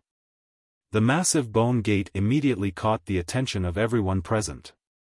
When the bone gate abruptly opened, power of darkness flooded out and instantly turned the snowy plain into a barren wasteland. When a 5-meter-tall, four-armed demon with 2 crimson horns stepped out of the gate, the watching players gasped. Slaughterer Demon, Great Lord. Level 81. HP 33 750 000/33 750 000. A level 81 Great Lord? Crap. They can summon Tier 3 monsters. Hecate's members were stricken with fear as they stared at the Slaughterer Demon. It wouldn't have been a major issue if the summoned Great Lord had only been level 50 or 60, but the Great Lord before them was level 81. That was far above their current levels. Although the level suppression system in the game had been nerfed quite a bit by this point, the suppression from a 30-level difference would still be powerful. Naturally, in terms of basic attributes, a level 81 Great Lord was much stronger than a level 50 Grand Lord. Even a 100-man elite team wasn't guaranteed success against an ordinary level 50 Grand Lord, which would be a nightmare if controlled by a player. Suddenly, the Slaughterer Demon unfolded its pitch-black wings and disappeared. The demon then reappeared in the heart of Hecate's army as if it had teleported. The demon had used the Tier 2 skill, Space Jump, which had a longer range than instantaneous movement, allowing the Slaughter Demon to cross a 400-yard distance in a fraction of a second. Emerald flames then flared around the Slaughter Demon's 4 bone swords before it stabbed all 4 into the ground. Boom! With the Slaughterer Demon at the center, emerald fire swirled out, only stopping after it covered a 50-yard radius. Tier 3 skill, Omnidirectional Incineration. Everything the emerald flames touched burned to nothingness. Even level 52, Tier 1 MTs that had activated their life-saving skills had died instantly. In just one attack, Hecate's army lost another several hundred members. After this attack, Hecate's members, who had already felt uneasy, fell to their despair. Retreat! Hurry up and retreat! Autumn Changes shouted in the team chat as the Slaughter Demon prepared to attack again. The combat power Lifeless Thorn's team had displayed had already frightened him. He had never thought that players could become so powerful. Lifeless Thorn and the others were like monsters in player clothing. Lifeless Thorn, in particular, was ridiculously strong. Even several level 50-plus MTs working together couldn't stop his rampage. Just one of the Berserker's attacks was more than enough to send multiple MTs flying. Meanwhile, cloth armor classes were little more than pests before this man. They'd definitely die if they received a single hit. Now that a level 81 Great Lord had joined the battle as well, Autumn Changes could not help but feel like the system was playing some cruel joke on him. However, although Autumn Changes had already ordered the retreat, before a Tier 3 demon strengthened by Demon Ruler, escape was impossible. The Slaughterer Demon was simply too fast.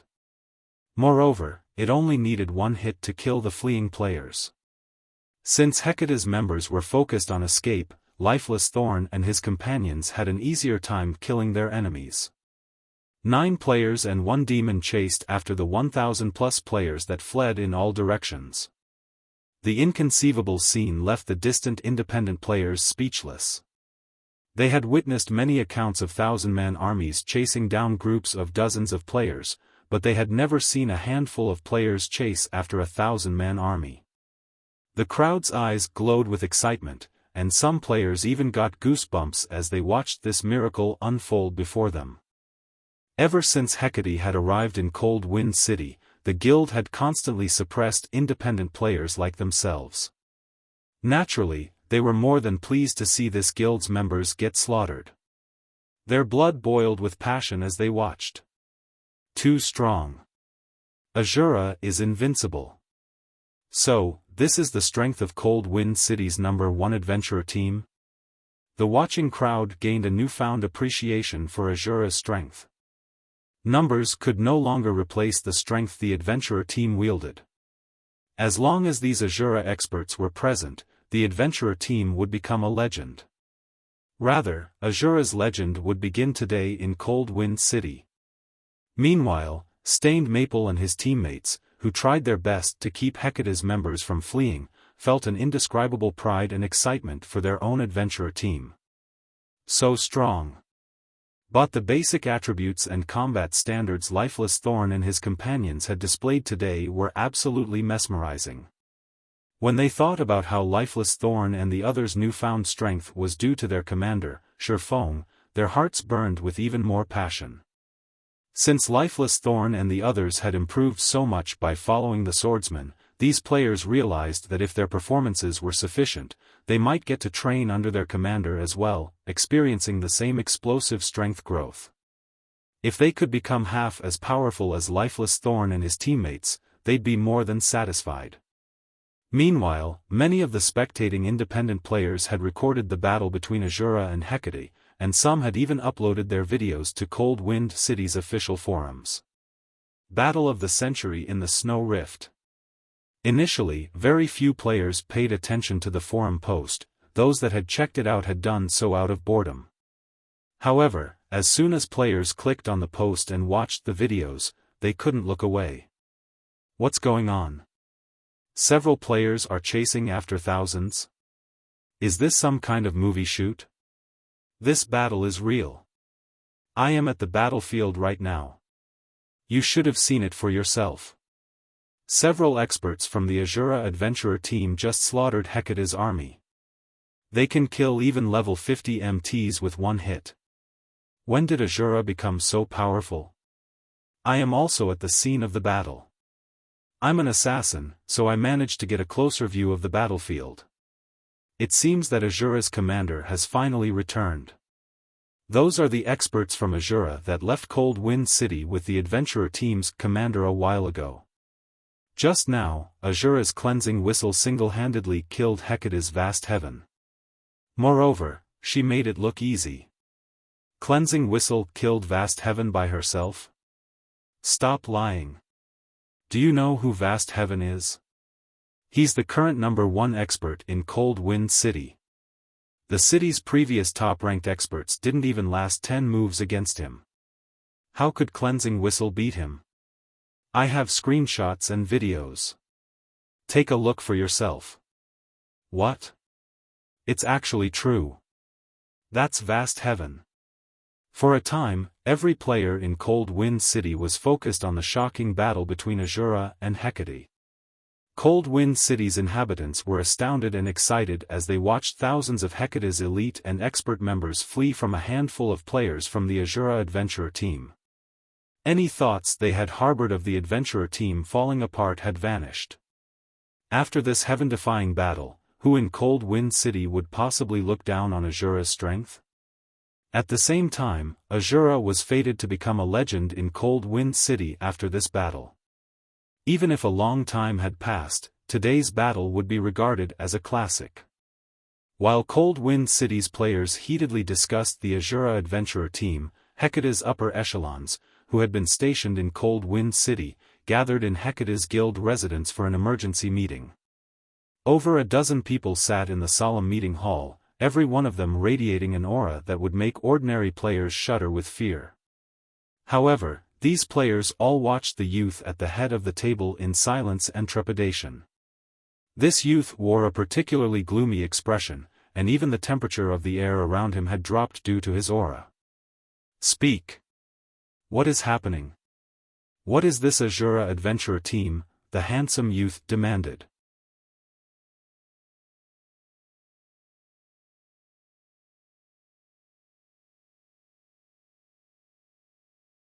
Chapter 1750, Establishing an Adventurer Alliance. Chapter 1750, Establishing an Adventurer Alliance. Inside the silent hall, the handsome man's shout immediately made Hecate's upper echelon tremble involuntarily. Although they were part of the upper echelon of Hecate and possessed great individual strength, when facing the handsome man before them, they instinctively felt a sense of awe towards him. The reason for this was the identity of the male youth before them. He was none other than Carnage, the player nicknamed Hell Knight, who was also one of Hecate's vice guild leaders. Although Carnage was baby-faced, in reality, he was already over 40 years old, much older than they were. Moreover, he had worked as a mercenary and was nicknamed the God of Death. It was no exaggeration to say that a large part of Hecate's current success was due to Carnage. Moreover, Carnage was also the head instructor for Hecate's internal training program, and every one of them present inside the meeting hall right now had actually received his tuition. Even Vast Heaven owed the strength he had today to Carnage's tutelage. Meanwhile, the training they had undergone was akin to going through hell. Hence, they knew exactly what kind of personality Carnage had. Normally, he didn't lose his temper easily. When he did get angry, however, it was like hell descending on the world. And right now, they could sense that he was furious. However, his reaction was only natural. Of the 3,000 elite and expert members the guild had sent to the Snow Rift, over 2,000 had gotten killed. Even when Hecate went to deal with the Centurion dynasty, it had not suffered such a staggering loss. Yet, now, the guild had sustained such casualties just because of 10 players. The guild used tons of resources to nurture its elite and expert members. After opening up the path to Cold Wind City, it had sent only 1,000 expert players over. Only after arriving at Cold Wind City and annexing the entire Matchless family did Hecate's guild member count in Cold Wind City skyrocket, the number of elite and expert members breaching 10,000. Meanwhile, among the 3,000 players Vast Heaven had brought to the Snow Rift, nearly 400 were the guild's original expert players.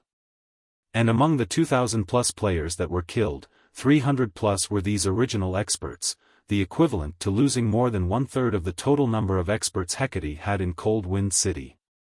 This was a massive loss. The levels lost was one thing, the crucial point was the weapons and equipment lost. In the Ice Crystal world, guild elites and experts relied mainly on lifestyle players for their weapons and equipment. However, very few lifestyle players could produce weapons and equipment of suitable standards for elite and expert players. Not to mention, the materials needed to produce level 50 secret silver weapons and equipment were also extremely valuable and very difficult to acquire. Meanwhile, based on the post-war statistics, they had lost over 200 pieces of level 50 secret silver equipment.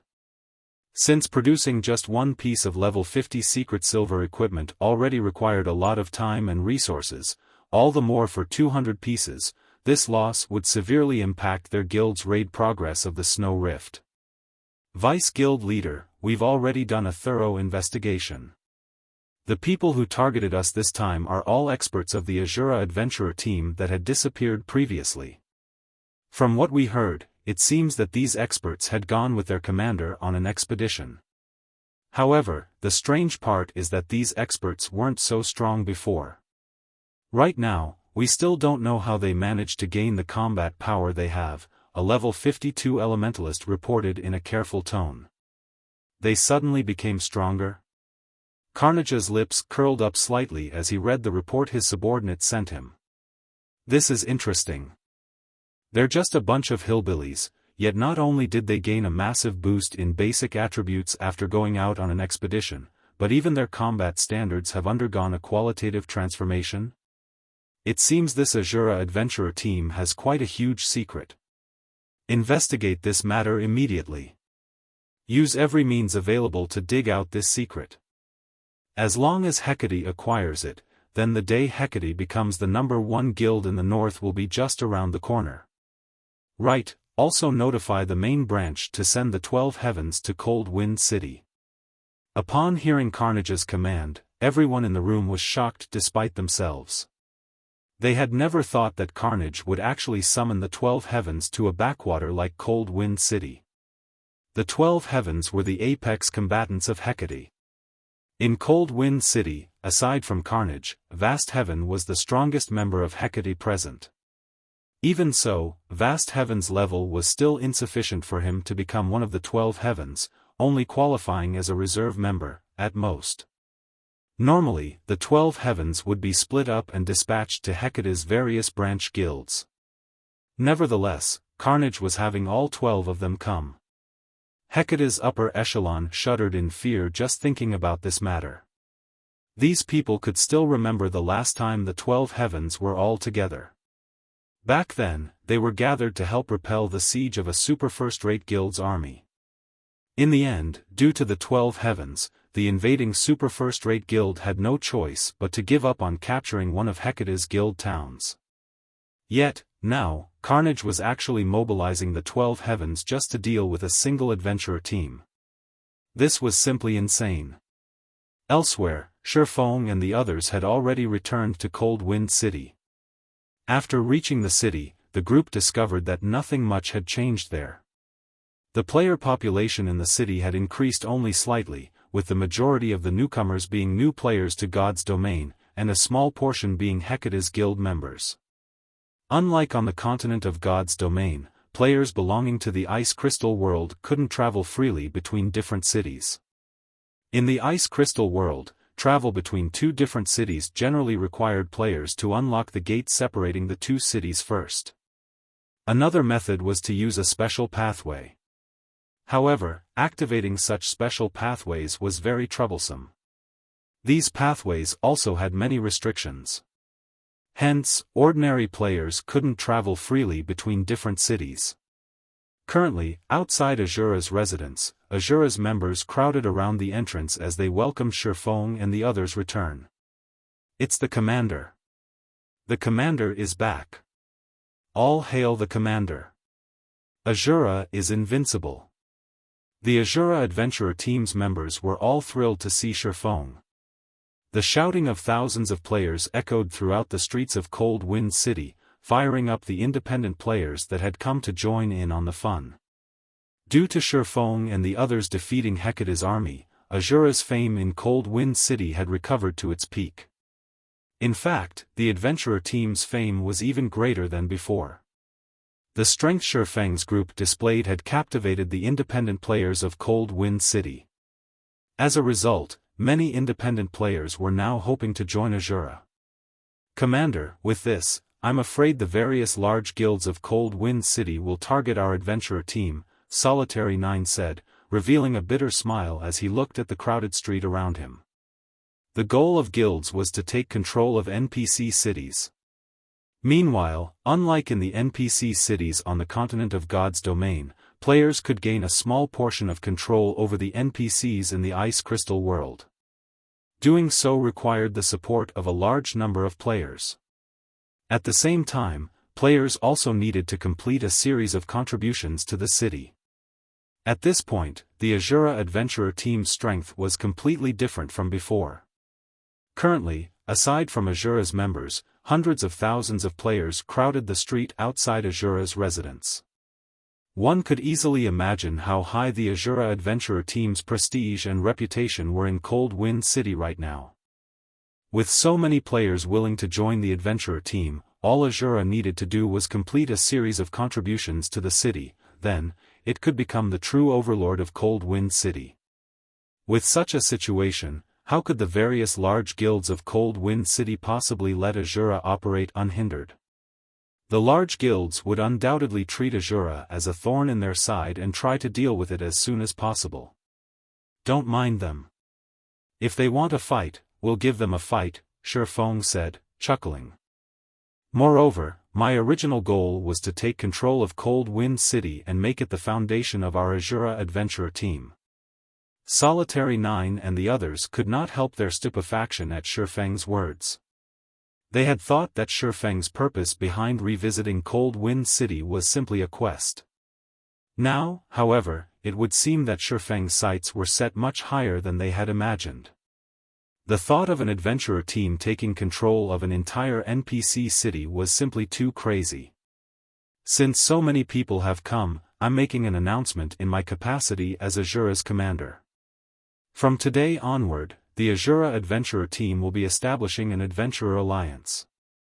We welcome all adventurer teams and independent players to join this alliance. Any adventurer team and independent player that joins this alliance will enjoy a portion of the benefits offered by the Asura adventurer team. Xiaofan declared loudly as he looked at the crowded street around him.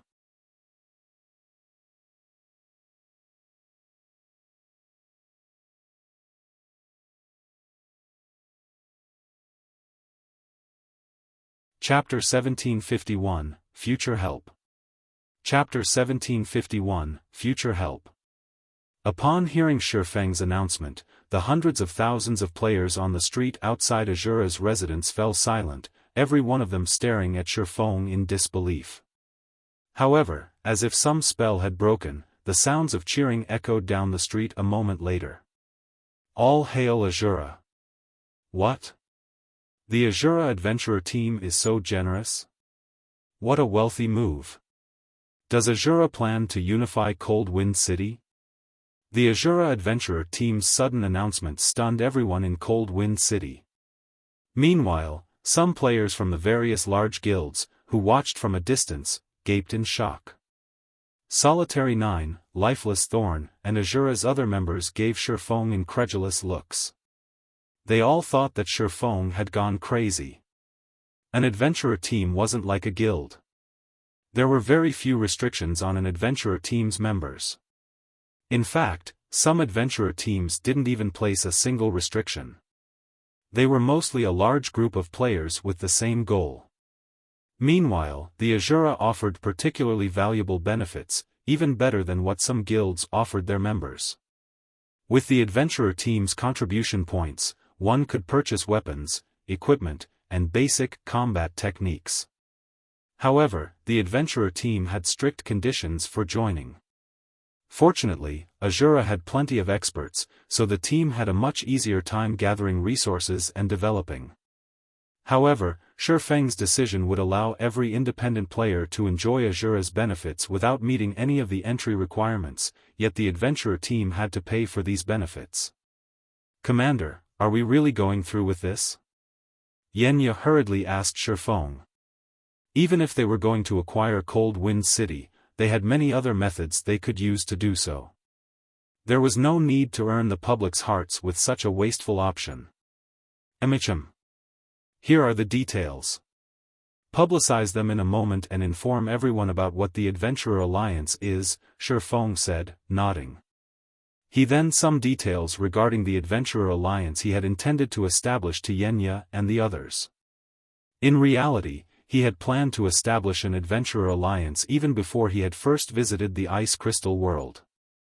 Someone had established an Adventurer Alliance, an organization that would serve independent players, during his previous life. It served as a platform for independent players to purchase better equipment, materials, information, and find companions to quest with. This helped independent players avoid getting taken advantage of by the various large guilds. However, when the Adventurer Alliance had first appeared during his previous life, mainstream players on the continent of God's domain had already reached level 90. Although setting up the Adventurer Alliance was very costly and would require further investments, the organization would command more influence and strength as it gradually took shape. In the end, the Adventurer Alliance had become the #1 ranking adventurer team throughout God's domain. It had even become one of God's domain's apex powers. God's domain had many superpowers, but very few could be considered an apex power, every one of which had powerful backgrounds and countless experts. Meanwhile, not even ordinary super guilds had dared to provoke the Adventurer Alliance in the past due to its frightening member count. Many of God's domain's top-ranking apex experts had belonged to the Adventurer Alliance, including Tier 6 God-ranked players. Although the Adventurer Alliance had only established a few restrictions on its members, the Alliance and its members had been inseparable. If any super guild had harmed the Alliance, the independent apex experts and Tier 6 God-ranked experts would have taken action. This was why the Adventurer Alliance had become one of the game's apex powers.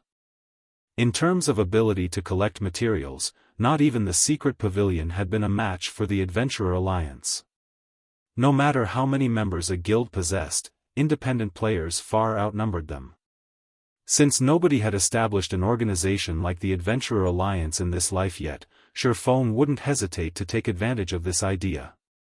After all, materials were very important in God's domain, and if he wished to acquire soul-dissolving flowers quickly, this was the fastest way. The Adventurer Alliance could also be a huge help to Zero Wing in the future. Unfortunately, establishing the Adventurer Alliance would require a lot of investments. This was especially true for the weapons, equipment, and the Alliance's resource bank. The Alliance would also require a large number of people to manage and operate the organization. Then it would have to earn a reputation and credibility among independent players. Hence, setting up the Adventurer Alliance's foundation certainly wouldn't be easy. However, Cold Wind City was currently the best place to establish the Adventurer Alliance. First, Cold Wind City wasn't particularly large, with a player population just over 2 million. Meanwhile, unlike the situation on the continent of God's domain, players in the Ice Crystal world could not communicate easily, so Xiaofan didn't have to worry about too many players trying to join the alliance at once. This also meant that the initial required investments wouldn't be as massive, and the alliance wouldn't have to worry about collapsing in on itself before it could even take shape. When the Adventurer Alliance had first established in the past, the support it had received from multiple major corporations had been a large part of the reason for its survival during its infancy phases. These corporations had invested an astronomical amount of resources to help the alliance mature. Xiaofang's second reason was the love independent players had for the Asura Adventurer team. By establishing the Adventurer Alliance, the Asura Adventurer team would also have an easier time taking control of Cold Wind City. Once Asura controlled the city, it could use the income to sustain the Adventurer Alliance. When Yenya and the others read the details of Xiaofang's idea, their eyes glowed with excitement as they began to understand why Xiaofan wanted to take on such a thankless task. Although the initial investments were massive, once independent players got used to using the Asura Adventurer team's contribution points, all sorts of materials, weapons, and equipment would continuously flow into the team's hands. Moreover, Asura would be able to recruit expert players more easily. Immediately, Solitary 9 and the others went into action and started to spread the Adventurer Alliance's details. Meanwhile, when the upper echelons of Cold Wind City's various large guilds received this news, hatred toward Xiaofan welled in their hearts. However, as the Asura Adventurer team had already displayed such immense strength, they couldn't stop the Adventurer Alliance's establishment forcefully. Hence, the city's guilds began to think of ways to stop Asura's plans by deliberately lowering their recruitment standards. They also loosened the restrictions on their guild members, making their guilds more attractive to independent players. After all, there was no way an adventurer team could offer as inviting benefits as a guild. Moreover, guilds had far more and far better weapons and equipment in their stocks than adventurer teams. Furthermore, players could earn a very high and stable salary by becoming one of the guild's upper echelons. Meanwhile, in Hecate's residence in Cold Wind City, this Asura adventurer team is quite ambitious. Like the other guild's upper echelons, Carnage was surprised when he received news of the Adventurer Association. He had never thought that the Asura adventurer team would be so enthusiastic to grow. However, he revealed a sneer as he said, "It's a pity that your efforts will go to waste. Notify our subordinates and tell them to lower the exchange rates for Hecate's weapons and equipment. However, keep the original exchange rates for any player that's related to the Asura adventurer team in any way." Hecate also began to hasten its exploration of the Snow Rift. Having a large number of guild members simply wasn't enough to rule over Cold Wind City. An organization also needed to make sufficient contributions to the city. Elsewhere, Xiaofan focused on producing all kinds of weapons and equipment in preparation for the Adventurer Alliance's establishment. After being away from Cold Wind City for some time, the Asura adventurer team had collected plenty of rare materials. It had even acquired 45 ice crystal fragments. Other lifestyle players might find it difficult to produce level 50 secret silver and fine gold equipment, but to Xiaofan, who had long since become a master forger, it wasn't a problem. Moreover, he had the assistance of a Tier 3 mysterious flame and the Forging Association's special mana forging room to increase his forging success rate. While Xiaofan forged level 50 fine gold equipment with the forging designs he had purchased from the Forging Association, he had Lifeless Thorn and the others raid the Snow Rifts bosses and collect materials and ice crystal fragments. In the end, Xiaofan spent 3 whole days cooped up in the Forging Association and produced 300+ pieces of level 50 fine gold equipment, 100+ pieces of level 50 fine gold weapons, 10 fine gold ranked magic light sets, and 500+ pieces of secret silver equipment. He had basically spent all of the resources the Asura adventurer team had gathered during his absence. Now that the preparation work is complete, it's about time to reveal it to the public. Xiaofan revealed a faint smile as he looked at the room cluttered with the weapons and equipment he had crafted. You're tuning into the Xiaofan's Wuxia Tales YouTube channel. Don't forget to subscribe and join us on this journey to catch the most captivating stories.